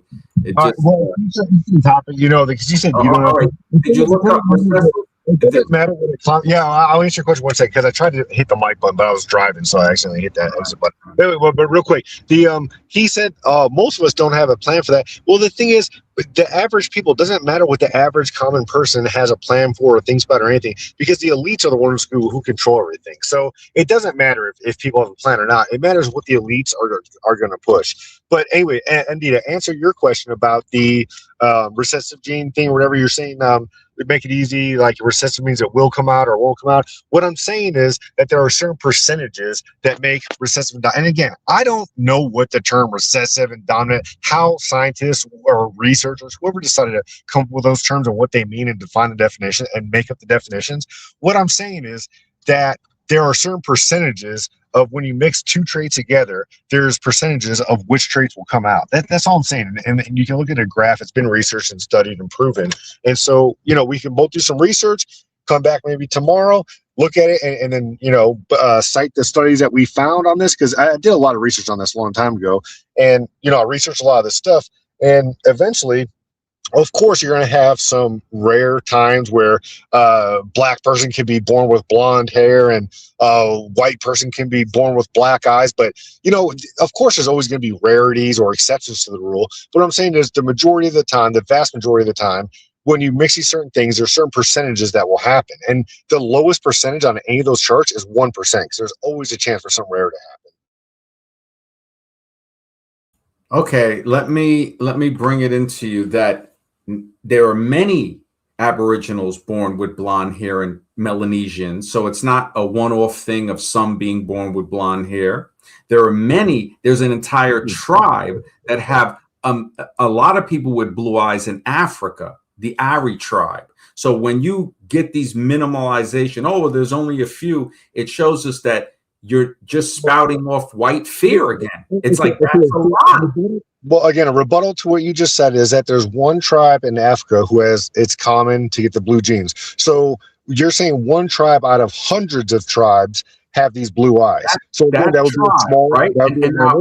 And now there's also tribes in Africa that are not totally dark-skinned. You have the Bush men, the Kalahari Bushmen. You have different types of black. We all know that.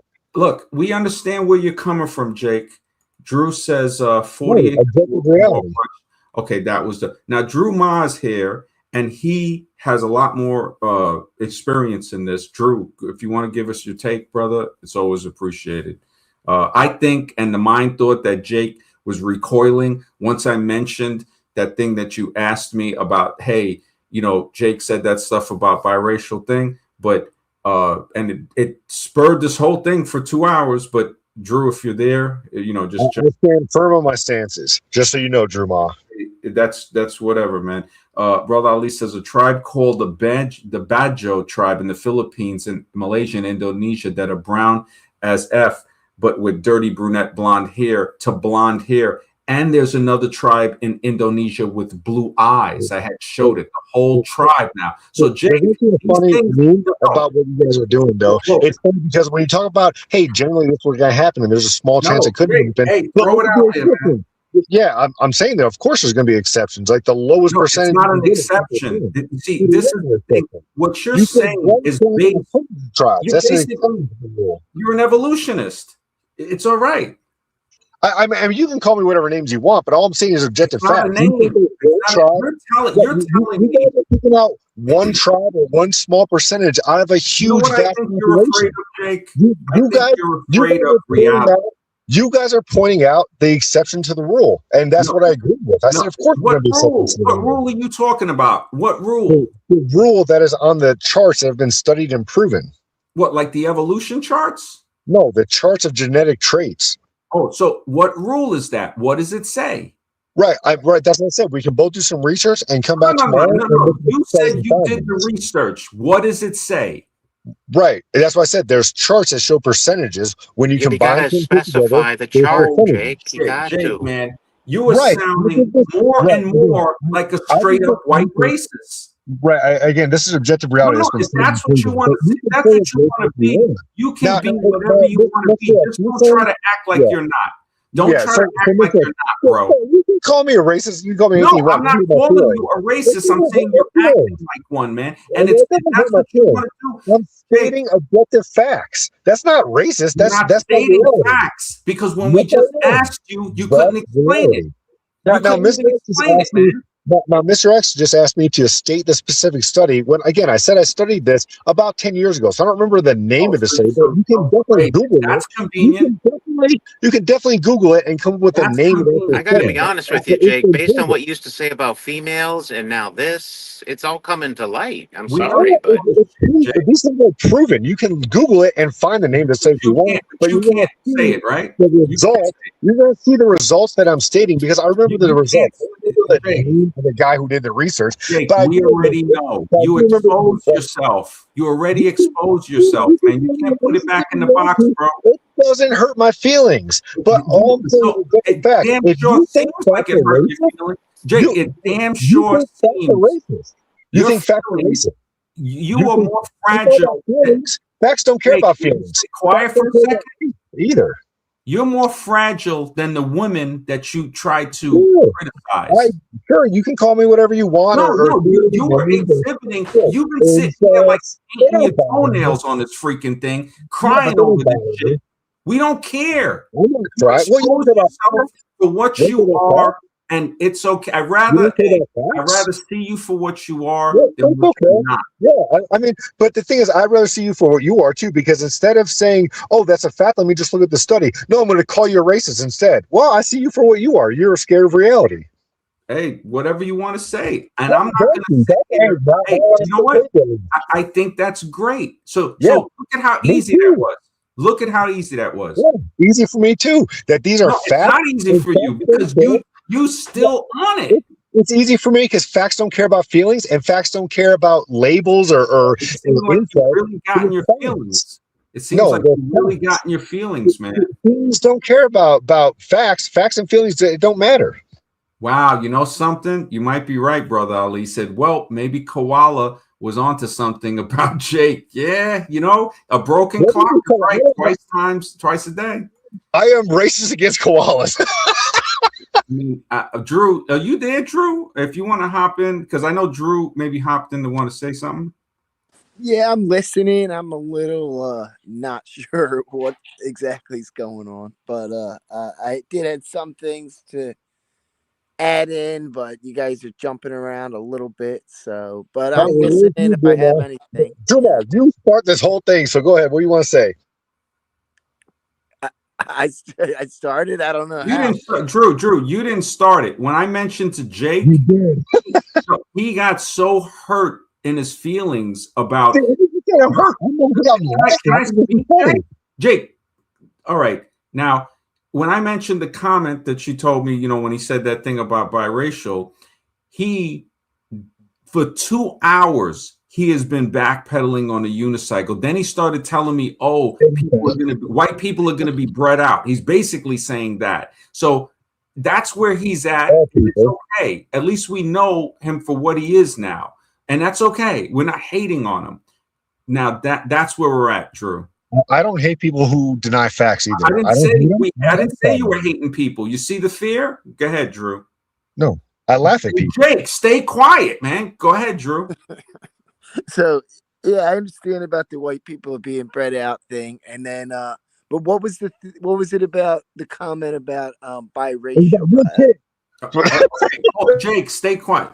When you told me when we spoke on the phone, and you said this was like last year or something, and you said, "Oh man, that guy Jake had made that comment of." Oh, well, the white chick, when she wants you, it's after she has like biracial kids or something. And then you said, hey, why don't you call him out? I called him out on that. Stay quiet. I called him out on that, and he has not shut the fuck up since I called him. He started getting into white people are getting bred out and all this shit and bringing up studies that he can't quote. He still hasn't defined recessive, all this shit. And you stay quiet. And now this is where we're at 2 hours later because of his insecurity. Because of facts. I'm talking about. Go ahead, Drew. Yeah. So I do remember the show you're talking about. I thought that's what it was going back, like you said, it was a year ago. And, okay, so it was that. No, it was a couple of months, right? I don't know. It was a while ago, but it was a while ago. Okay. Is your wife black? No, wait. What the? Jake, come on, man. Come on, man. And this is the shit with the immaturity of the average white male. It's disgusting, man. You want to act like a child. No, you want to act like a child. I'll treat you like a child. You act like a man. I'll treat you like a man. The one thing I want to say is you don't want to go after women and children. And it's not a personal thing. I'm not going to take personal offense to things, but to set a good example, you don't want to keep going. First it was children, then it's women. Just stick to talking about men. Sid's thing is about evolution recently. My thing has kind of been about revolution. And everybody's got their own thing. If you think white people are being bred out of the United States, you're right about that. But Negroes on my side. What do you think about that? Woo! But that doesn't mean that there should be segregation necessarily. I mean, I do think it's weird to have extremists. The crazies should separate. Like the magatards should be on one side, the leftards should be on another. You're living in a fantasy land, Jake. You're living in fantasy world. That's not really a democracy, though. Here's what I'm saying. Fast food people should be on let him speak for a second.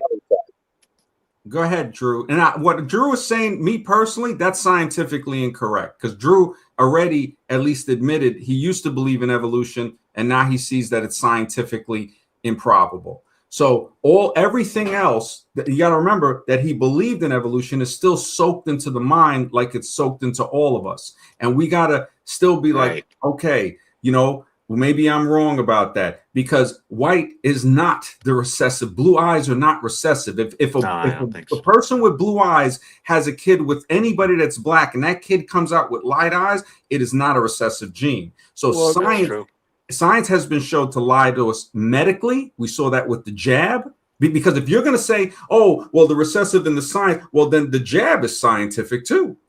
You better The take blue it. eyes isn't recessive, but it's only been around for 6 to 10, And that's 8,000 an years. evolution. So didn't you just say evolution? So you're saying 6,000 years? That's according to evolution, and it's been debunked. You know what they try to put that in? Cheddar Man. They try to say, oh, Cheddar Man. I mean, they make shit up. So and how then long do you think blue eyes have been around for? Well, we don't know. We don't have. That's the correct answer. All right, I'll say this. I would say now, we don't know. I We don't know is the correct answer. No, I got an even better answer. I got a better answer. Everybody has blue eyes. So behind brown eyes, amber, hazel, even green and gray, the blue is the baseline eye. And this can be proven with laser depigmentation. So blue eyes is actually worldwide. And then melanin forms on top of that. So this shows you how baseline the blue eye is. Before that is the albino eye. So we see albinos with blue eyes, and we see them with reddish eyes when the melanin is even less. So the very first bit of melanin, it doesn't reflect back the red, and that's why you get the effect of the blue, the same Rayleigh effect that we see in the sky. At nighttime, the sky is clear. In the daytime, it looks blue. Now, if you add collagen, a little more melanin, you get gray. That's the Tyndall effect, why clouds look gray. That can also change because it's based on a refractive property of the collagen in the eye and the melanin. You add pheomelanin to it, you get green, and you also get red hair from that. Now you add in more eumelanin, you get brown hair, you get hazel eyes, you get amber eyes, you get brown eyes, you get dark brown, you get black colored eyes. This goes with the hair and also the skin. So this is scientific genetics. Everything we've been taught about evolution is a lie. Now, that's pretty good facts right there. Drew, I got a question for you. What makes you... Hold on, Jake, because this came from Drew saying, how long do you think the blue eyes have been here? Doesn't matter what I think, or X, or Jake, or you. This is the fact that blue eyes have been here first in everyone. That's a scientific fact that people don't like to accept. I don't know about not accepting or whatever, but I just think it's a fact. What scientific studies are we quoting here? I mean, here's the thing: you're going down a path of getting very scientific, which is great. You know, I do not have a genetics background, and I do not know the first thing about it. However, I am a physiologist. I do have a physiology background, so I have done, scientific studies and gone through the protocol.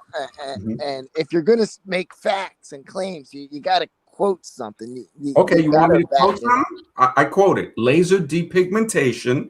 You can look up Dr. Greg Homer, and he shows how when you remove the melanin from the brown eye, the light brown, the amber, the green, right, you get the gray to blue eye underneath. And he is specific. I spoke with a CEO back in 2014, and he was saying, look, we all have blue eyes underneath, and they were trying to sell it as a cosmetic thing. And I said, well, wait a second. I said, so you're telling me for sure? And that's why I had to call them up in California. They wanted $25,000 for people to invest. All right, well, let me just say, now, I don't know if this is right. No, this is science, bro. Different. Now, this is a study this is a team at the University of Copenhagen that's saying they tracked down a genetic mutation, which took place 6,000 to 10,000 years ago. And originally, we all had brown eyes. And this is from the Department of Cellular and Molecular Medicine, Hans Eiberg. And he says it's a genetic mutation affecting the OCA2 gene. Yeah, the OCA2 gene, and it's turned on by the HERK gene, right? Yeah, it results in the creation of a switch. Okay, now the HERK gene, one of them is the switch, the other one is the one that expresses the gene. So now this is what they theorize. So now the genetics show that, but then they theorize and they say, oh, that switch must have been turned on to give the blue eye, saying, okay, produce blue eyes now without the melanin. So that's proving that, wait a minute, the brown eye was covering the blue eye, because now you can take that same laser depigmentation and take the melanin off the skin. Now, this theory that I've developed over the last 12 years is based on science. When they try to say the blue eye, that gene got turned on and it was Cheddar Man, they laughed at those. They said, what are you, crazy? This doesn't make another, what, Neanderthal fake, Cheddar Man fake, Piltdown Man fake, all of these things. Heidelberg Man has been proven to be a fake. Lucy is proven to be a fake. So when we look at this, we say, wait a second, the baseline eye is blue. Now, everything is added on that. And when we look in all populations, Chinese, Indian, African, Australian. It's funny, Sid. I just noticed the professor from this study, his name is Iberg. Oh, man, you can't beat it with the words, right? It's crazy, bro.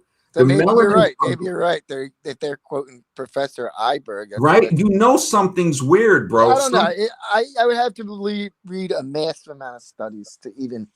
I really don't know. You know.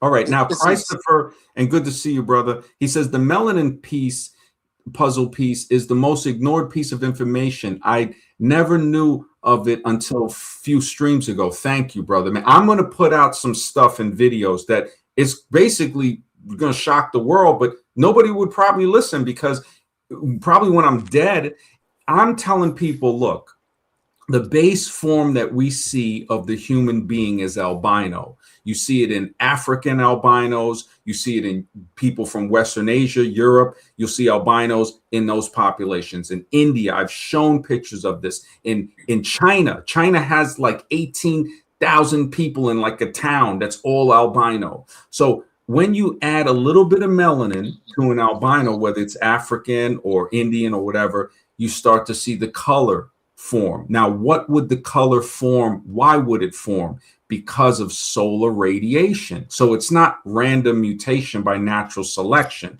If evolution were true, evolution is saying that black people are black just because of random mutation. It's not saying it's direct because of the sun, which we know it's direct because of the sun. There's something very odd about the melanin. What we see, the architects of humanity, why I changed the name of the channel, is whoever created us or whatever created us it might be harvesting the melanin from us. And it has sent out our brothers, our recent brothers, that seem to stem from wherever it is in Norway. It could be from Sweden, but that seems to be the spot. And now that means humans had to be created in a shielded environment, a laboratory, inside something, whether it's suboceanic, subterranean, but we were not created outside in a field from an ape changing into a man. That's proven to be wrong scientifically. And the evolutionists keep this up because they wanted always, you can trace it back to Darwin, they always want to attribute the black man to be closer to an ape than a human being, which is a white. And this is written, and people sit here and defend this bullshit. And then you have people scared shit that their lily whiteness might fade away, which it won't. It won't. Jake, right? Your ass is going to stay white forever. Don't worry. I hope so. But anyway, Mr. X, for you, and do you have that story for you? I jumped off real quick so I can look at the study. Mr. X, there's actually multiple studies on eye color probabilities, but the most recent one is the 2019 literature review of all those studies, and it basically confirmed it that, you know, what we've known for a long time. But basically, the eye color percentage chart was peer reviewed by Katsera M.A. et al.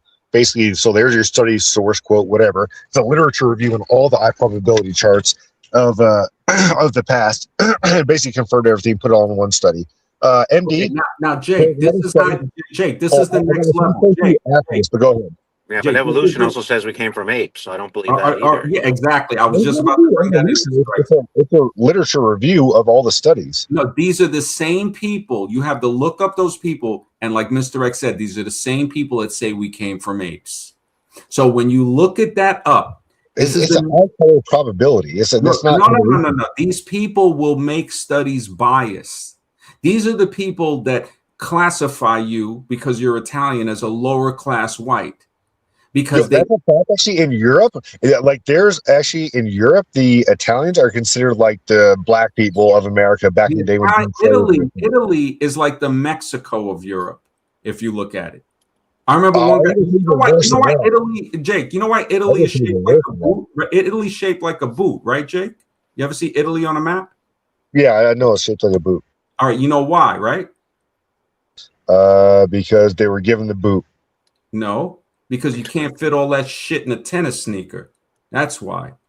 I don't know. That's a joke. I know a lot of people don't like that joke, but what I'm trying to let you know is, Jake, the reason that they would look at you as a lower class white or the Mexico of Europe is because they're going to put you closer to the ape, and they're going to put the Nordic at the front of the chart, and then the English. That's a fact.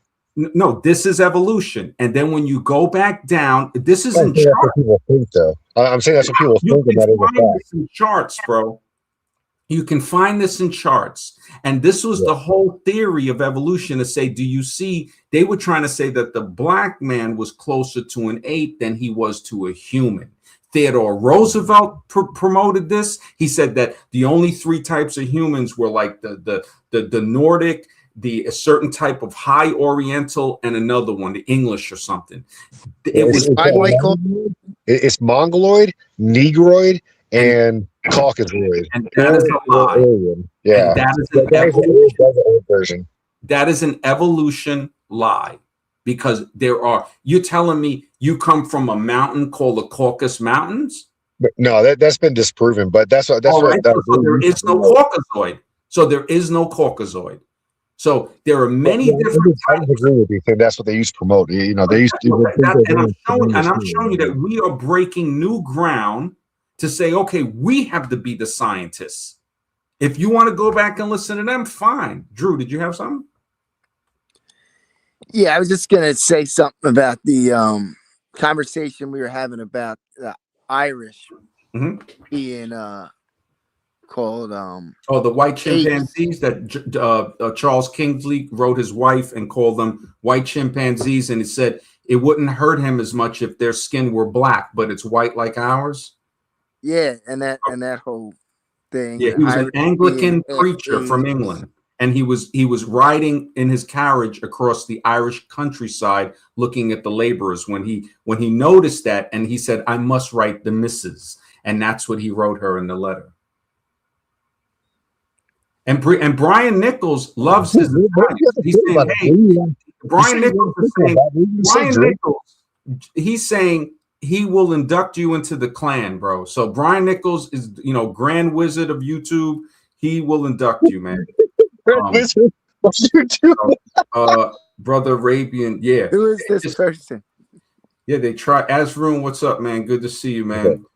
Okay. So anyway, the second thing I was going to bring up is that there's actually a Stanford newborn baby eye color study done, and then there was a myth that all babies are born with blue eyes, but it actually disproved it and said only about 20% of babies are born with blue eyes, and then I guess as they get older, that's when it starts fading out a little bit. Now, Jake, doesn't that show you that it goes in line with my theory? The melanin is added. So for the blue, you got people born with blonde hair, and they'll say, oh, I was blonde until I was 7, and then my hair started getting browner as I got older. People say their child was born with blue eyes for 3 months, then it started getting darker. Every baby in the womb is a light to white color when it doesn't have to produce melanin from solar radiation. So now when they come out, even black babies are very extremely light, and then they start to darken up.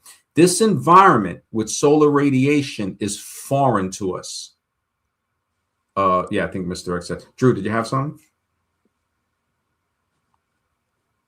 Drew, are you there? Okay.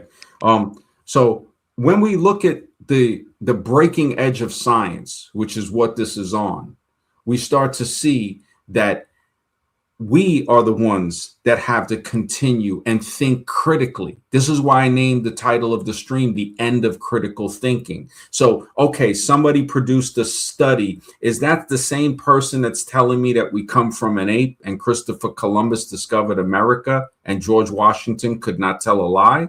We need to think critically about these things, man. You know, this is a good stream that, you know, we saw a lot of stuff, you know, come out, and it's okay. That's what this stream is about. This is not an echo chamber like evolution streams or other religions like evolution. They're just echo chambers. They only want to hear their point of view, and everybody goes against that. This is about learning and going forward.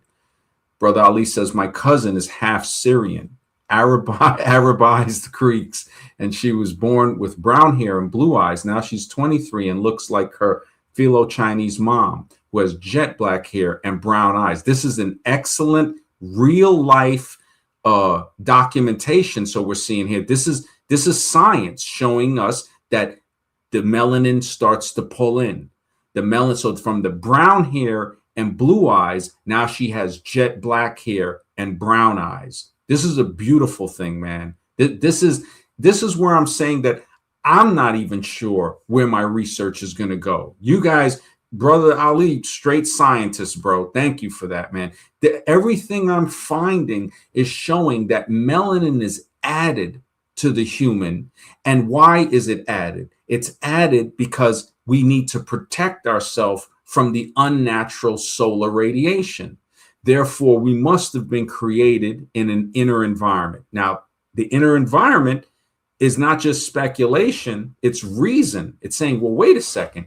We're not just going to form outside on the ground, which is what religion, evolution's religion wants to say, and also other religions. Oh, some invisible hands formed us on the ground. No, that's not true. When Jake was trying to say about blonde kids born from dark-skinned people are more than a rare occurrence. The albino form is found in every type of human, and underneath the melanin, people with vitiligo, you can see what's underneath. It's non-melanated skin. Very lightly melanated, it could be as well, like with pheomelanin that might react with the sun. Inner environment, it could be, I wouldn't say in the water, but I would say under, it could be suboceanic. So that means it's a laboratory under the ocean. Now, what don't they want us to look at? The ocean. They said, look at the moon, look at Mars. And that's where I realized that the people that believe in the flat earth thing, it's good to, you know, like I said, a broken clock is right twice a day. So they're saying, look, question, you know, say, hey, don't believe what the government is telling us. Why would you? We see what they've been doing always.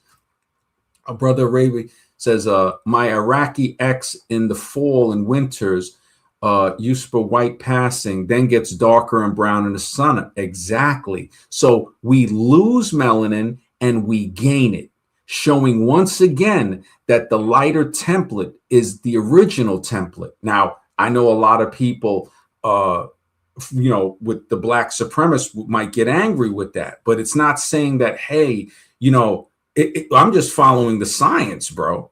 It's like saying all of our forefathers have to have been albino and our foremothers. But people don't like the truth. The truth is a poison to many. They got to dilute it. You know, ignorant people want sugar water. They want the sweet lies. You know, tell me lies, sweet little lies, right? Tell me lies. That song alone is brainwashing people, saying, tell me lies. You know, well, is there a strong that says, tell me the truth? You know, you know, I'm a man in search, trying to find out where we're coming from, you know, where we came from, where we're going, why are we here?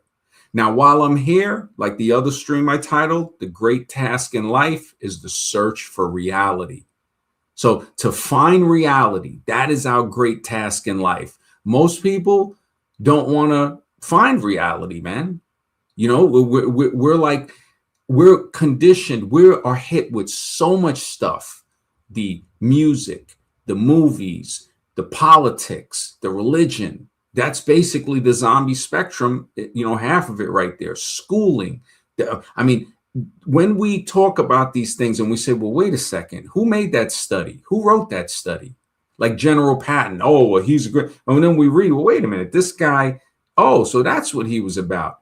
You got to remember, if somebody has an agenda, and the evolutionists have always had that agenda. When you look at that fake chart, the March of Progress, ape to man, who's at the front of the chart? You already see that.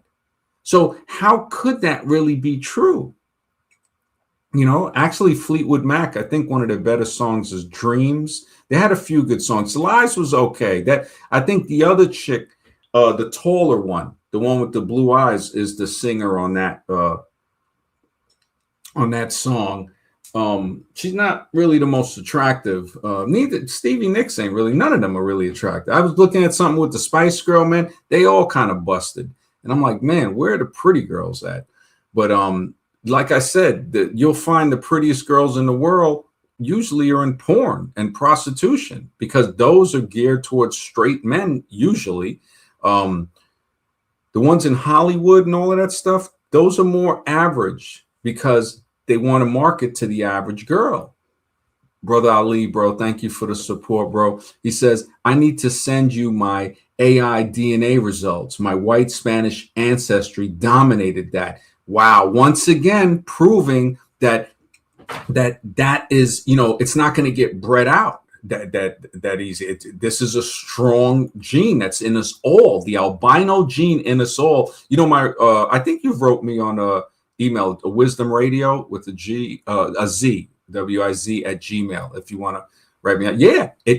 The fact that people are born, most people with lighter eyes, the babies with the blue eyes, they darken up, the lighter skin. If you look at organs in us, you know, they're not, you know, our skin protects them, but the melanin seems to go through.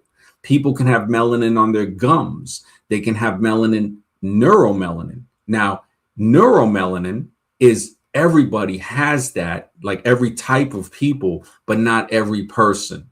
So it's not to say like only black people have neuromelanin. That's melanin on the brain, which also can be a protectant, but it can also have a downfall. There's might be links to Parkinson's and stuff late in life. Who knows? But again, we're the scientists. We're the ones that will determine this on what it is. We have to do the research to say, okay, who did the science to tell, like Cheddar Man trying to say that the first blue eyes were 6,000 to 10,000 years ago? I know the study Drew was mentioning, but it's been debunked. But another thing that debunks it is to say, well, wait a second. If you take a laser and people have changed the color of their eyes with laser depigmentation, then why do I have blue eyes underneath my brown eyes? Why do other people that have dark black eyes, like dark brown eyes, have blue eyes under that? Right? I don't know what your eye color is, Jake. I would assume they're brown, right? Like most Italians? No, they're not brown. Green? I don't want to say, because it's actually I don't want to give too much information away about myself. Nobody's trying to find you, man. What, from eye color? They're going to try to find you, man? What color is it? Green. Okay, so green, that means you have a little bit of pheomelanin. So you got eumelanin for the browns and the black colors, and you have pheomelanin for the green eyes, the reddish hair, the auburn hair, and also that can provide the freckles. And usually if it's on the skin, it will combust with the sun. So you might not have it. Definitely not brownish. It's not red. Okay, so all right. On your hair, if your hair is black, is it black or brown? Or if you don't want to say, it's cool. But it's brown. Okay, so dark brown, light brown. It's typically dark brown in the wintertime. Then during the summertime, it gets a little bit lighter. Okay, so again, proving the theory, because we're going by science, that the melanin something is making the hair darker, and then it's coming back to what it originally was. The fact that you got green eyes, that's very rare, not just in Italians, but in everybody. I know, that's why I didn't want to say it, but like, yeah, whatever. You have to be somebody from Ireland was clapping cheeks in your ancestry somewhere. So that's really where it comes from, the green eyes. Now, I'm not saying that that's the only place. Scotland, Ireland, and like that area. I know that's where they originated from. So that is one of the things I researched. Yeah. So you know that's in there, right? If you get a little bit of a tan, or do you sunburn easy? Which one is it? No, my skin it tans. It's not. I'm definitely not like a dark Italian, because there's lighter Italians and darker Italians. It's lighter Italian, but my skin, it gets like, a little bit tan. It's not like the Irish people where they got a lot of freckles and they're pale white and they burn easier. Like, any sunburn at all? No.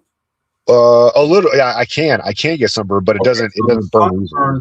That would come from the same melanin that makes your eyes green and your hair like reddish, but you don't have the reddish. So it's not like that though, because when I went to Sweden, there were some people there that had like ghostly white skin, like it was crazy. And I did see a couple Irish people there, and I know some people that have like all Irish in their family. Dude, their skin is different, and they have like a ton of freckles and like very white pale skin. Like my skin's not like that. It looks like there's Italians that have light skin and Italians that have darker skin, and it looks like lighter Italian skin because it tans like a bronze, like a light bronze color. When I tan, it doesn't like burn like Scandinavian like ghost white or like Irish like freckled white. It's different than that.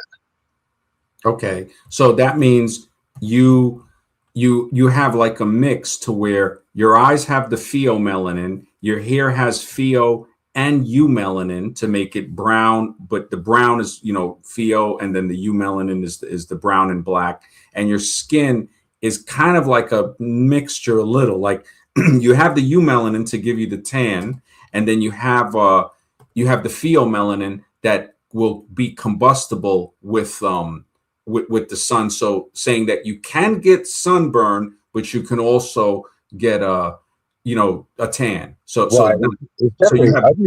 kind of mixed, like definitely, like when you're looking outside in the summertime, like by the end of the summer, like I'll have like a decent tan, like not real dark, but like a little bit of a tan. But if I like took a vacation, like from the wintertime to a hot sunny area, like it could definitely burn because it hasn't slowly tanned. You know what I mean? Yeah. Brother Ali, bro, thank you for the support, bro. He says, just sent the results, MD. Feel free to feature it. All right, I'm going to upload the picture. Drew Moss says, is it gravy or sauce? I don't know what he means, Jake. What do you mean by gravy or sauce? I don't get it exactly. It might be funny. He's probably going to send you a picture of a blue waffle. Yeah, I don't. Yeah, if he wants to clarify, I'm uploading the picture from brother. You're talking about melanin on like the gums and stuff like that. Like, dude, were you talking about like gums and like lips, like downstairs lips, like Drew Ma's wife, like or purple? Or no, don't remember what he said about it's because I get it. Okay, because Italians and Irish, they'll say, is it either steak and potatoes or tomato sauce? I've heard that from other people. So it's either, are you with the Irish with the what is it, the gravy and potatoes, or is it the sauce, the marinara sauce from the Italians? So it's probably both. It's probably totally the marinara sauce. It's probably gravy and marinara together. But Brother Ali's results is here. Brother Ali says, okay, it says his ethnicity estimate is Iberian, which I think is from the Iberian Peninsula in Spain, or in that area. Indigenous Americas, Central 25%, 35-25, Italian Peninsula 15%, Levantine 10%, North African 10%, and Indigenous Americas South. Wow. Dang, he just got butt all over the place. Well, you know what? I'm wondering where, like, you see, and some of these tests, it's an estimate, because remember, it says ethnicity estimate, because it's not saying anything for his Chinese heritage, unless it's Levantine, unless that was what they considered Levantine. So it'll give you in the ballpark, but as we go deeper, and thank you for that. Yeah, Iberia, Spain. Yeah, I thought it was. Thank you, Brian. So it's cool. Yeah. Now this is the thing. If you had kids with a black woman, theoretically, I'm not saying, don't get scared. Don't get scared, man. Just relax, bro. And I'm talking black, bro. I gotta stay away. Not brown, black. So we're talking dark. We're talking, I can't think of nobody off the top of my head, but so now what if that kid comes out with green eyes? Doesn't that prove that the green eye isn't recessive? Because it would mean that your kids or your grandkids or your great grandkids will never have green eyes. But it proves that he's going to drop off at the fire station. The what? I didn't hear it fully. It proves that he's getting dropped off at the fire station. Fire station. No, but when you think about it, I've seen this happen with people with the light eyes having kids. Like, well, you know what? Shit. I mean, I don't know if Drew wants to reveal it. He's got 2 kids, and I think Drew's got blue eyes, I think. Do your kids have blue eyes? Or like, what's the mix on your eye color for your kids, Drew? If you want to reveal it. I mean, but what I really want to know is what color are their nipples? That's what I want to know. I mean, when I don't know if Drew's typing it in. I'm kind of curious about it too. That kind of is a serious question. That is one thing that I'm a little curious about, because you mix them together. Do they turn out pink or purple? Well, that's the thing. So until somebody can look at the people that, okay, they say, all right, their mom is this, their dad is this, or their grandparents, and you look at them, you say, okay, you see the results right there. No amount of scientific writing on a paper is going to give you the right answer than what you're going to see right there.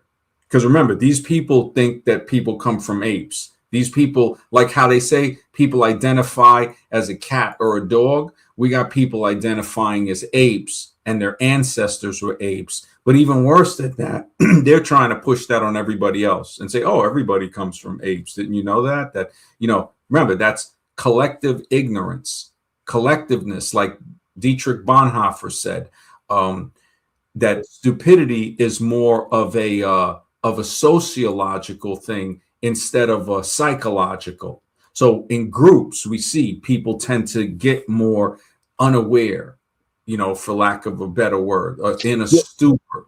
That's actually a really good thing that I want to talk about, MD, is that in groups, people tend to be unaware. Like when I went to Sweden, like everyone looks the same pretty much there, except for like the people who are like tourists or whatever. But the majority of the people, like, they all look the same. You know what I mean? There was a slight differences because there were some people that had like almost ghostly white skin with like no pigment in them.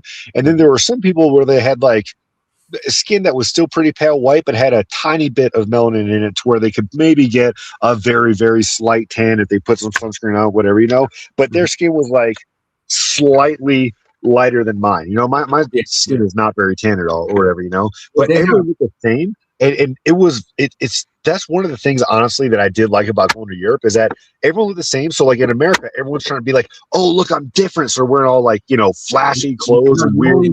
Jake, you only went to one country. You went to Sweden. Now I've been to the Netherlands. I've been to England. I want to go to more because I liked it, man. It was very now this is the thing. Not diverse people. I should have saved the clip from Destiny. But and I don't agree, with a lot of the other stuff because I know he's left wing.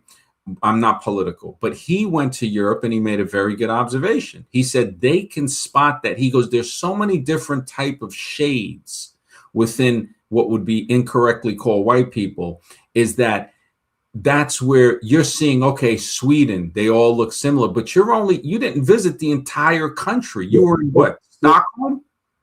Yeah. I went to Stockholm. So that's like somebody coming here and going to New York or just one city, and then you got all this other part of the country. Now, New York is not a good example because America's mixed, but let's just say a different, like Norway. If you go to Oslo, or if you go to Helsinki, Finland. Well, Oslo would be very similar though, because they're both in the south part of. Now you see that statement you said. How do you know if you haven't been there? We can't say stuff like that. Yeah, but here's what I did want to say though, is that because I noticed there were some people like a very small percentage of people that had like ghostly white skin with like no melanin, and in my mind my first thought was, dude, they must be like, their family must be from like way north of Sweden, because like in Stockholm the majority of people have like a little bit of pigment. Well, let me add this thing. Aren't there Irish people with extremely like light skin like that, like ghostly, you know? That's what I think Irish skin looks like almost. It's not quite ghostly white, but it is very, very white with like a lot of freckles. Okay, now let's add that to your theory. But they're south of England. You see what I'm saying? So now, because this is where the research comes in. Brother Ali says, by the way, Levantine, he says Levantine in Iraq is Iraq, Syria, Lebanon, Israel, Palestine, and most of those places had Romans and Greeks. So yes, proving MD right, the white side of me dominating that estimate. And this is, thank you, Brother Ali, for that. This is where our science, we have to do this, because the evolutionists are going to constantly lie to us. When I think, okay, about your theory about the northern would make it lighter. Now, we've seen chicks that are extremely light. You can see the veins almost. We used to call, like one guy used to call them, I didn't, but he used to be like, I'm dating a jellyfish, you know, because like a jellyfish. That's what I was saying, like ghostly white, where you seriously can see the blue. I like jellyfish, man. Some jellyfish chicks are pretty. No, I don't like that one. That's gross. Some ain't, you know, but some are pretty. But when we look at Tasmania, for instance, which is around the 45th degree on the southern part, maybe 50th, equivalent to, say, New York, or a little higher than New York. So we say those people were extremely dark, what we call black skin. So it doesn't, so that's what makes me think, well, wow. So the northern and southern latitudes, we're seeing the light paleness on the northern. Why aren't we seeing it on the southern extremes? Maybe I have a theory on that. Okay. The theory on why Irish skin is so pale and white, even though it's south of Britain, is because it's very cloudy there, so they don't get a lot of the sun. That's my theory. Okay, now, what is clouds? It's going to my theory. A shielded environment, right? Shielded by the clouds. Right. So you see, so now this is where, what if the entire planet was shielded like that by those clouds? Wouldn't Earth be more with pale-skinned people, pale-looking Africans, pale-looking Irish, pale-looking Chinese? Do you understand now where I'm going with the theory? Yeah, I mean, I like your theory. It's interesting, and it's definitely interesting and possible. What I think, though, is I think it was shielded by more than just clouds, though. I think it was shielded by. And that makes sense. Now you're adding it. That's great. So this is, and you're doing it in the right way. So now maybe that shield was somehow dissipated or broken, and this is why the people of Tasmania started getting darker, and maybe they were originally albino or originally very, very pale. Yeah, and I was going to say, I think because it's like an island way out there, that they just had less cloud coverage, probably less mountain ranges to create cloud systems or whatever, you know, like that's why the island people are typically a lot darker. All right, well, let's add this in. Then why do those people have blue eyes under their black, dark brown eyes? Proving the theory. Is that the common eye color is blue in Tasmania? The eye color that is behind every brown eye is blue. So if you look at the Aborigines, if you take off the melanin.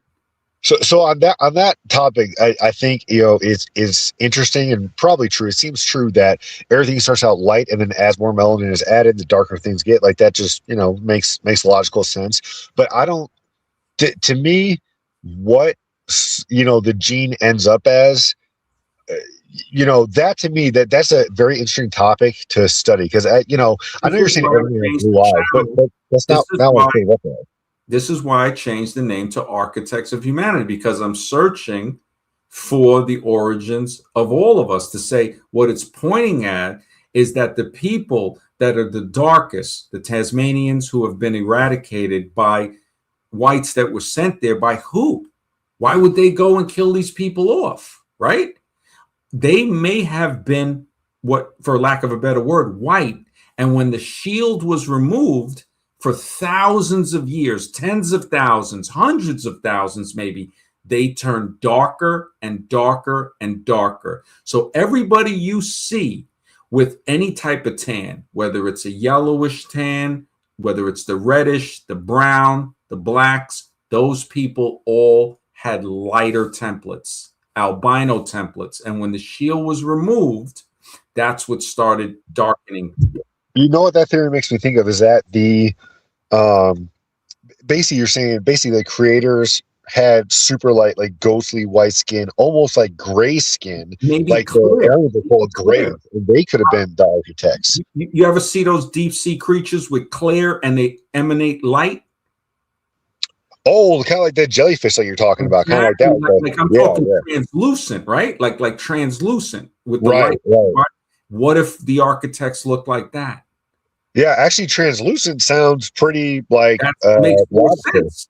Yeah. Now, evolutionists, this is heresy to them. They'll try to shame us because we're doing our own science. You know what else is interesting is that translucent is also like almost like camouflage. You know what I mean? Like it'll just blend right in. And there's a lot of camouflage creatures on this earth. Yes, exactly. Brother Ali says also a lot of Celts also migrated and clapped cheeks in the Mediterranean. Yes, that's very true, man. Slightly nobody. Yeah, I'm wondering who Jane Kennedy is. It sounds familiar. Let me see what you ever heard Jane Kennedy? I don't know. Is that like Kennedy's daughter or something? I have no idea. No, I think she's a black chick because Brian's saying he would smash her. Yeah, she's okay. She's like a light-skinned black chick.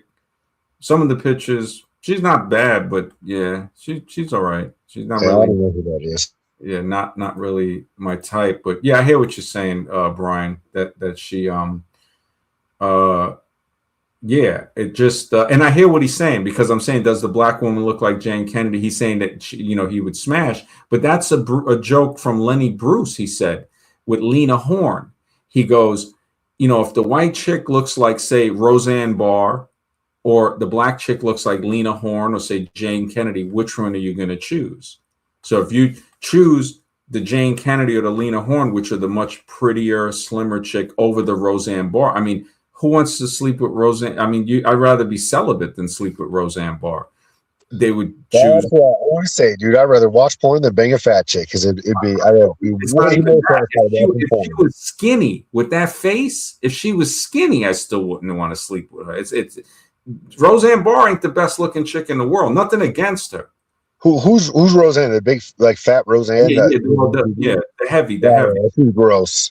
Yeah. So if she was skinny, it's like it ain't even happening. You know what I'm saying? It just so no. Yeah. It just Azroon, what's up, man? Hello, MD. Hello, Jake. Yeah. Anything on your mind? So Azroon. Nothing. I just came from the gym. So, what was the topic of discussion, MD? The end of critical thinking. Oh, okay. And we were going into genetics and stuff where basically we were wondering why Drew married a black chick. No, don't pick on Drew, bro. Please don't bring anybody's. Yeah, we just. That's what I'm saying. Jake, there's a point of immaturity that you got to mature out of, bro. You really do. It's entertaining and funny to me. This is what gets you believing stuff like South Park as if it's fact. It gets you not able to find the word. That led me to research. On the unicycle for 3 hours. If you can't be doing that, bro. Yeah, I thought it was a good circus for 2 hours. I thought it was funny. Come on, man. But as far as Azroon, I don't know if you know the theory of adaptation that I'm coming out with, but hopefully Azroon, what color are your eyes? What, Jake? What color are your eyes? He's been on camera, man. He what? He's been on camera before. You ain't seen him? Don't you have green color? Green color eyes, Jake. Green. Okay. Dark. They look dark though on camera. Yeah. But it's green color. So it's dark green. Yeah. All right. So it's that green. Like I've seen people with blue eyes, and they don't look blue until you get up close. They're like a darker blue. Yeah, you're right, MD. Yeah, they got blue eyes, and you can see it from 20 miles away. It's like, holy smokes, their eyes are like very, very blue.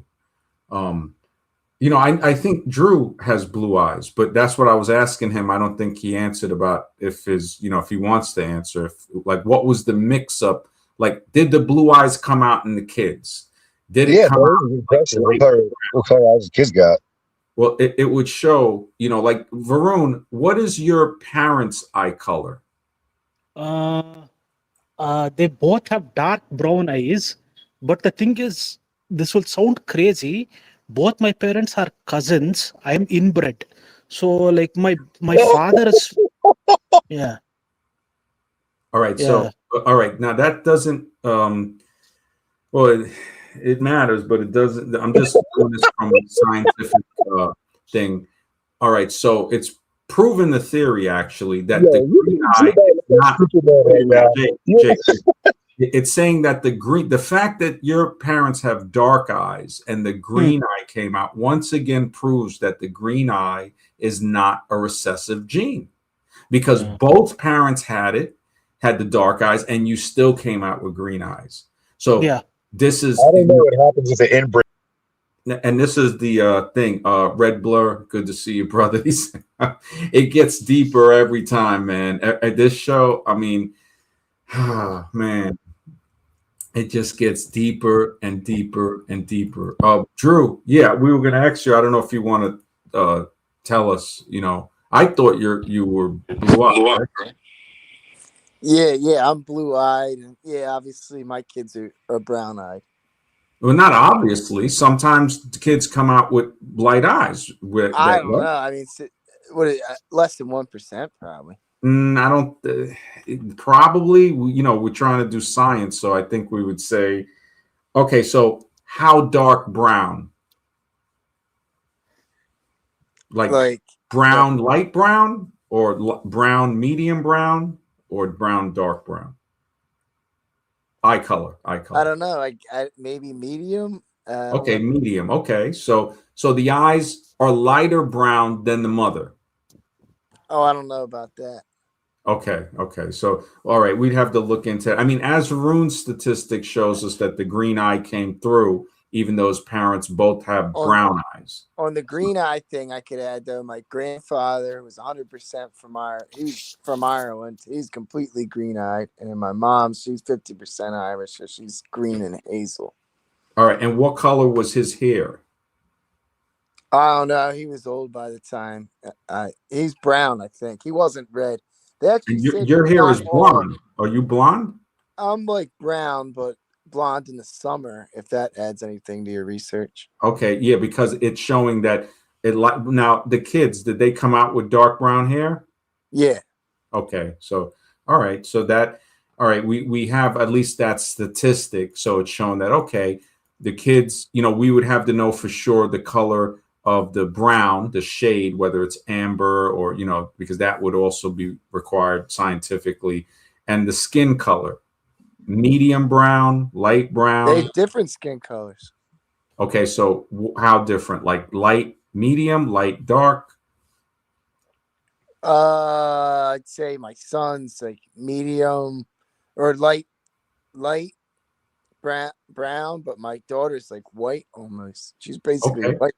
Okay, so this is good for the research. They're now. Completely different skin colors. Really. Okay. I mean, now the features, you know, are similar, but skin color, I mean, can really vary. The eyes. Which one is older? The son. Okay, so in other words, in the second, the second child. So we're looking at so your daughter came out extremely light, so proving that it's not the that black is not going to be dominant and white is not going to be dominant because how black is your wife? Is she real dark or like light skin black? No, she's medium, I guess. Not real dark or not. Like, wait, let's see a celebrity. What celebrity could we can we compare the complexion to? Like Nicki Minaj, Rihanna, or is it? I gotta look. Darker, like maybe like an Oprah Winfrey. Okay. So that's darker. Okay, so that's not dark. You know, it's not black dark. It's like, but it's not like pecan tan. You know, it's like a little bit darker than pecan, but lighter than. Okay, this is a question. I'm not trying to be perverted, but I am curious. What color are the No, don't say it on here. Don't say it on here. But Okay, they can be purple. no, seriously, Jake, we don't need to. All right, it's about maturity. So we I'm serious. That was a question. About maturity, bro. And now, so we got a good take on, we got a good take on saying, okay, because we're looking at this scientifically, and we're saying, okay, the daughter came out extremely light skinned.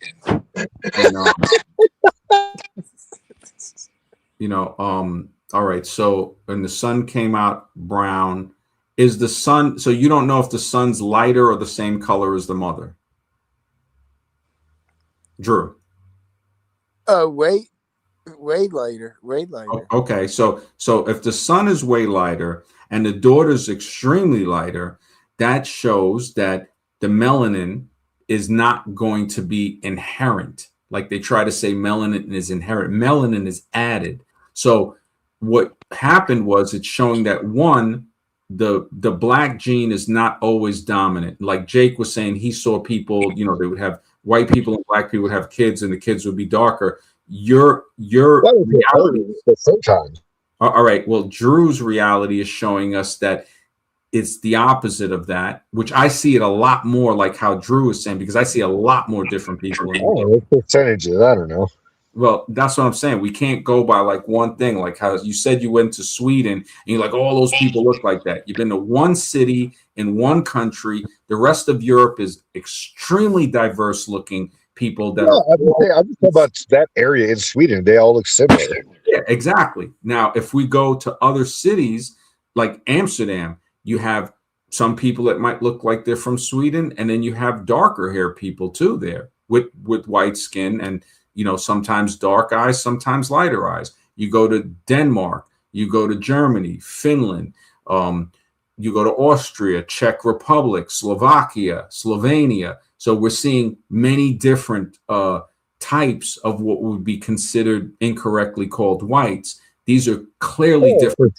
That's what I'm saying. They all have a certain look to them, yeah. But all those people in the area also, like in America, everyone looks like extremely diverse, But I'm just saying, like, it was interesting to go to a place like literally diverse, like whites are extremely diverse in America, or you're saying just people in America? No, I'm just saying people. Are you black, tan? Well, America, of course. We got all these different people. I'm talking about strictly the white people in Europe. You see a dramatic difference in them now. And they know this. Americans don't know this. We're brought up to say it's white. Right. Well, that's what I'm saying. It was interesting to go to a place and everyone seriously looked like the same. And then, like, if someone looked a little bit different, like there were a very small minority of people that had like the ghostly white skin, they stuck out like a sore thumb. But it's not the same kind of white. I mean, their skin tones were definitely different. Mm-hmm. Well, this is Azrun. Did you have something? Like the thing is, my great grandmother had British ancestry in her. She was very fair skinned and blue eyed.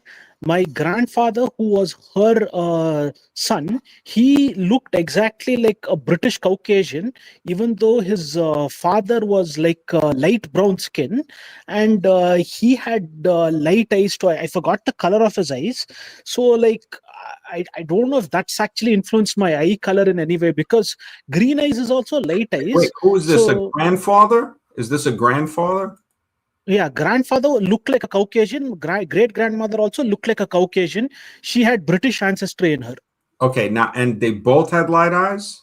Yeah. Great grandmother had blue eyes. Okay, so now it's showing again with the theory and saying that they had light eyes, the children had dark eyes, your mother and father, and then you came out with green eyes. Once again, showing that light eyes are not a recessive gene, because they try to say that in evolutionary religion. They try to call it evolutionary science, but it's not science. I just looked at the pic. Yeah, I don't want to show her face. So it's like, but I appreciate it. That's the one you said. Okay, yeah, it proves the point. Yeah, definitely. This if I had my editor, I could, I'll cover the eyes then again, I know that's probably one of the things we wanted to look at. She has looks like she has like a brownish eye, but not dark brown. Yeah, that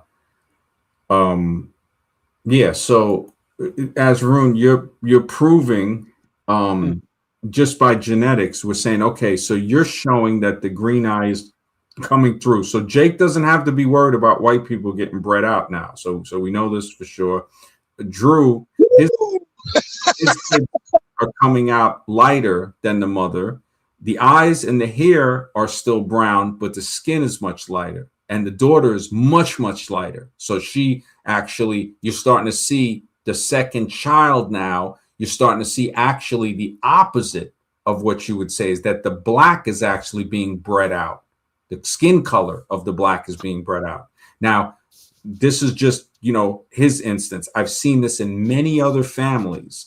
Now, there are families where the kids are brown, maybe close to the parent. But when the parent is very, very dark, like what would be considered black, when they have kids with a white person, the child almost never comes out as dark as the parent. It always be a little lighter. So I'm just saying this. Drew, you had something? I can't remember. Yeah. All right. Brother Ali says, my great-grandfather on the Chinese side was part German. My Filipino grandfather was part Spanish, but he was darker skinned and dark-eyed. His cousin, my granduncle, had a white passing daughter. Wow, it comes through. It comes through. And this is the thing. See, this is, Jake don't got nothing to worry about, man. He actually, it might be the opposite of what's happening. Good day.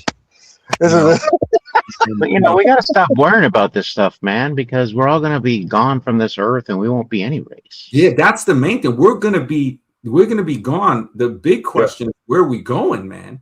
That's the question I want to deal with. You know what I'm saying? Yeah, that's a serious question to say. That's more what I'm concerned with too. That's how I don't want to continue this legacy of torture in whatever world this is. So I decided not to have kids. Have you ever read about the Cathars, Jake? The Cathars believe that having a kid is the wrong idea because you're bringing them into what is called a prison, the prison of the flesh.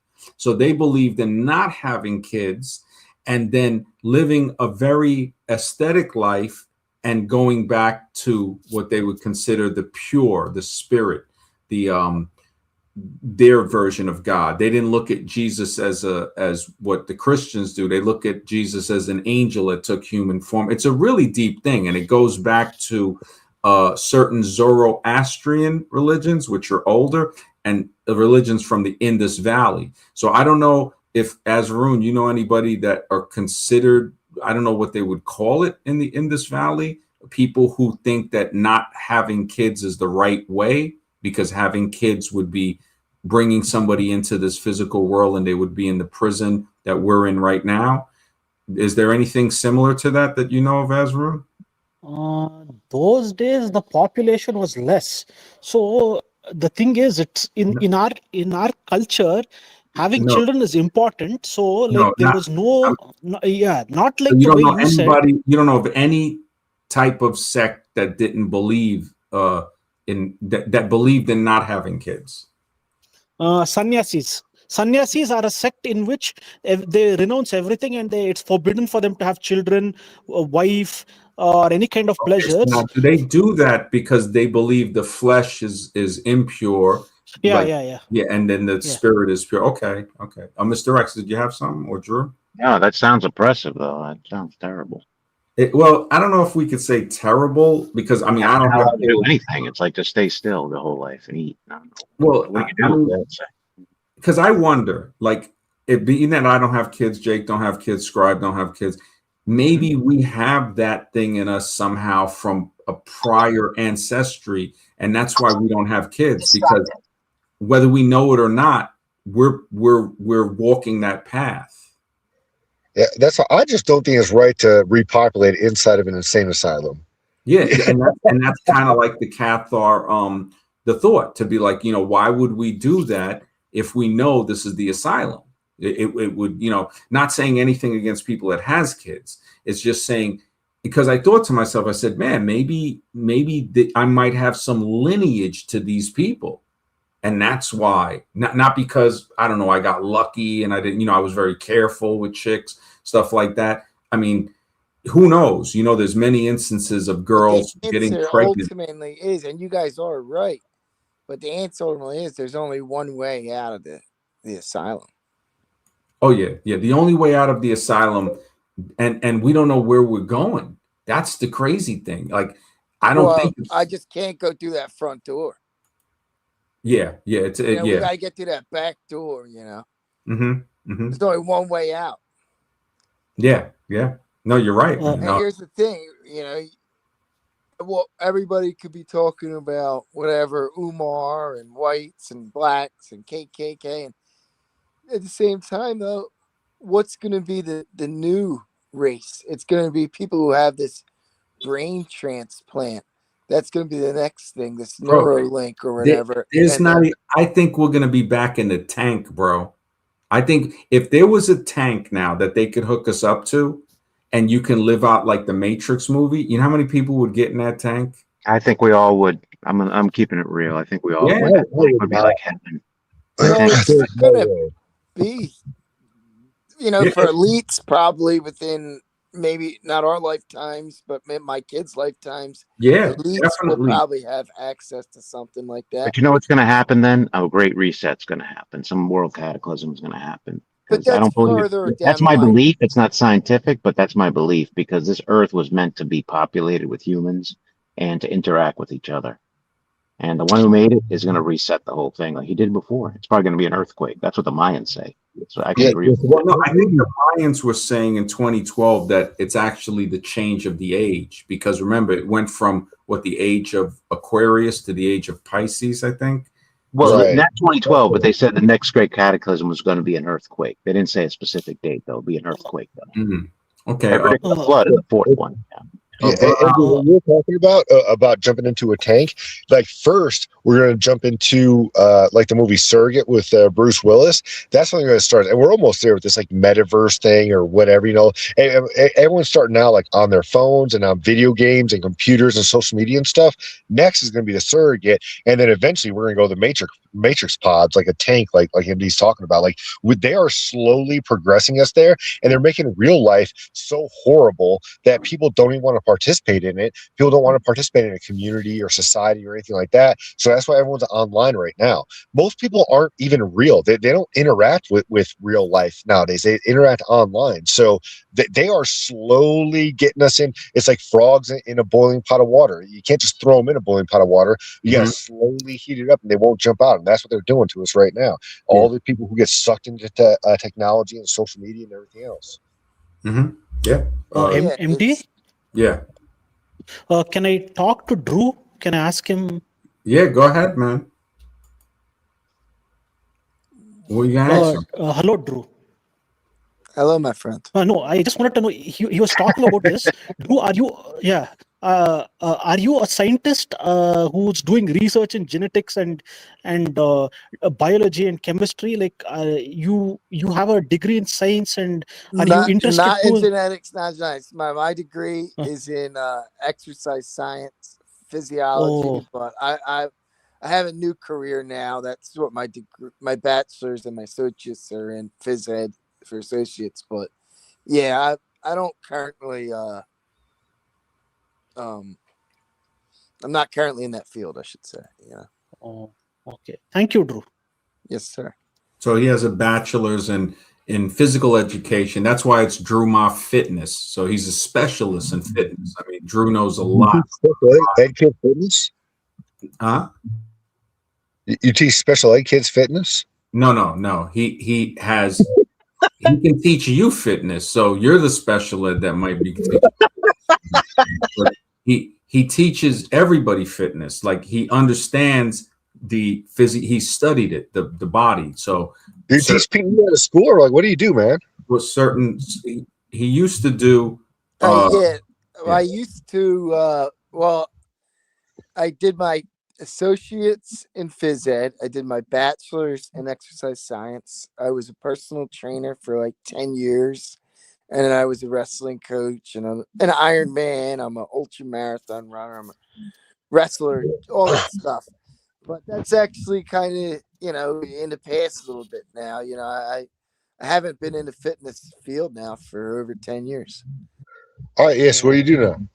Now I'm a longshoreman. I've been in the longshoreman union in Philadelphia for No way. That's a pretty cool union, man. And they let you have a black wife? They still let you in the union? Why, Jake? Why? Yeah, you know that's a white union. Come on. Now our union's mostly black. Our union's No way. yeah. Where do they come from? Louisiana to fish in those boats? We're not fishermen. We're longshoremen, son. We unload cargo ships. Oh, the dock workers. Okay, no, I thought you were talking about the guys actually on the boats. No, you're not going fishing in Philadelphia in the wintertime. Yeah, those guys. Those are all white guys in those boats. But the guys unloading them, yeah, like the forklift drivers and all those guys. Yeah, that's a black union. Jake, you got to live in 2026, man.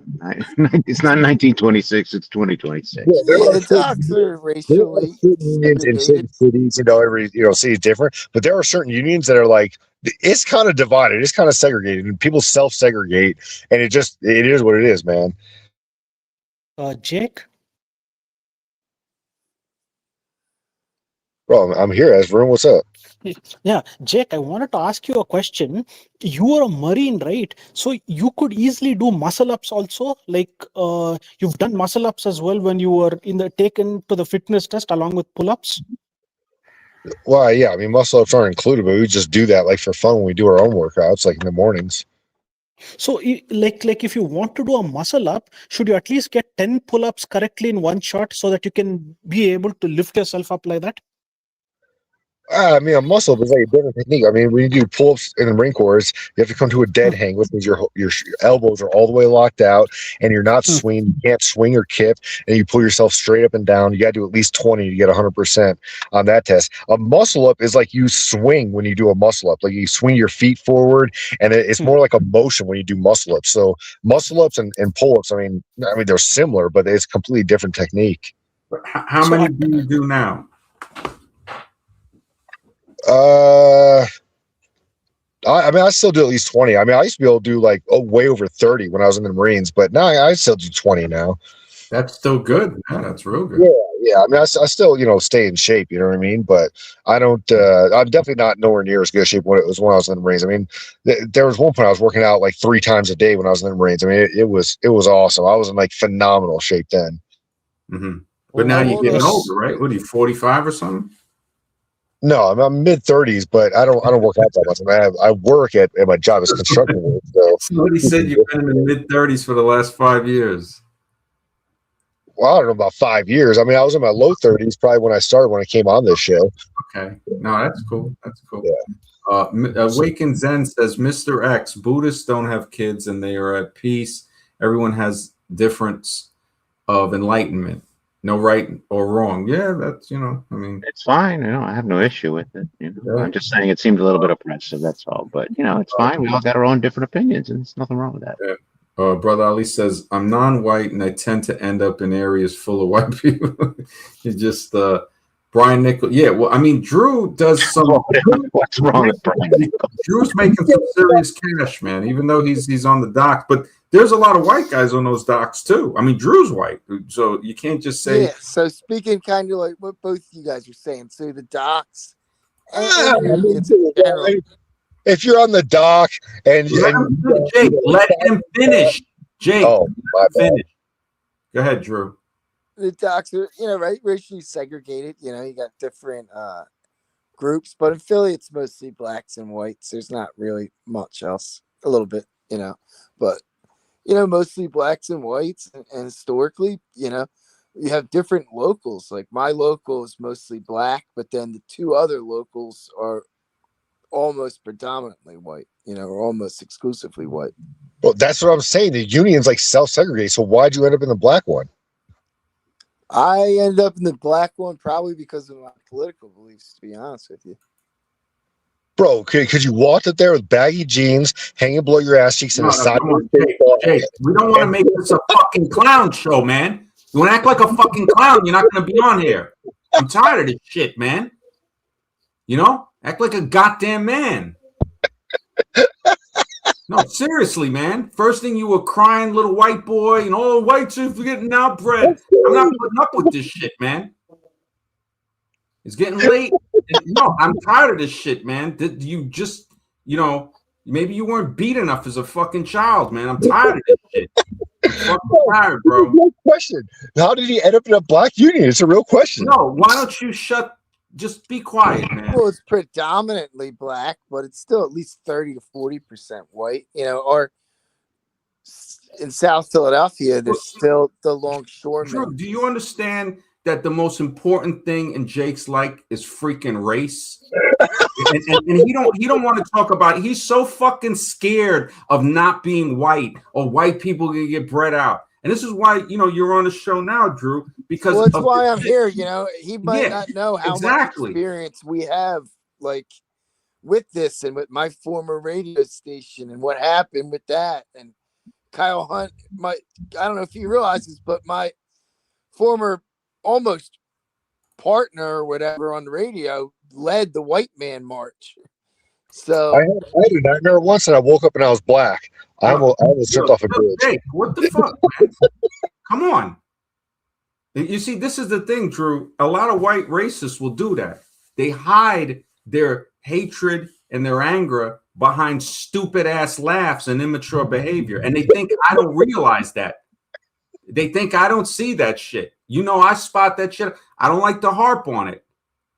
But this is the type of shit that you know, I remember I called it out when I was on the show with your friend Kyle, right? And I called it out before you saw it, right? Yeah, and that's going back. Shit, that was 12 years ago. Yeah, I don't know, 12 to 15 years ago. Yeah, 14 years ago, 2012, something, 2013. So we've been around the block with this. We have. And, you know, you were right. When Jake sounds like Kyle, we already know where the shit is hiding. We you know, and it's like, oh, you know, making jokes, trying to cover it up. No, the expose is already there. We're not prejudging you on it, but we know the deal. We know. I grew up in a very diverse neighborhood. Stay quiet, man. Just stay. Mark doesn't exist either. Look, Mark says, "Nurse, he's out of bed again." Thanks, Mark. It just. Yep, I work pipeline. There's many. Yeah, there's too many Jakes, man. It just, you know what it is? It's remember what I had streams on the perpetual state of immaturity. It's embarrassing. This is why some white girls want white guys, because when they see a clown like that, why would they want that? They'd rather be with a serious black guy or a serious Spanish guy or somebody who's not going to act like a jackass all day. Not be with a girl who does not. No, they don't want to be with you. It's like you don't want to be with them. You can't even find one of them. You were ready to marry this girl that, you know, you talked all of that crap about women, and then we find out you were a simp. I said if things go good, you're a freaking simp. No, you are a freaking simp. Don't try to backpedal. Oh, you can say that. We know you came on here talking big shit. Bro, and you were like, oh, she's one. You were saying, no, and the same shit with the race. I didn't buy her a single drink. Let me tell you something. We're never going to find a white girl because they don't like you. I spent $0 on that thing. Like that's not what it does. $0. It don't matter what you spent. Yes, it does. Like, it's Red Blur said Jake Simplicious. Yo, this, you know, and it just, you know, it gets to a point where it gets tiring, man. And this is, we know what it's masking. Drew and I have been around the block, bro. He's been on the radio. He's been on the radio for over 15 years. I met him on his show, so I didn't even have a show. So we've been around the block, and those guys, that guy Kyle went on to do that and he's known as a white supremacist or white racist. He went on to lead the white man's march. I don't know if you heard what I said, but I would any political or any kind of march. I think they're all ridiculous, but you know, yeah. And the next thing you know, we'll see you in one of them, right? That's probably what it'll be. We already know. Well, We it's kind of already know, sounds man. like it. Yeah, and this, yeah, brother Ali, thank you. You spend $0, but you spend time. Time is money, bro, and then time is worth more than any amount of money. How Time about on one date we didn't smash, and so we doesn't stopped. matter. Look, we But don't. you know what, MD, we got to give Nick Fuentes credit because he's got an audience. He does. He's got a big audience. He's got an audience, and all of the stuff we're seeing is Fuentes like, or what would we call it, a Fuentian, right? Yeah, And yeah, exactly. it gets to a point to where it's embarrassing, man. You know, it's embarrassing. I've never seen a show, but yeah. Jake, man, this is embarrassing. You know, it's like, you know, you look at it and it's like, I don't know. I honestly, I think some white racist has been having Jake trolling us for like Jose was a plant. Hey, I don't put it past Jake being a plant. You guys are ready. I've called Scribe, said, man, I got to watch you. I watch every freaking body. I don't give a shit what you think about me. You could take a number and stand in line. There's a lot of people that don't like me. Well, that's what I think too when people insult me. Don't bother me. Good. Then you already know, like I told Jose, he don't need to be here. You don't like it, you know what you can do. Ain't nobody telling you, hey, no, I don't give a shit, Jake. I don't give a shit. About facts and reality? I don't give a shit about you. It don't bother me. Yeah, laugh it off. Laugh it off, man. Laugh it off, because I already know. It's like Drew said, we've been around the block and we can smell this bullshit coming off you. We know what you're really. We know what you're really about. Can you smell what the Rock is cooking? Yeah. Go ahead, man. Think whatever you want, man. Looks like Koala Willie and Scribe got vindicated. Scribe used to call out Jose in his streams. Yeah, man. You know what's up, brother Ali. It's just a matter of time. I'm very forgiving to a point. Yeah, man. It gets to a point. Yeah, he definitely was, man. I think he was. I mean, Jose, the stuff he came on and saying, and oh shit, Mark. Yeah. So it just, you know, and this is when you look at the country, like I was saying, the end of critical thinking. You know, what you already see the thing with women and what's going on, and you know, yeah. Wow, brother Ali says, actually, I'm gonna add Schiff. Used to call it. Wow, man. Yeah, it women, what has been happening with the dating scene, we see what's up. But men too. I mean, when you see guys that will never mature into a man, I mean, what do you expect with the women? I mean, it's like there's no reason to. Well, for you, you know, I mean, people can only speak for themselves. What did you say? I'm sorry. What did you say? No, I was reason to mature because the families don't exist nowadays. So mature for what? Not for you. It's up to you to make your family. Exactly. No. You can't. You are right. But have a family. Say it one more time. Drew, you made your family. You got to. Let me explain to you, like my family, for example. My wife stays at home. She doesn't work. I got a high income, full-time union job.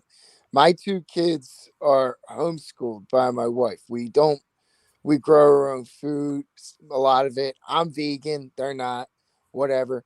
But we live a life that's either revolutionary or a counter resistance in almost everything we do, like buying things locally, not shopping at the McDonald's or any of those type of stores, you know. So pretty much everything we do.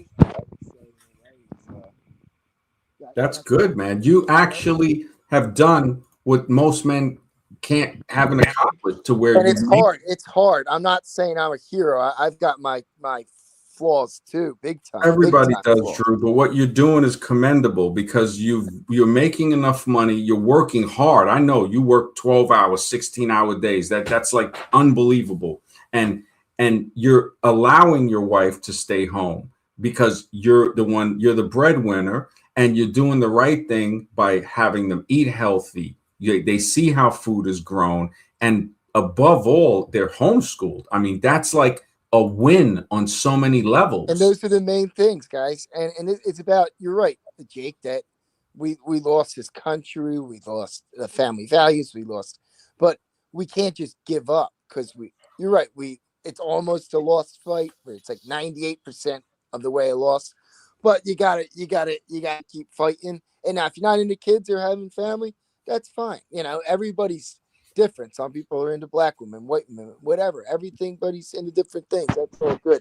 But we all do need to keep looking and build that family value and homeschooling. We can't just turn our kids over to this government and this education system and letting them brainwash our children. Like that's the number one thing. And then we can get to food and all. But number one thing is you can't take your baby and hand them over to this government that we all been complaining about for the last 20 plus years.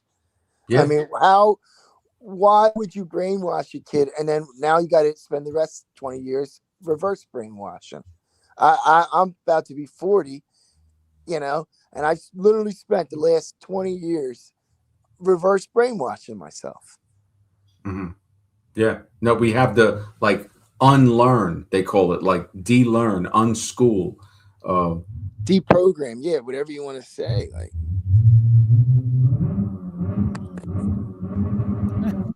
Yeah, I think people racing. Hold on a second.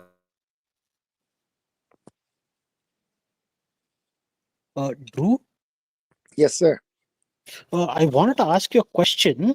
In the US, let's say you want to eat organic millets or organic rice or tofu, like something that's grown organically on a farm. Is that also available?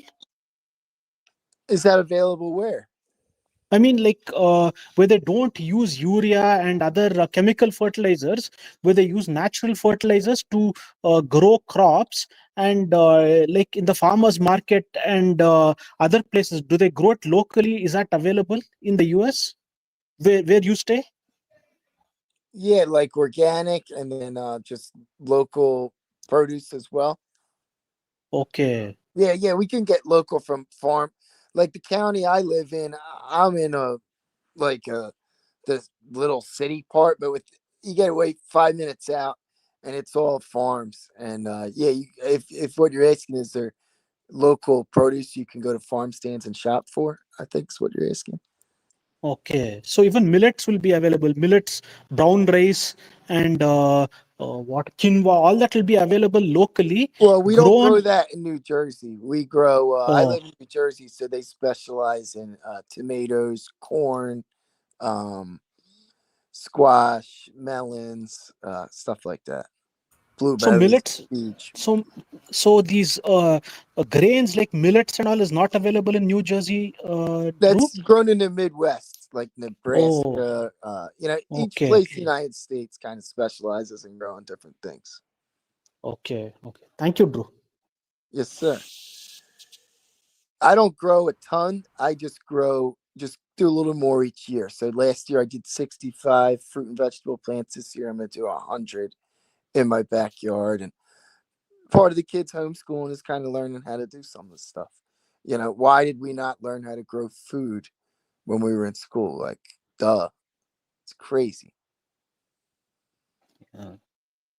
Yeah, they were trying to just brainwash this man. It's like, Brother Ali says, I'm going to give Mike Stathis a shout out. Him and I agree with Jake on many issues, yet he delves into the economic and the socio-political issues without the racism.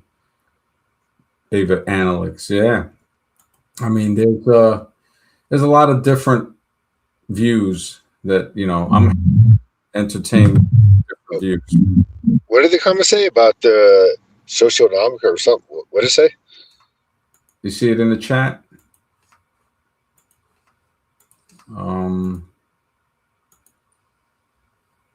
Yeah, I'm just going through a few things here on the net.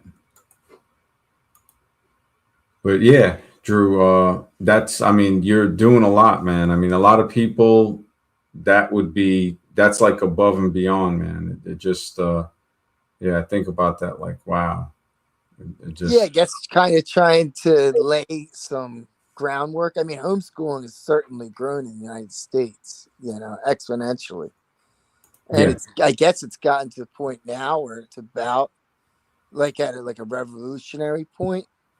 I think we're at 6 million plus kids homeschooling, but it started with only a few thousand, maybe 30 years ago. I mean, those figures aren't accurate. I'm ballparking. Somebody could look them up, but the homeschooling thing itself is very interesting. Now, how did we get into homeschooling? The only reason we got into the homeschooling is because my children are unvaccinated and they were born, they're corona babies and they're entirely unvaccinated. So that led into the homeschooling and my choosing for my, wife to stay home with the kids. That's like one of the best thing, man. Brother Ali says, this is for Jake and everyone else. This is the YouTube Ava Investment Analytics live videos. Appreciate that.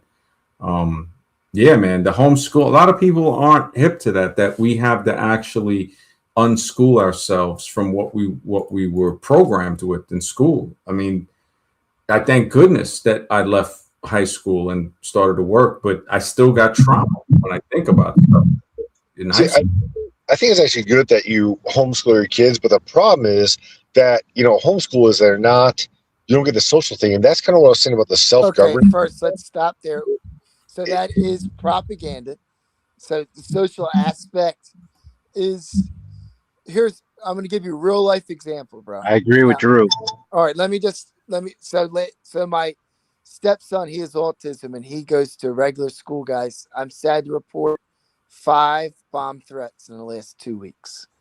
I'll repeat that. We had 5 bomb threats, these poor kids' school and our surrounding schools in the last 2 weeks. So, yeah, that's the social component we're missing here, guys, is violence, bomb threats. We didn't grow up in the same America these kids are growing up in, guys. We grew up in like a Columbine, a pre-Columbine America. It's changed, guys. Very violent. There's guns in the schools. There's murders. There's shootings. There's bomb threats. These kids got phones. They got porn. They've got access to things we didn't have access to. So what do we do for the social component? He wrestles at only 5 years old, and then he's starting basketball on Monday.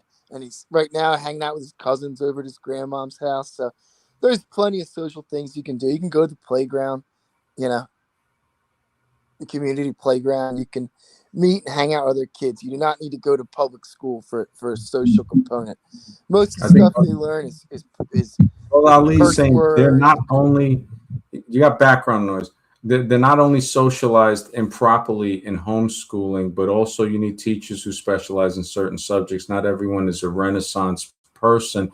I think that socialized improperly, and that doesn't go together, because being socialized is not really a good thing in society. We see society is kind of like really messed up. So like not socializing your kid and letting them observe society is actually saving them. Because what is socialization in school? It's about trying to be like cool and popular. Yeah, you're not really trying to be the most educated kid. A lot of times you would be bullied for that. It stupefies them. It turns them into one of the herd. Socialization, and that's the myth where they say, "Oh, well, what about your kids being social?" It's like, well, it's like school can cause so much trauma to kids. So much bullying, so much trauma. Exactly, to where they want to be antisocial to save their mind. And then you got teachers, you got to worry about something happening to them. Look at the PTSD and teenage level suicide and drug abuses and fentanyl. Yeah, look at the sexual abuse by teachers on kids, and it's too late. Once that happens, it's like one of my coaches was just indicted a couple months ago. My freshman football coach, a defensive back coach, he was also taught at the grade school. He was the gym teacher. He was just indicted, found thousands of pictures of kids on his PC. Mm-hmm. So, right there. Oh, I guess I missed that social aspect. Yeah. Well, you know what it is? A lot of it's a myth. It's a myth that we've been told, because it's kind of like when people say, like, you're vegan, and they'll say, "Oh, well, where do you get your protein?" And it's like, exactly. They just don't know. Bingo. Yeah, they don't know. And it comes from just not knowing. It's saying, okay, they don't know. The best educator for us is who? Our own mothers. Yes. They stole this from us, guys. They took this from us. And they replaced it with who? The government.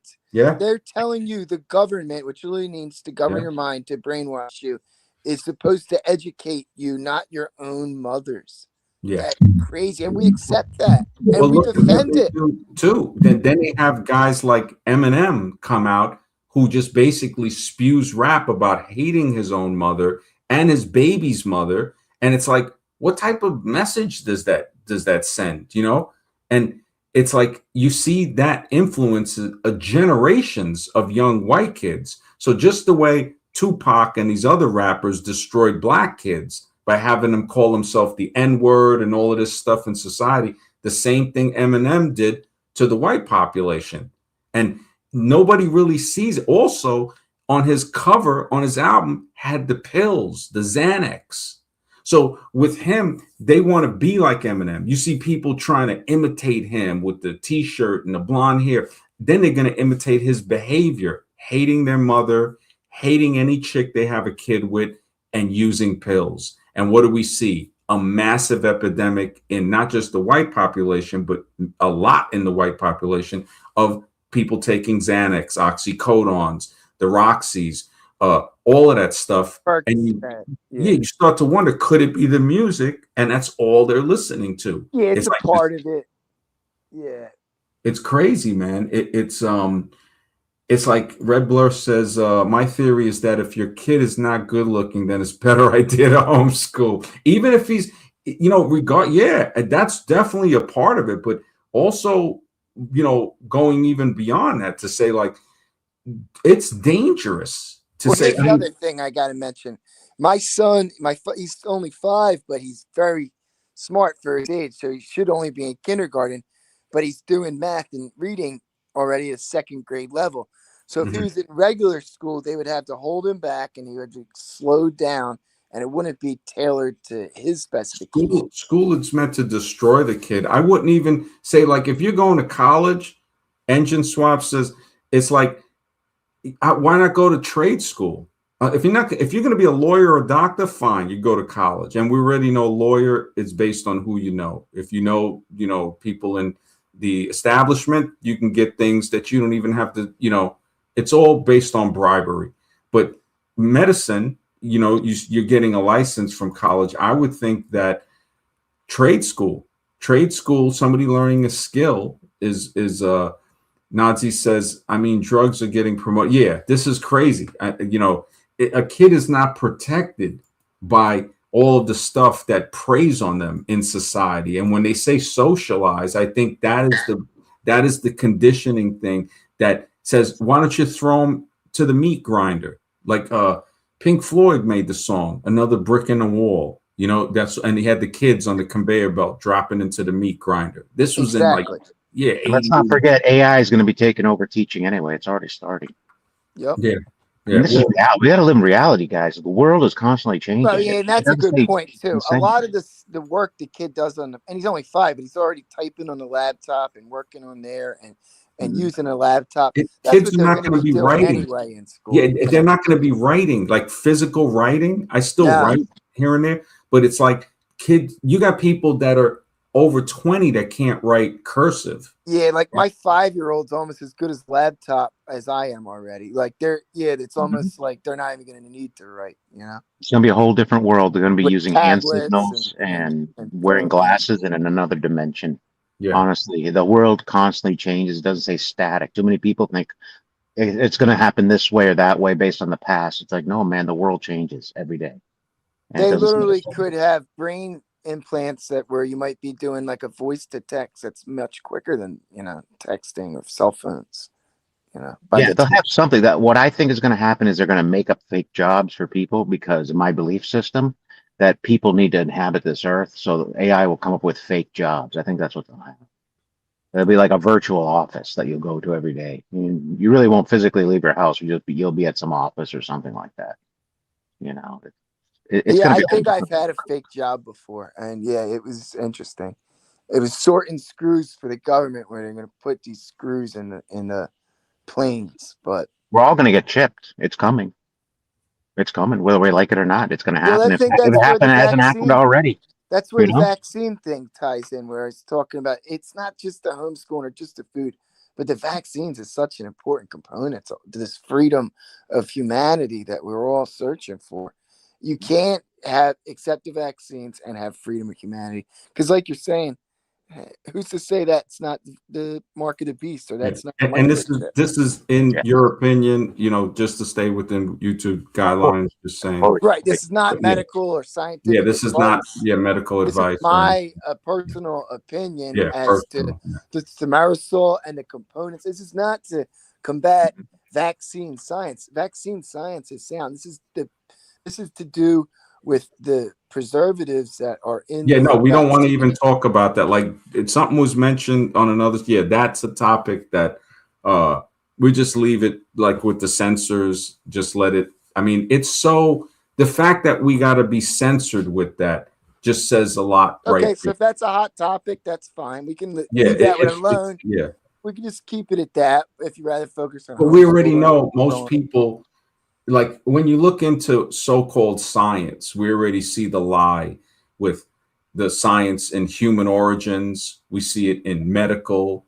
We see it in political sciences and even computer sciences, man. It's like, what is science? You can't even have something called biology. It's got to be called evolutionary biology and stuff like that. It's horrible. And now that we've seen that, look, we have to do the research for human origins. The only way that we can even make any type of progress is to do our own research and to discern what's there, because how many people will repeat just the way they repeat, where do you get your protein, or where's the kid going to socialize? It's the same way they repeat, oh, blue and green are recessive genes. Or with my electric car, the one that everyone says is how much range do you get on that? Well, the electric car, the one thing they that drive the same as the gas car. But the problem, this is the problem with electric cars that people aren't seeing. One, you're not in control. They can shut it, whatever. That's one thing. Well, do you grow your own gas? I mean, no, I'm the not bigger, for no, against the bigger either danger. side. It's just an alternative. Well, no, but it's not just an alternative. This is the big danger. Electric cars build up static currents, and driving in one of those is experimental. Like, just the way these microwaves all throughout society are cooking people at a low range. They have doctors that are speaking out on this. So just the I way understand a lot of people believe that, and to your point, I do import these cars for a living, and the American population's the appetite for electric cars is down so much we're barely even bringing them into this country. It's like a giant magnetic field, right, MD? Yeah, exactly. See, that's what people aren't seeing. You're driving an experiment. Even regular cars. Now, I knew a lady. She was a scientist. She was 70 years old. She's probably passed by now. This is over 10 years ago. And she was bringing up good points with this. She says, when you have a regular engine car with the electronic system and you have the hood. Well, let me say this. I've driven over 100,000 miles in an electric car. At what point would I have any type of symptoms? You won't get the symptoms in the way you think you're going to get them.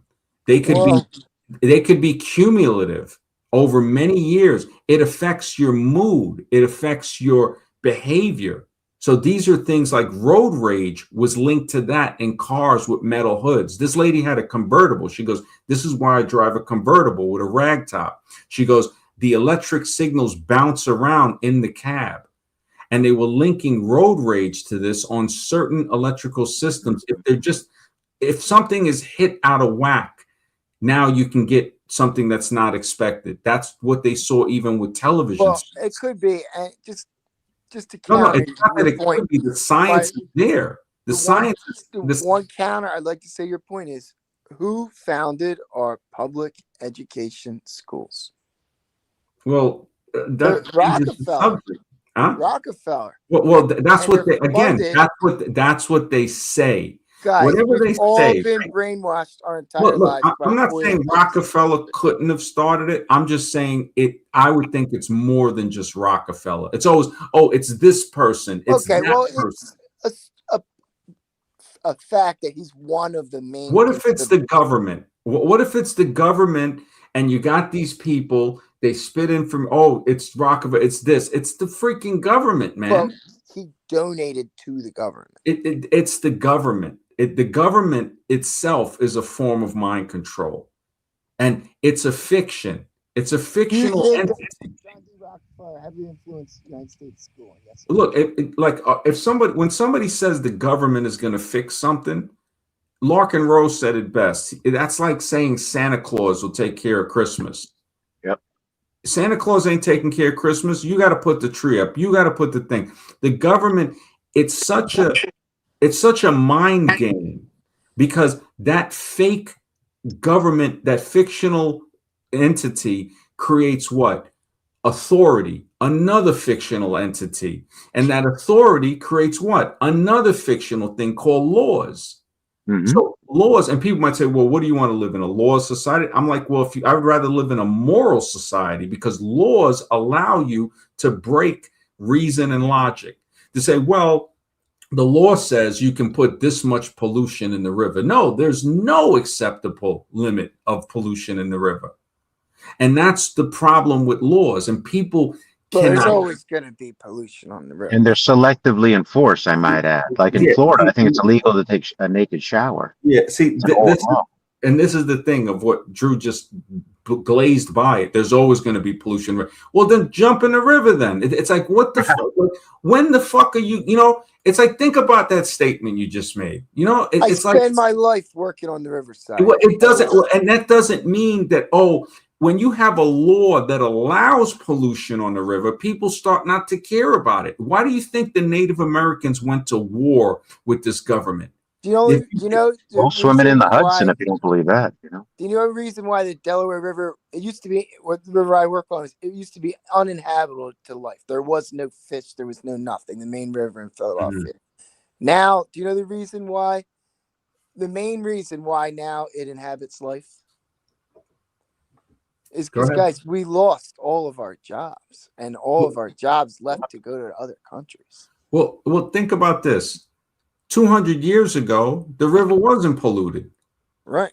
So they had to make laws to say, hey, you know what? It's all right to pollute, because that's what Native Americans were going to war for. They said, look, the earth is their mother. One guy wherever the jobs went, that's the same. They're having the same water problems. No, you're missing the entire thing totally. What I'm talking about is government, the fictional entity that creates authority, that creates law, all based on a psychological mind game. Now that allows us to say, well, it's government okay. is slavery. Holy shit, man! I don't even know. Just fuck it, man. I ain't even gonna say that. This is just fucking retarded at this point, man. I don't even. The end of critical thinking. That's. I think we nailed it on this one, MD. We exposed it. So yeah, the truth can only hide for so long. And Mr. X, it comes out. There's certain things you can say, little things, and I got to give credit to Drew. I mean, if it wasn't for him, I wouldn't have brought it up, and I don't even know how it came up. I think it was sitting in me. Things happen. These things are not. They're not by chance. Everything happens for a reason, and just like the stuff with. I mean, I've been through it with the whole,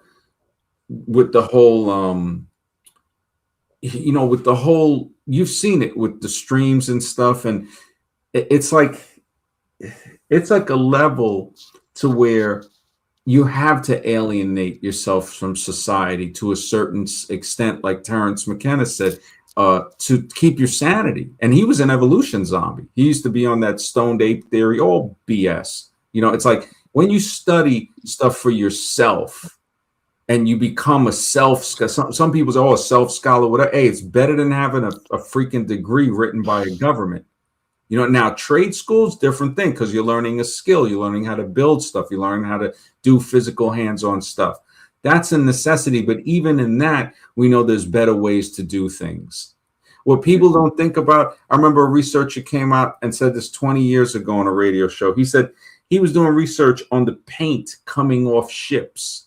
leaving trails in the ocean that were causing pollution in that way. And I was like, wow, that's something people don't even think about.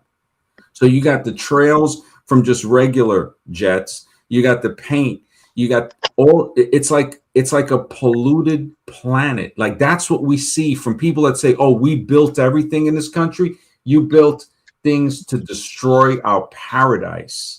So, and they don't want to take credit. Remember, the average white male, and you know I'm going to call it out. And the black male will follow the white male.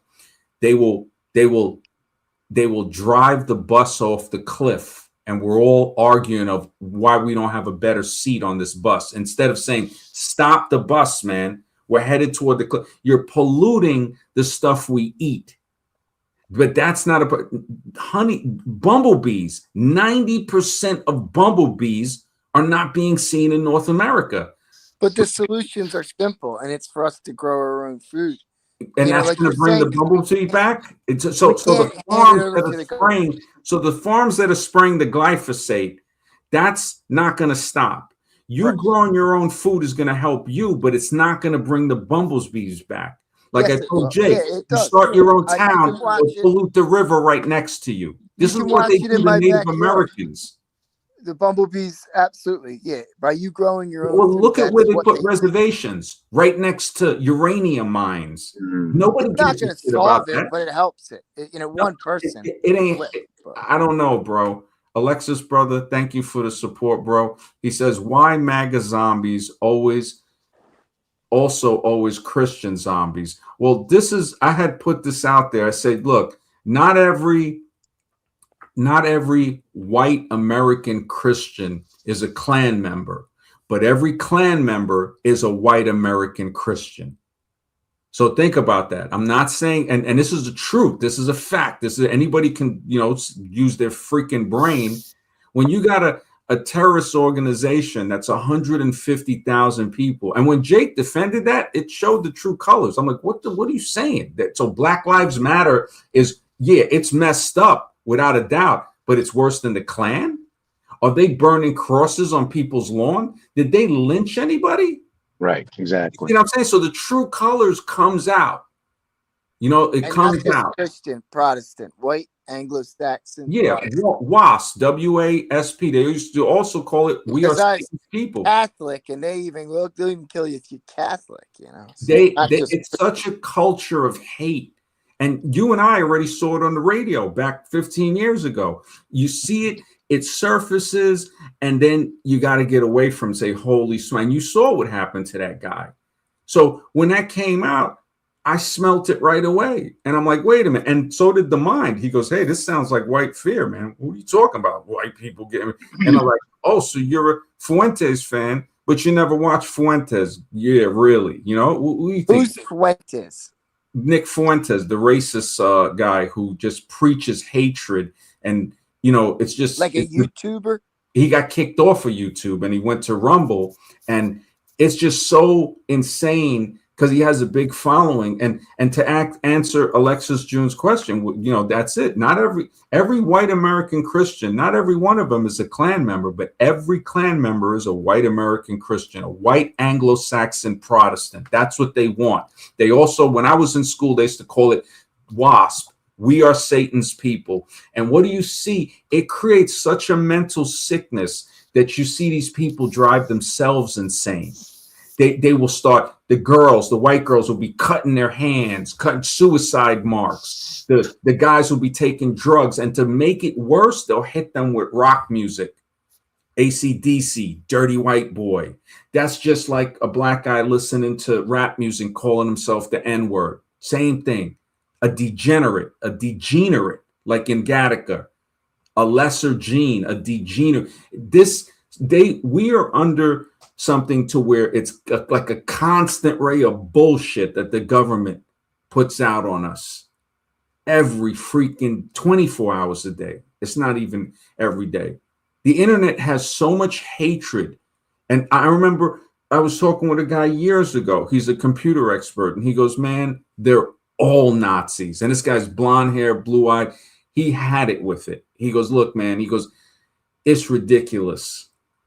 It is really ridiculous. It's And hard. It's hard, man. It's yeah, and hard. the same thing on the black side. You see it on the black side, the racism, they go nuts. They hate the hatred. It's never something with love. It's always hatred. Oh, the whites are doing this. And then on the white, oh, the blacks are doing, and it spreads. It's the end of critical thinking. And just to think that with the first movies that were out in America was Birth of a Nation, a commercial for the Klan that made them 4 million strong.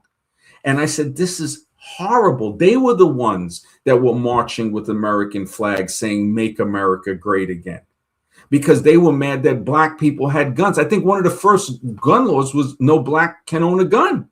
They were scared shit that people, so-called slaves, that they ain't slaves, they're people that were kidnapped. So when they talk about kids and all this shit today, like I said earlier in the show, a country that was formed on trafficking children and people, why would it be surprising that they're still trafficking and raping children now? I'd seen that as a kid. Like, wait, Columbus, that's a child trafficker. You can look it up. Columbus, 9-year-old girls trafficking them back from the Bahamas to Europe. I mean, this ain't nothing new. And this is nothing against the good white man today. It's saying that he is even like, holy smokes, how do I separate myself from these other people? Because they're going to look at me and think I look just like this other guy. How are they going to separate the difference? Just like the black criminal. The good black man is saying, how the hell are they going to know the difference between me and this other guy? Especially when they start dressing the same and doing the same hairstyle, which is just stupid, because now they're making themselves a target and saying, wait a second, so you want to act like a thug, and then when the police do, you already know what you're dealing with. What, we're supposed to feel like something's wrong? And the media, yes, Nazi, the media constantly pushing the racist narrative. You know, they're all, I mean, this is where what we saw today, it was an eye-opener. And I kind of knew it. You got the main solution going here, this with what I don't you're think doing. you know, honestly, Drew, I'm not sure You're about taking the media back, you know, and like I'm saying, for each well, we got to be the media. Like this show, you're being the media. You're doing it. You're doing it. Yeah, right. so we're being it, you know. So, You're but doing it's like, how much can a few guys do? How much can one guy do? The most, once, if I, you know, I got to get this book published this month. That's why I split it in 2 parts. Hey, like you said, I'm doing a lot in my end. You're doing a lot in your end. Yeah. We're different fields, different things, and it's only one guy, but it adds up when we start working together and talking together and communicating together. So it seems like it's a blip. Like you said, the food I'm growing, it's not a whole lot. No, but it's something. It's showing your kids where food comes from, how it's made. You know, they had showed a tomato to kids in a class. They didn't know where it came from. Exactly. And it's just, I mean, these things, like you said it best, we should learn how to grow food. I remember planting a corn seed in kindergarten. It sprouted. We never saw the plant after that. It was like, well, what about, you know, and I look back at that and I said, wow, anything, it was more important for us to learn presidents and shit. It's like, what? Right, exactly. And that's the revolution. You know, the revolution may never be in the streets. It may be. Oh, it will never be in the streets. Revolution. I remember a friend told me when I was vegan years ago, my friend Juan Carlos, he said, because I would talk just like you were saying, revolution. He goes, listen, kill it. He goes, that shit ain't happening. He goes, you being a vegetarian, he goes, that's a revolution. Bingo. And this guy's older, and he, you know, grew up, you know, Studio 54 to 70s. He said when he came from Uruguay, which was communist at the time, he said it was a crime to be young. He said if you grew your hair, forget it. The soldiers on the corner would be slapping you up. He came here in the late 70s. He goes, I saw people sitting on cop cars smoking joints. He goes, I thought this was paradise. He appreciated what we took for granted. And he would let me know things. And I was like, wow, I didn't even notice that. And I couldn't believe the outlooks that he had. It just, I look at it and I say, yeah, I did take stuff for granted, because it's like George Carlin said, the world is a circus, but when you're born in America, you get a ticket for the front row. We're in the front row and now, I mean, with Trump, I don't think, anybody would have been, it would all been the same circus, but the volume is on 10. The volume is on 10, where now I don't even think this is real. He rescued, 2 people. He didn't rescue nobody. If anything, other people went there, but I think it's a PR stunt. It's a public relations thing to say, nobody is thinking critically to say everybody was seeing his true colors. And now he's going to say, oh, look, I just saved some true. Well, you were the guy that was sent the other ones there to die. So to honor them, what are you doing? Sending more guys to die? Nobody thinks. The critical thinking isn't there. We're the very few. And when we start to critically think, Jake comes in and plays his white racist bullshit. Oh, white people are being bred out. 3 freaking hours. Here's the thing. I think we're a generation away. And it sucks because we might. The answer is we're probably a long ways away from where we need to be as a species. Yeah. And you already know I think the biggest problem is mental illness. Racism is a mental illness. If we can fix mental illness, now we can think straight and fix other problems. So it's going to take decades. We've looked at where we were like just in the 60s. Well, see, that's the thing. We think we made progress, but honestly, I feel like we're just getting closer to going into the pod. Well, yeah, I mean, right? All we did, we're saying, hey, we made progress. And they're like, yeah, keep going. The AI is already there. We'll have you in the pod soon. What happened with the jab was horrible. I mean, the people, look at Arnold Screw Your Freedoms Schwarzenegger, right? All of these people are plants. You can't trust no celebrity, no music. All of them, no music. And this is why, it's crazy, man. Well, some of it you can, but it's what's promoted, and then you got to get very deep. Well, look at this, Drew. Individual artist and athlete, and entertainer. The sign of a white racist and other like supremacists, the hatred for anything, Israel or something like that. When I see that, now I'm not saying things are all good and great, but I'm saying, okay, they say, well, 3-point-something billion goes every year. Well, Trump just stole 10 billion to rebuild Gaza that they already given it. So nobody complains about 10 billion in 1 year. Right. So we should mention we're funding both sides of the world. Well, Biden gave 180 billion on his 4 years to Ukraine. That's 45 billion a year. Everybody's like, they want to criticize how much money's going to the Middle East. And I'm saying, well, wait, what about all of this? Is like 50, 40 years of that in 4 years. Then Trump gives 40 billion to Argentina. Nobody blinks at, that this Middle East country, that they're giving him money. I'm like, didn't you just see this? They complain about Zionism and all of that, and they're overlooking what's happening on the other end. I'm not saying what's happening in the Middle East is right.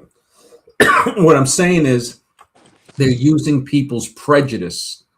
And we see this come out the most, especially with this Trump thing. You got people trying to make excuses for the stuff that happened on the island. I mean, this is like ridiculous at this point.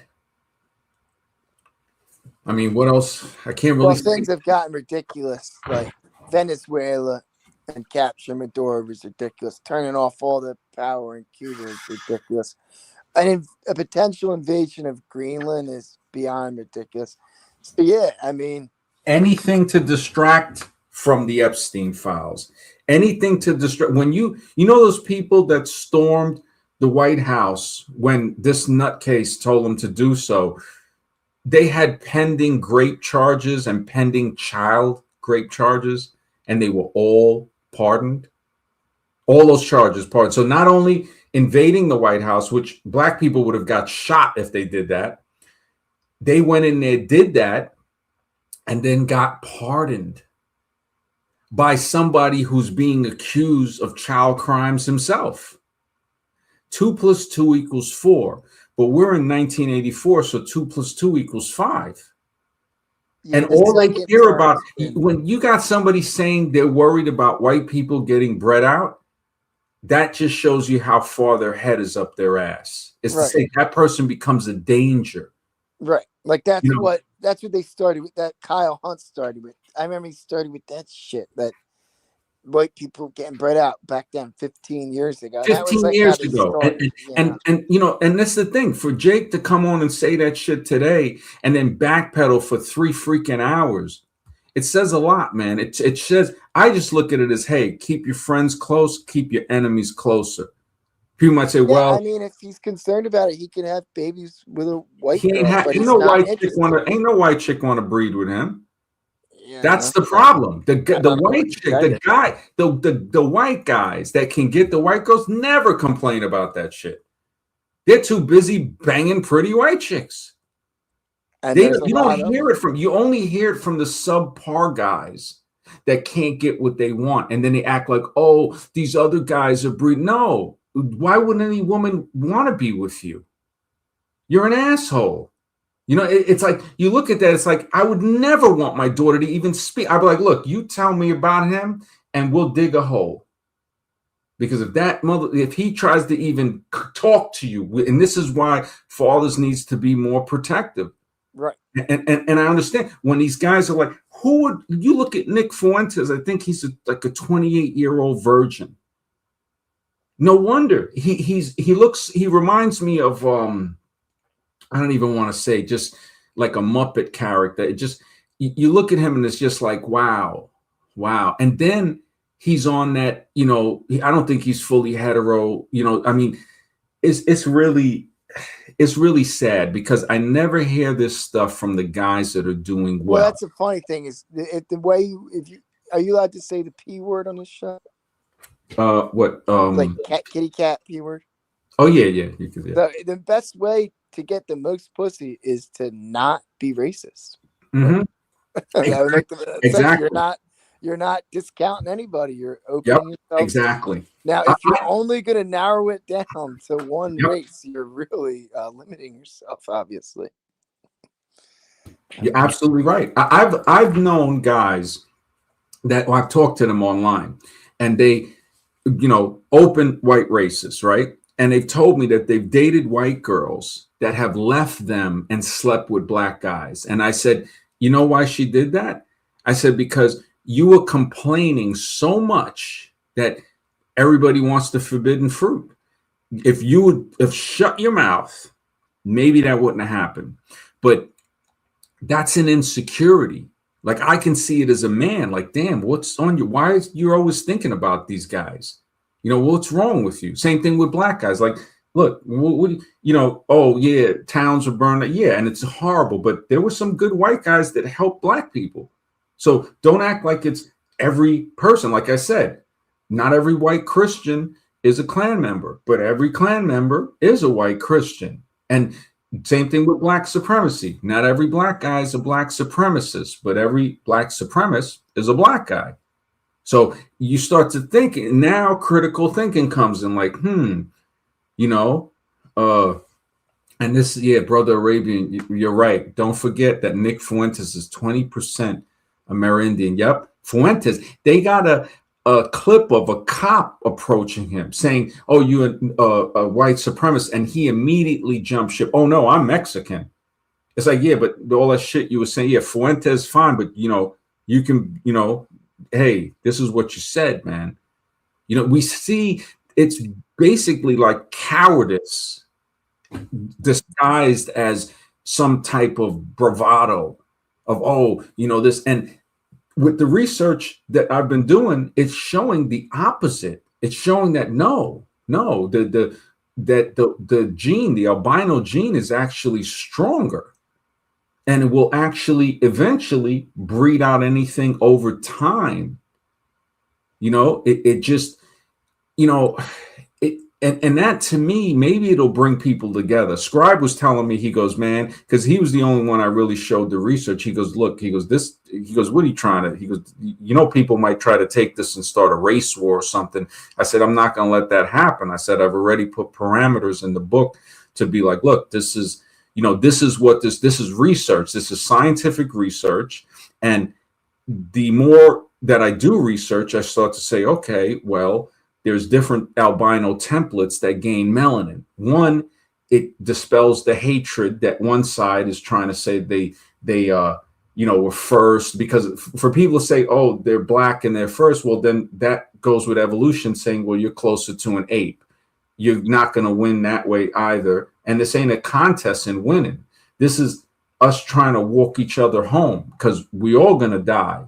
But, we don't know when, we don't know how much time we got. So just as you think of that, as you don't have the people you love around anymore, you start to realize, like, what the heck am I in? I don't have the people I love. Like, in spirit, maybe they're around.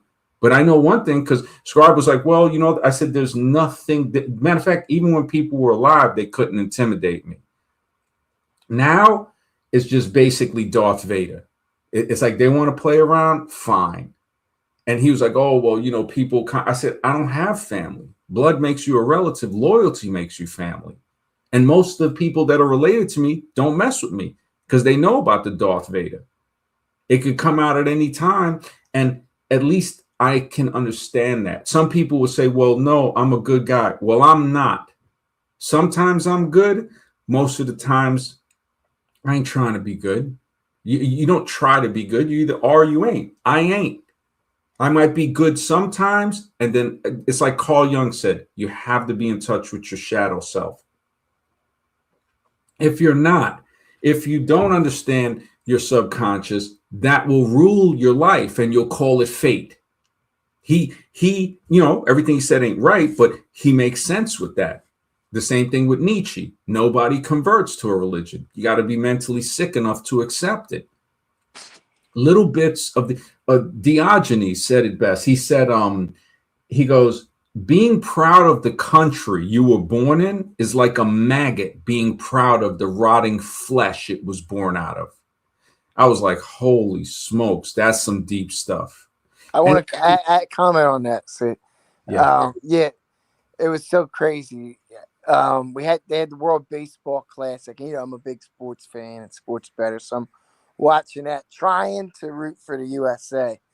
And literally, by the end of it, I'm rooting for Venezuela because, and Venezuela won after we literally captured their president. And it's like, it was actually fitting that they won, but it's crazy. It's just like, you try to root for this country. Yeah. It's like, you can't by the end of it because it's just like, just so much violence and just, we're clearly an empire here that's lost its way and is hellbound on destruction.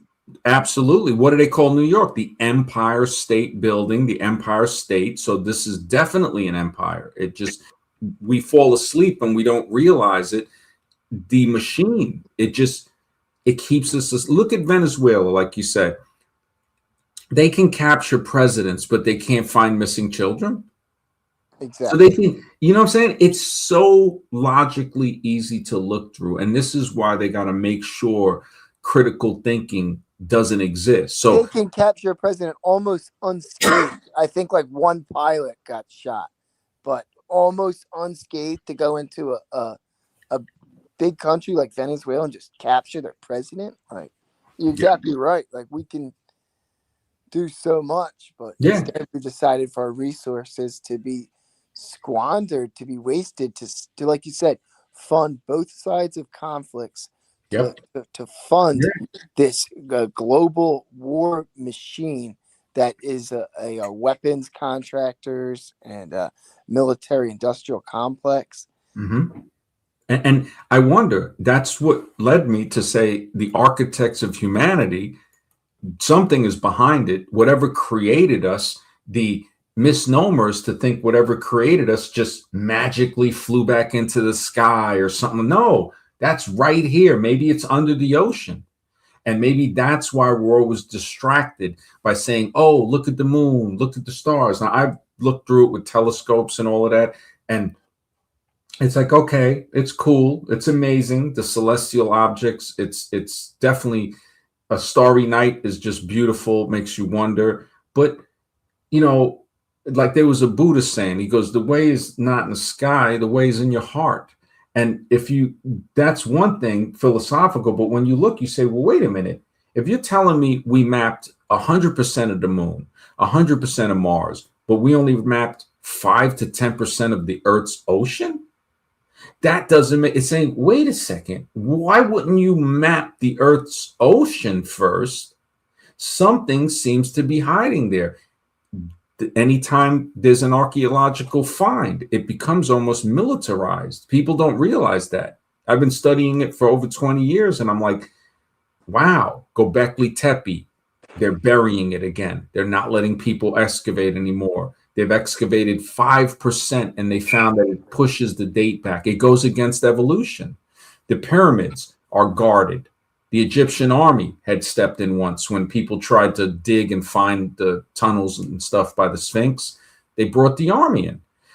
In Brazil, you can't dive underwater, since that guy claimed to find 4 sunken Roman ships, because they're like, look, we don't want people. If that comes out, then it's like, wait a minute. Romans were sailing to Brazil all around the world, like the white racist propaganda Jake was trying to push earlier. Oh, only recently was there travel, so people are mixing and all this shit, straight out of a Klan handbook.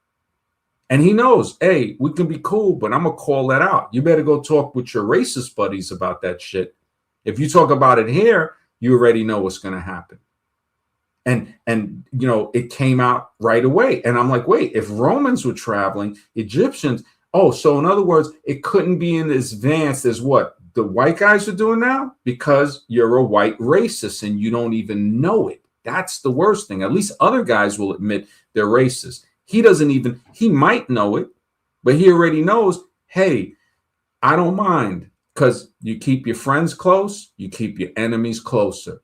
They might say, oh, well, the king of the hill, can knock off the hill. Yeah, but when I'm hungry, the food is there. I just snatch one of these suckers on the side of the hill trying to stand next to me. And that's what you have to be. You have to be the Darth Vader. I'm not the hero. I'm the villain. The hero will kill the villain to save you. A villain will kill the world to save you. So there's a difference there. And I'm happy being the bad guy. I've always been the bad guy. People in society, I embrace it. That's what it is. But in the end, people might see that way. He might not have been the bad guy. This guy was actually fighting for us. I'm not going to tolerate, I can't believe, and I kind of always suspected with the stuff, but when I look at that and I say, wow, this guy came on here and tried to defend, everything he said. And I don't think it's him personally. I still think he's a good person. I just think the laws of stupidity, it shows the truth. He doesn't even know he's doing it, maybe. And it could be, I could be wrong, but I just think he's that stupid. You got to be stupid to go into the military. I know, I'm a military guy. And thank goodness I got out. I never told people I was in there. I only did because you get a discount. It's like, okay, here's my card. Give me my 10%. Other than that, I don't say much about it because I'm still traumatized. But I saw a lot of racism in there. And then I saw a lot of guys who were racist that were still cool with me because they realized that, you know what? This is stupid. Because now they're coming from their towns that they never saw different people. And they're saying, you know what? You ain't that bad. You're actually kind of cool. And it's like, yeah, why? What'd you hear? Well, we heard this. And it's like, wow, really? It's like, well, all right. And we would hang out together. I remember one guy telling me, and he wasn't even from like the South. He was from like Illinois. And he goes, yeah, man, my uncle, he would say something if we were hanging out. And I'm like, well, if that's where you're at, it's where you're at. I'm not going to try to tell you to change your uncle's mind or whatever. There comes a time where you're going to have to grow a pair of balls and be a man. Most of the time, you might, we're born male. And then we have to go through the trials of manhood to become a man, some type of trauma, some type of maturity. Most guys will never do that. They will die a male. They will be born a man. They will never become a man. You see guys 70 years old, 80 years old, still immature children in the mind. Full-grown adult, but a dangerous psychopathic child with the ability to get weapons. We see it in the White House. We see it in practically all the leaders around the world of every color. And it's insanity. That's why I say when I broadcast from the asylum, planet Earth, this is where I am. And hopefully, you know, I don't even care if things change. You know, it's not even a hopefully. I'm done at that point. I'm done. I'm waiting. When am I going? When am I freaking going? Every day it's like, shit, again? And I got to figure this out. You know, I understand you got a wife, kids, you know, and this is where I think about the Cathar thing and all these other people to say, man, you know, maybe there's a reason why I live this type of life. Because I saw a lot with women growing up, and something in me said, why would I want somebody to nag me, man? It's like I get that enough from family members that aren't here anymore, but it's like something in me knew. And then, you know, you have to get a very, it's got to be an understanding woman to really, they exist, though. They're out there. Yeah, they're out there, but I'm just like, look, I've had a great sex life. I got me one that don't nag at all. Just I was with the girl that didn't nag. I mean, but you know, I was in my 20s. But the fact that I've had great relationship, I don't care if I've been fed. You see, sexually. So guys that, you know, I've seen families. I've watched my nephews and stuff when I was younger. I took my sister to have her second kid to the hospital when I was 17. Her husband was at work, and my nephew was 4, and she was like, my water broke. I took her and my mother to the hospital, took my 4-year-old nephew, brought him back. He was crying for almost the whole night. I was like, I had to watch him. And then finally, you know, my brother-in-law went to the hospital. I guess he didn't come home. And I look at that and I was like, holy smokes. And I remember holding my nephew in Pampers. He was like 6 months by the time I turned 18, before I went into the Army. And it was like, you know, I remember having to watch the labor. I mean, because if you're watching kids right, you got to watch them all the time because they could pick them off the floor. You know what I'm saying? And like Richard Coper, when he got burnt up, like he pulled hot water and his whole arm got scarred. And I'm like, because your parents weren't watching you. Yep. But he don't want to see that. He's like, oh, well, women are messed up. Well, no, because you look like somebody beat you with a couple of hot slices of pizza. That's what it is. And that's because your parents weren't watching you. But you're going to blame every chick in your life because of that. And he's all over YouTube. You know, these are the women haters. And then I realized, I said, nobody will hate women that much if they're heterosexual. The heterosexual man doesn't do that. Hitting a woman, abusing a woman, that's not a heterosexual act. You know, I had to learn from observation. And eventually, I think the choice was like, shoot, man, you know something? It might be better not to be tied down. You know, the old ball. Well, I think you're right. You know, for me, yeah, for you, right? And for you, for you, the path is. But whoever makes that choice, once they made that choice, this is the thing. Like, then you got to try to keep your family together once you have the kids and the woman. You can't just hand the whole thing over to the government. Oh, yeah, definitely not. That's like throwing them away. Yeah. And that's my point. It's, you know, then no, what? You're being the best father that I've seen so far, bro. It's like people don't even understand about the schooling. They throw them away. Oh, I'm like, bro, that kid is never going to recover. Never going to recover. Never. And they just don't get it. It's just like, you know, what we said about the protein vegan thing. I'm like, look, okay, I went back to eating, you know, the turkey and stuff. And I do think, I'm like, yeah, man, if I had to kill this animal and gut it, I'm like, it's like, I wouldn't do that. You know, it really, it's kind of a dilemma. It's laziness, it's sloth, it's also addiction, because meat does have some type of addiction. They say it's easier to kick meat than it is to kick cheese, because cheese is like got the casomorphines and stuff in it.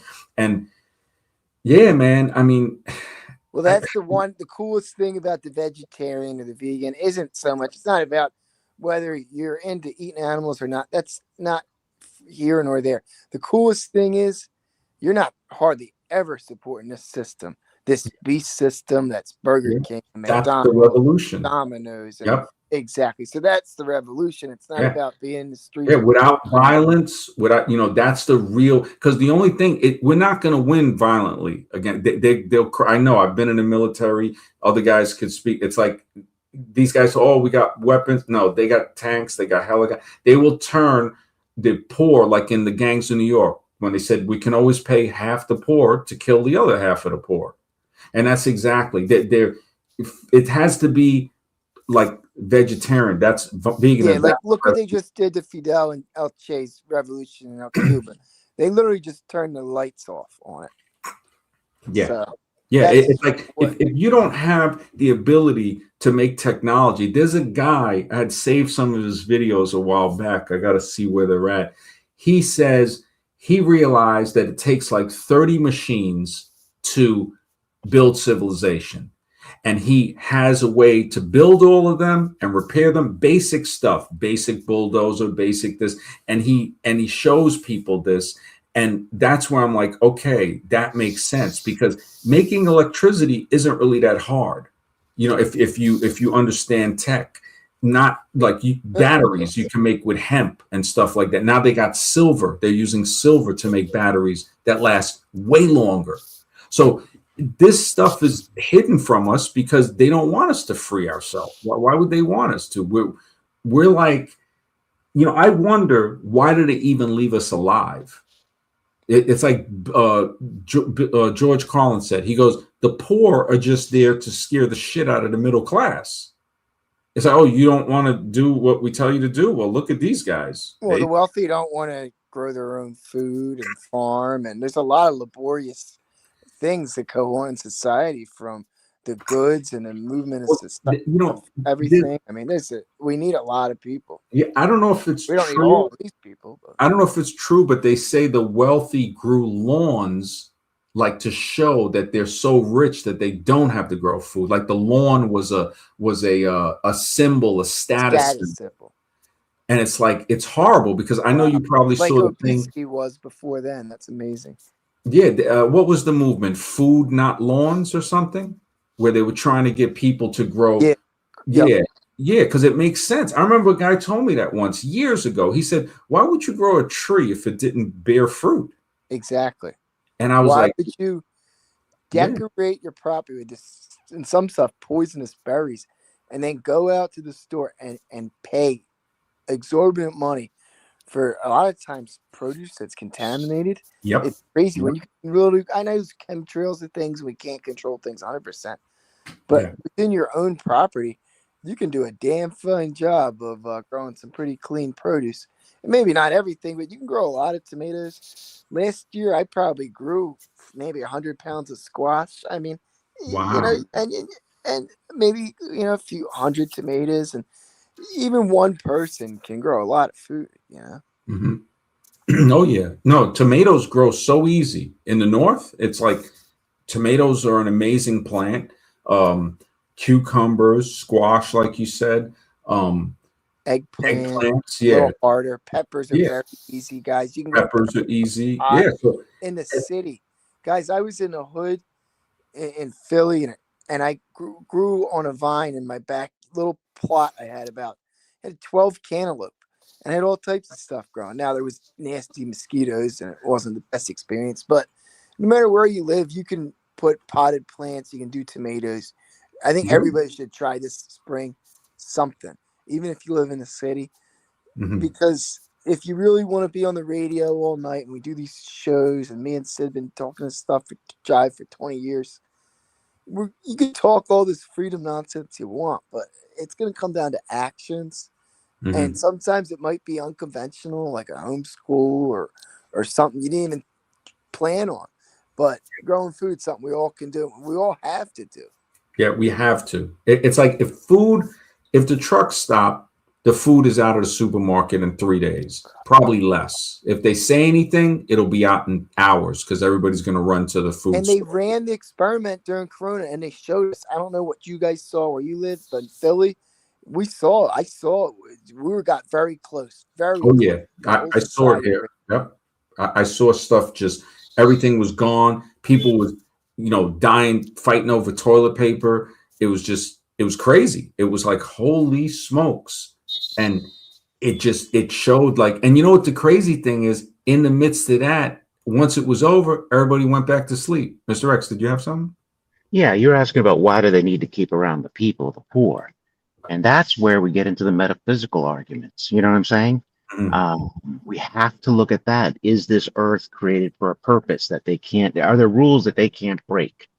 Mm-hmm. And one of those rules might be you can't kill off the whole population if they're following metaphysical beings that are instructing them.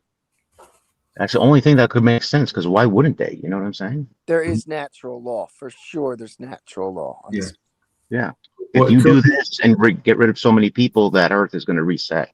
Well, it wasn't meant to be inhabited. One, it could be, all right, that's one option. And the other one could be, maybe they can't kill us off. Maybe they don't have the ability. We think they do. That's another. And you might be right. Maybe they do have it, but they can't because of the law, the natural law thing. And then another one would be, it seems like we have some type of secret in us that we don't even know we have. Something that's extremely valuable. I don't know what it is. If it's a mental, it's our soul, it's our spirit. That's what it's valuable. Some might look at it as that, or something we can do, or something that, like a secret that we can reveal. Like whenever I create stuff and I write stuff, I think to myself, I say, man, I hope I'm not giving them the answer. What, like they're saying, hey, you know what? We want your imagination. And I'm like, man, there's just something odd about, like, do I contain something that I don't even know I have that's so valuable that I can produce? So not saying it's a soul or something, it's saying that it's something that I can produce that they can't. Sort of like how people, like somebody said, well, the computer could have been made as a portal or things like that to bring them through. Maybe it's other beings, whatever, but a non-physical being would need a physical being to build whatever contraption it is to allow it, portal, whatever, to let it come through, because it couldn't build it because it doesn't have a physical body. So how would it do that? How would it influence us to do that? And that's just speculation. So, we have what you said, possibility. It could be a speculation of a combination of these things. And it brings us into, like what you always say, Mr. X, the supernatural. The supernatural aspect is real. Yes, it has to be real. It has to be real. Yeah, and evolution will shame people for thinking about that. They will, oh, you're not scientific, or he's with the alien, or what was it, aliens? They'll have their whole bunch of responses to. But they're not scientific either. They're all based on beliefs. Yeah, all based on. Won't admit to it. When Aaron Ra left in the comment, when I left the comment, he commented back. If you have it on, I sent you an email where he says, oh, it's a fact that's been verified worldwide and all, and I'm just like, the arrogance and the ignorance of the way they look at that. Oh, so you really think you know everything about how everything in existence came to be? If that isn't the epitome of ignorance, what is? And you know what's sad too? They said, oh, well, you learned this in high school. Oh, wait a minute. You mean to tell me high school has the most groundbreaking scientific research that's been studied? It's available to high school students now? I mean, give me a break. Yeah. That's a good observation. Yeah, high school, it's like, matter of fact, they're stuck in a high school state of mentality. It's a perpetual state of immaturity that these adults think they're adult. Like I would even say, I say, look, I'm immature if I'm self-defense is self-defense only if somebody's attacking. But if I do any type of offensive, I'm being immature at the time. That's it. That's a sign of extreme immaturity. Like, and you brought this up too, MD, about the ocean. Most of it hasn't been explored. That's a scientific fact. Yet we know what happened 3.7 billion years ago. Something's missing. Yeah. Something I'm not getting. It's insane to just believe that, to say, yeah, it was 3 points. And it's like, what are you saying? That's like repeating all of these statistics of, well, we only started traveling around recently in the last 200 years. It's like, well, who told you that? It's like, well, they're not letting us search the sunken ships to show that there's been travel. And then they'll say, well, it wasn't travel like it is now. Always a freaking excuse instead of saying the truth of, well, yeah, I don't really know. I think it's right. That's the bad thing. I don't really know. Yeah. Right. Yeah, exactly. Two things I notice evolutionists and staunchly religious people won't say. I don't know, and I was wrong. Those two things are like omitted from their vocabulary. They don't want that in the lexicon. But one isn't claiming science, though. That's a very important point. Exactly. The religion, at least I'll give it to them. One guy did bring this up. He had hopped on. He's from Taurus Necro Production, something like that. He was on this other guy's stream, and he's a Catholic. And I guess maybe he listened to other streams. He came on for like 5 minutes and had to go in the beginning of one of these streams in the last few days. Oh, I saw that. Yeah, I saw that. Yeah. And he reminded me, I mean, I knew it, but I had forgot it. And then he goes, yeah, the Big Bang Theory came from a Catholic priest. And he's correct on that. So this is why I was saying, it's like, when I was saying that, I think the Christians are pushing more people to evolution. It's just weird. And when he said that, I'm like, wow. So they're created both sides, just the way church, in my opinion, it seems to be created state. And then they try to act like, oh, we're going to separate church from state. It's like, wait a minute, you're both the same thing. That's like left and right wing of the politics. It's a one-party system disguising as a two-party, and the same thing with the religion. And evolution is a religion too, but it has soaked into us so deep we forget, and we say, well, religion, and then we got evolution. No, evolution is right over there with religion. Science is by itself, and it's crazy, man. It's just like, holy smoke. My big beef is not a religious one, because I'm not here to convert anybody to what I believe. No, the only thing I'm trying to convert people to is reality. That's it. The real world that we have to live in and face every day. That's it. That's all I'm trying to really. We weren't evolved from monkeys. That's a fact. Yeah, we just weren't. So live with it. Yeah, and nothing changes into something else. That just is not scientific. It's like, you're not going to have a cat turn into a dog, and then they'll say, well, they both have a common ancestor. Oh, what's the name of that? It's the invisible ancestor again, the make-believe fossil, the fossil whisperer. It's crazy, because, and if we can interbreed with other people, regardless of their race, they're the same as us. Then exactly. Yeah, it shows that, look, this is we are more similar than we are disalike. It just and something is always trying to scare us. We saw it today. Oh, they're going to breed out these people, and it's like, really? It's like, so who implanted that in you? It's like, what do you think? That's zombie 101 right there. That's zombie 101, that you're worried about breeding out. That's what you're worried about. You don't even know if you're going to make it till tomorrow. Give me a break. Exactly. You know what I'm saying? Yeah, no, you're exactly right, man. You're worried about the wrong shit. Yeah. It's about to hit. It's 2:55, man. I really appreciate speaking with you, brothers, man. Thank you so much, man. Everybody in the chat too, man. Thank you, guys. I want to stream tonight. It'll probably be after 6 or 7. We'll talk soon, guys. You guys take care and have a great night, man. Have a great night. One last thing, MD. Just one last thing. Goodbye.